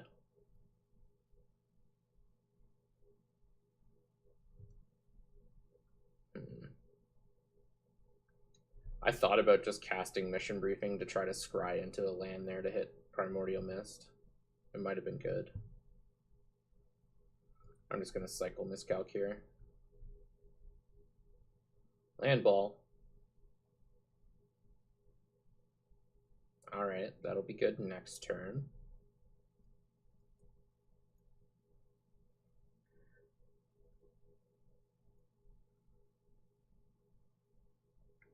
I'm almost certainly picking Primordial Mist for the best card you're not playing. Did I already pick it? I can't remember. Probably just drawing a card here. Teachings in this economy? I don't know what they're doing, but I'm having none of it. I think I did.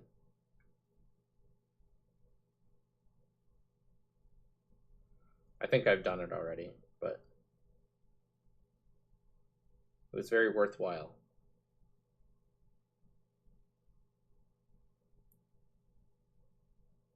Gaining life? Sure. Be my guest. Like, what the hell are they getting with mystical teachings, right? I'm so confused. What's happening?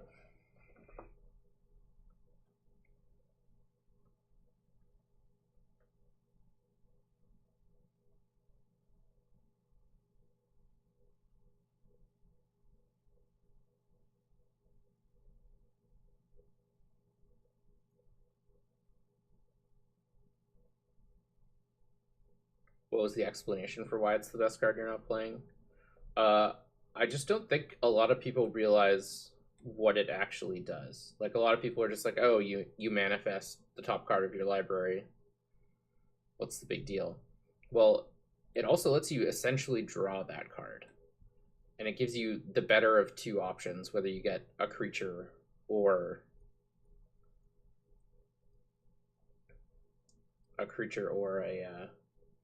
a card, which to me is amazing. I think it is very, very good.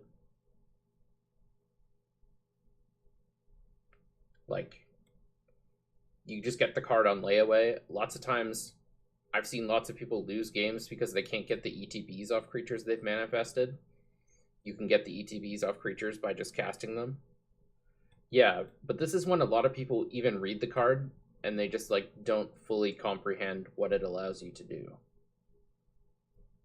which is the issue. Guessing they're flashing back teachings. I don't know what it is they are getting.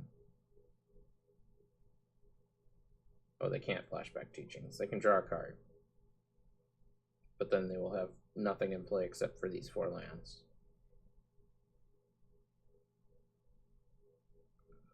Yeah, so I think this is just a difficult card to assess without having played it and realizing how good it is. Why are they gaining a life? Why didn't they draw a card? They could have, right? 1, 2, 3, 4, 5. I'm so confused.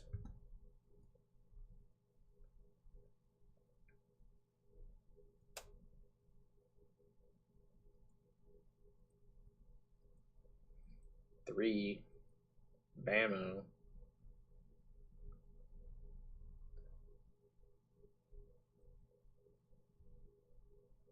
Yes. Was Pernicious Deed good there? The answer will shock you.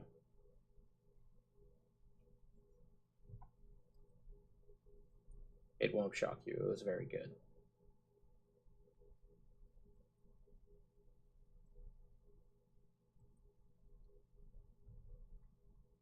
I still just want lands. Hey.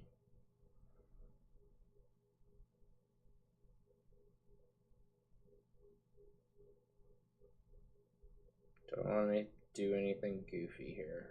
I don't think so, but I am gonna fetch.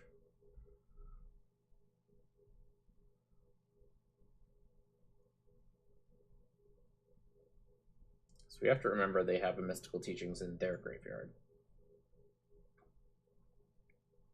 Probably should have floated one just in case I wanted to Gear Hulk there, but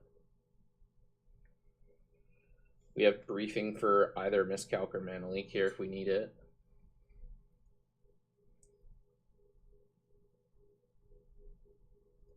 Nice. Lands are good. Resolve. Yes. Alright, now I feel like we're winning.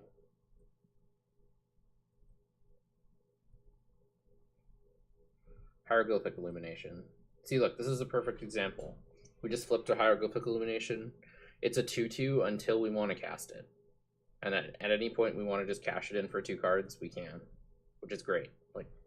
Like now, for example, that they have an 05. Like,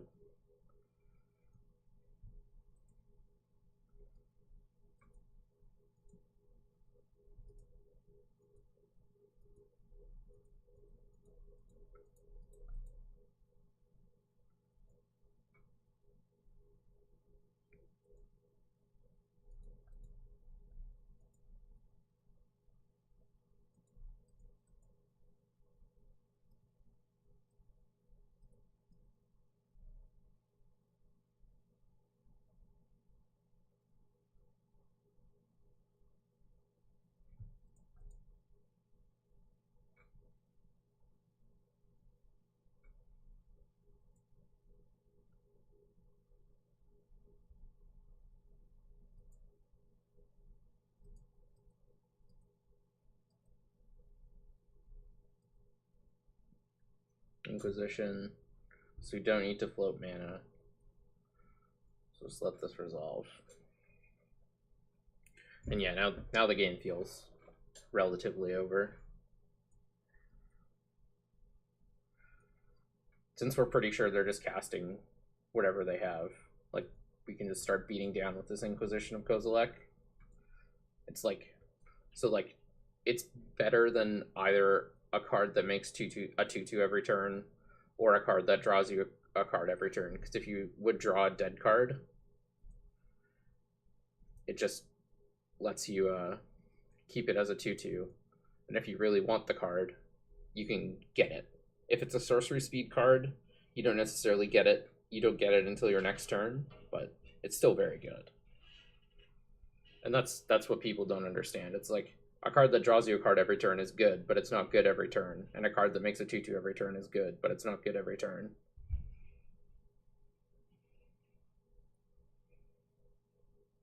Whereas this card just gives you whichever one of those is better, which is incredibly powerful.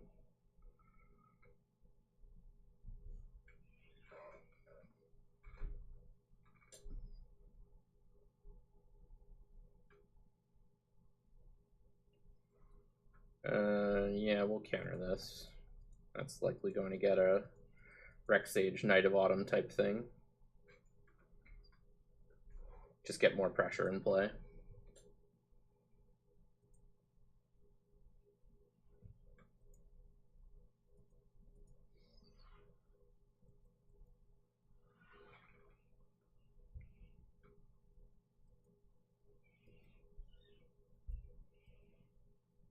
Alright, we got there.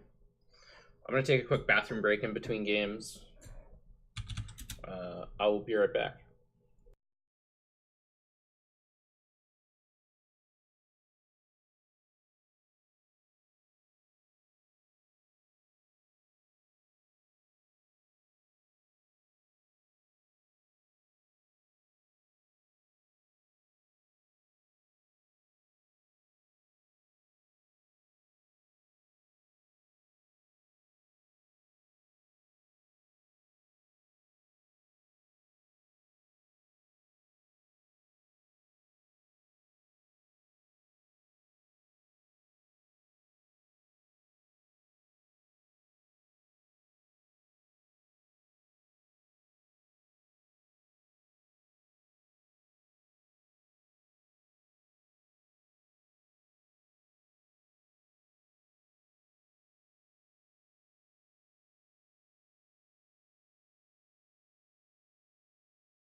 All right, we are back for game two. We're still not entirely sure what our opponent's doing. I'm convinced it's some sort of Alurin or food chain type deal. I think this hand's keepable. We can cycle Illumination and Impulse to find lands. We have Force of Will, and we can Factor Fiction. It didn't look like they were super aggressive. They had dorks and some medium creatures, but I think it's unlikely they're going to be coming like full speed ahead.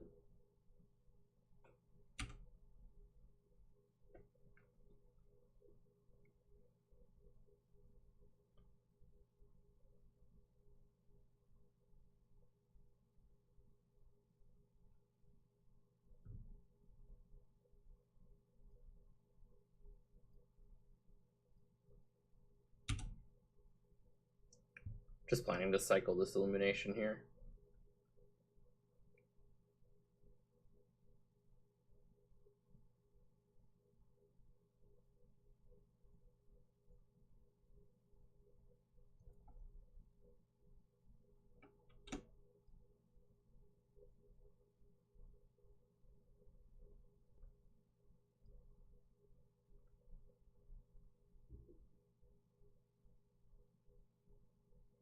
We're not wastelanding for the same reason we didn't last game. We have 6 drops and 4 drops we want to hit. So until we see what we believe to be a good reason to wasteland, there's just no reason to do it. Like, there's a good chance later we'll be able to take them off colors, especially with Field of Ruin in conjunction with Wasteland. So we need to wait for them to establish their mana base in order for us to attack it. How often do I shock a land in just to represent something like a counterspell? It's all context based and how much I think the life points versus the chance for me to affect my opponent's play is. So it depends who I'm playing against and what I believe the matchup to be, or what I know the matchup to be if it's a post-board game. I say post-board. There's of course no sideboarding in Highlander, but game 2 or 3.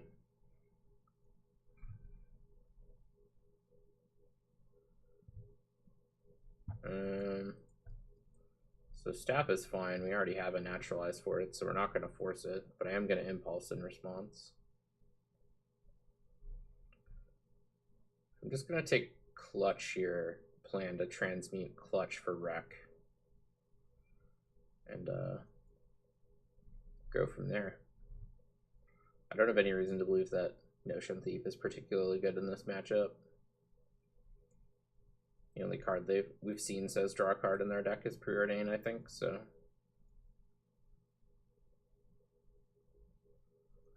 Like, there's a chance I end up regretting not smashing the staff right away, but I think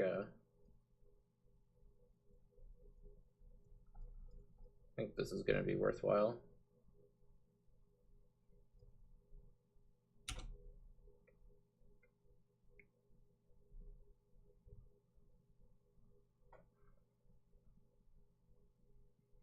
Yeah, as Lowman says, Blue Mirrors is one of the matchups where it likely has the most value. It's pretty good against, can be pretty good against combo as well, I find. Don't know what they're getting. I can always force what they get, I guess. Kind of want to see what they're getting. I'm gonna let this resolve and maybe regret it, but we'll see.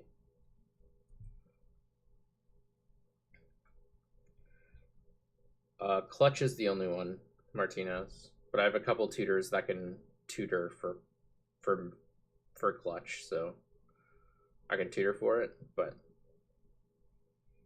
awesome, Kyle. Thanks for hanging out as always. Much appreciated. Thanks a lot for the donation and your moderation and your chatting. Have a good one.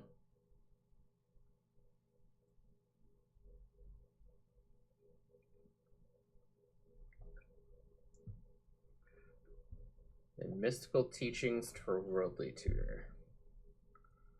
Okay. Question mark.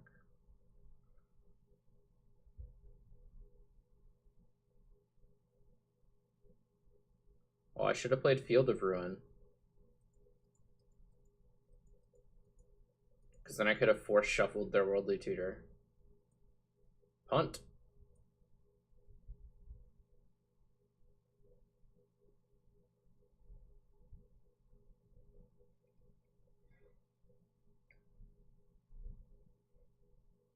They didn't tutor upkeep. Huh. Yeah, like they can't be a value deck if this is a line of play that they're taking, I don't think. Like this just isn't a good value line. They have to have access to some sort of combo, I think.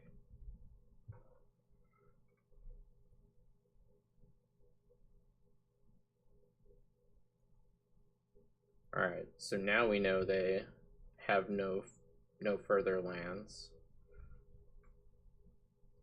So I'm going to wasteland here to force them to Worldly Tutor.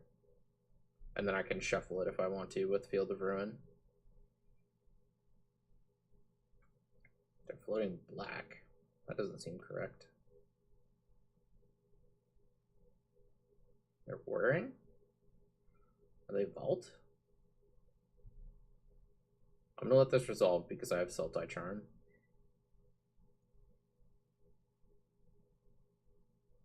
But I want to know what's happening. Grim Monolith. Interesting.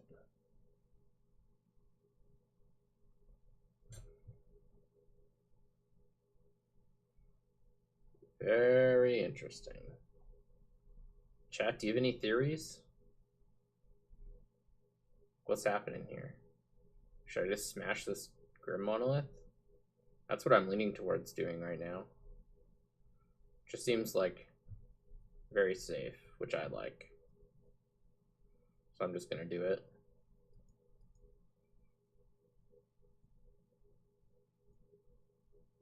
Really, do you think they're a Paradox Engine deck with Mana Dorks? Yeah, maybe.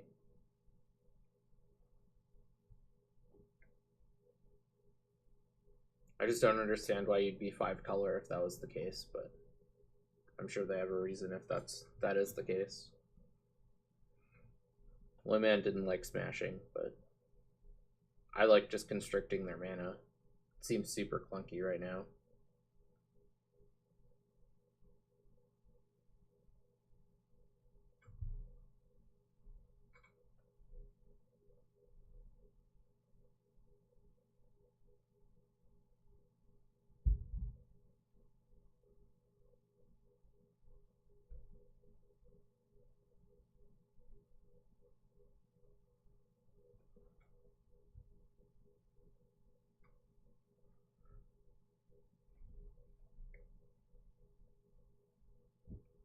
Again, step, I'm gonna Field of Ruin either one of these regardless of what happens.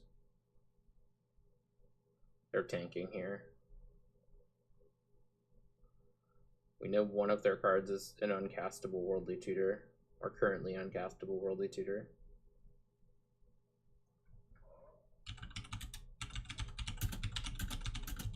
We're gonna see what's in their hand. Tap, tap. Concede.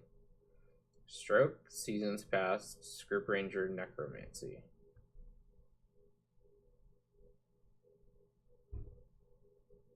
Yeah, I still don't fully understand what's happening, but the deck looks sick. Like, it certainly does things.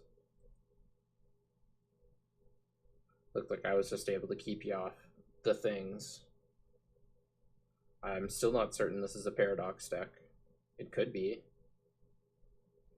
but I'm not certain if it is. Like, I'd expect more creatures, right? More Paradox things. Thanks, Xavron. Yeah. Do you want to fill us in on what the deck does?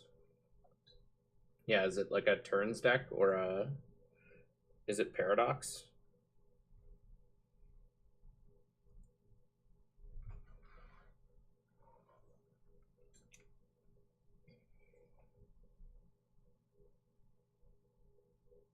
Paradox is not in the deck. Alright. So I win this round, low man. You're comboing, right?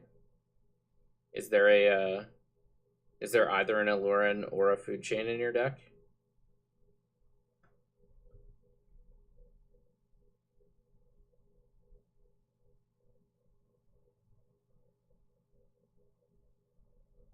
I'm curious, Exaveron.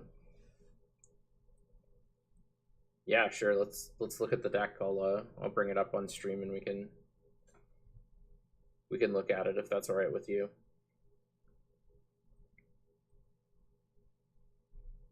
We can talk about it for a bit. I don't have to go toot sweet, but just pretty soon. Awesome. Yeah, if you post a list, I'll bring it up.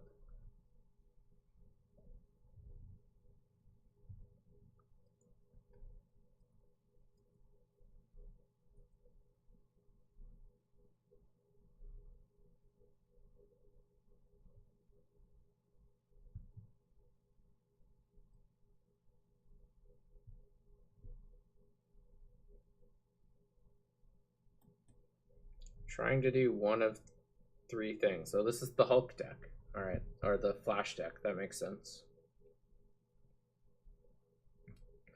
All right. So trying to do one of three things. One of those things is Flash Hulk. Flash Hulk. You also have Kiki combo.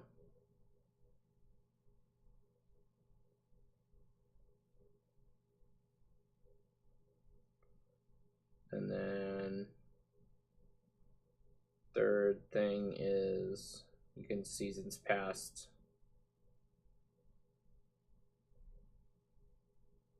I don't know if there's a Seasons Past combo in here, is there? I guess Seasons Past DT Time Warp is a combo, but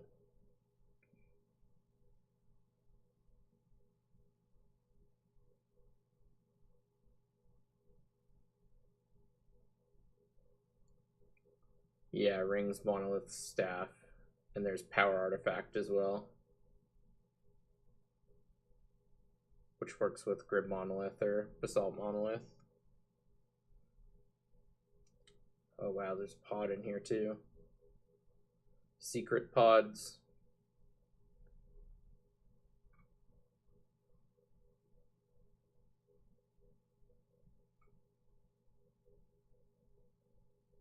Yeah, definitely. This deck seems sick.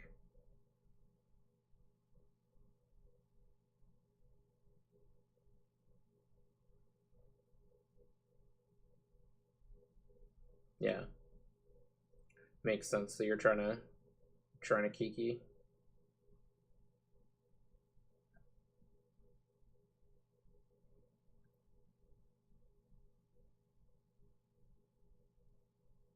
And you can win from you have the win from just a 3-drop, right? Just a 2-drop even.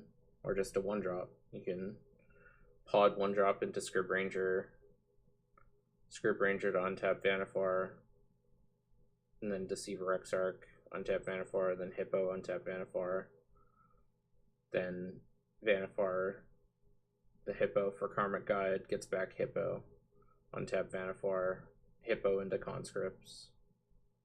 Oh no, Hippo into Kiki Jiki, the Karmic Guide, and then Karmic Guide gets back any of the Kiki Jiki-able things.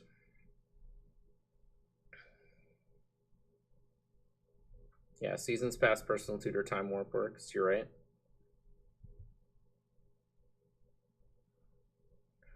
Yeah, it looks a little all over the place to me personally, but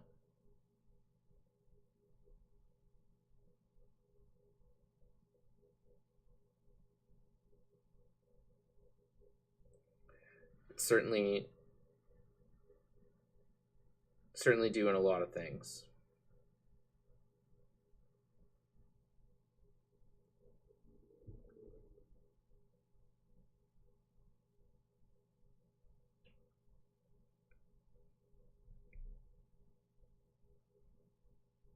You sack Kiki with the guide trigger? Which guide trigger?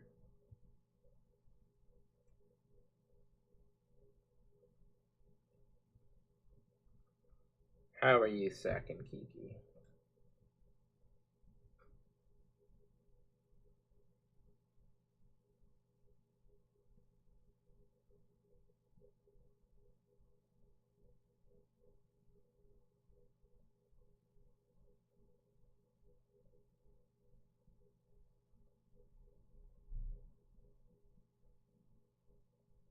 Oh yeah, there's Karen Feeder and Viscer's here in here too. Yeah, that works as well.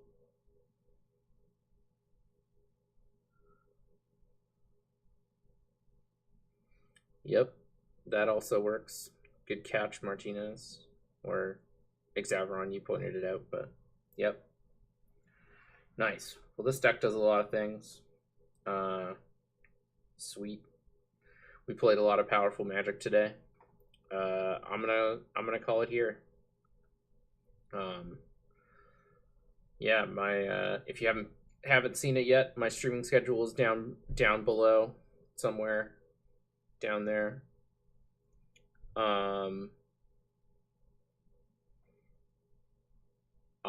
There will be sub badges and emotes coming soon, hopefully by the end of next week. That's my hope, but Adam's a busy dude, I'm a busy dude, so may take us a little bit longer than that to get them all set up. I do have finals coming up in mid-April, so I may cut out some streams around then, but after then I'm likely going to add some, so hopefully it'll balance out eventually. Yeah, we'll see. Yeah, so just a heads up on that. I'll update everything closer to the time of my Twitter. That's always the best place to get informed of my haps. Let's see who's streaming. I'm gonna do more of these raid things. They seem sweet. I'm gonna send you over to somebody rad. I'm gonna send you over to Hallie. She is the online content manager for Card Kingdom, and she's a Highlander homie. So go in and let her know you came from my channel.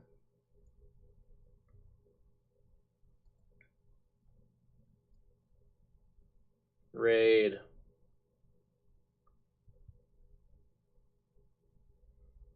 So I don't entirely get how raids work, but they seem sweet, and I get to help out homies, so I'm down. Raid now. Raid now.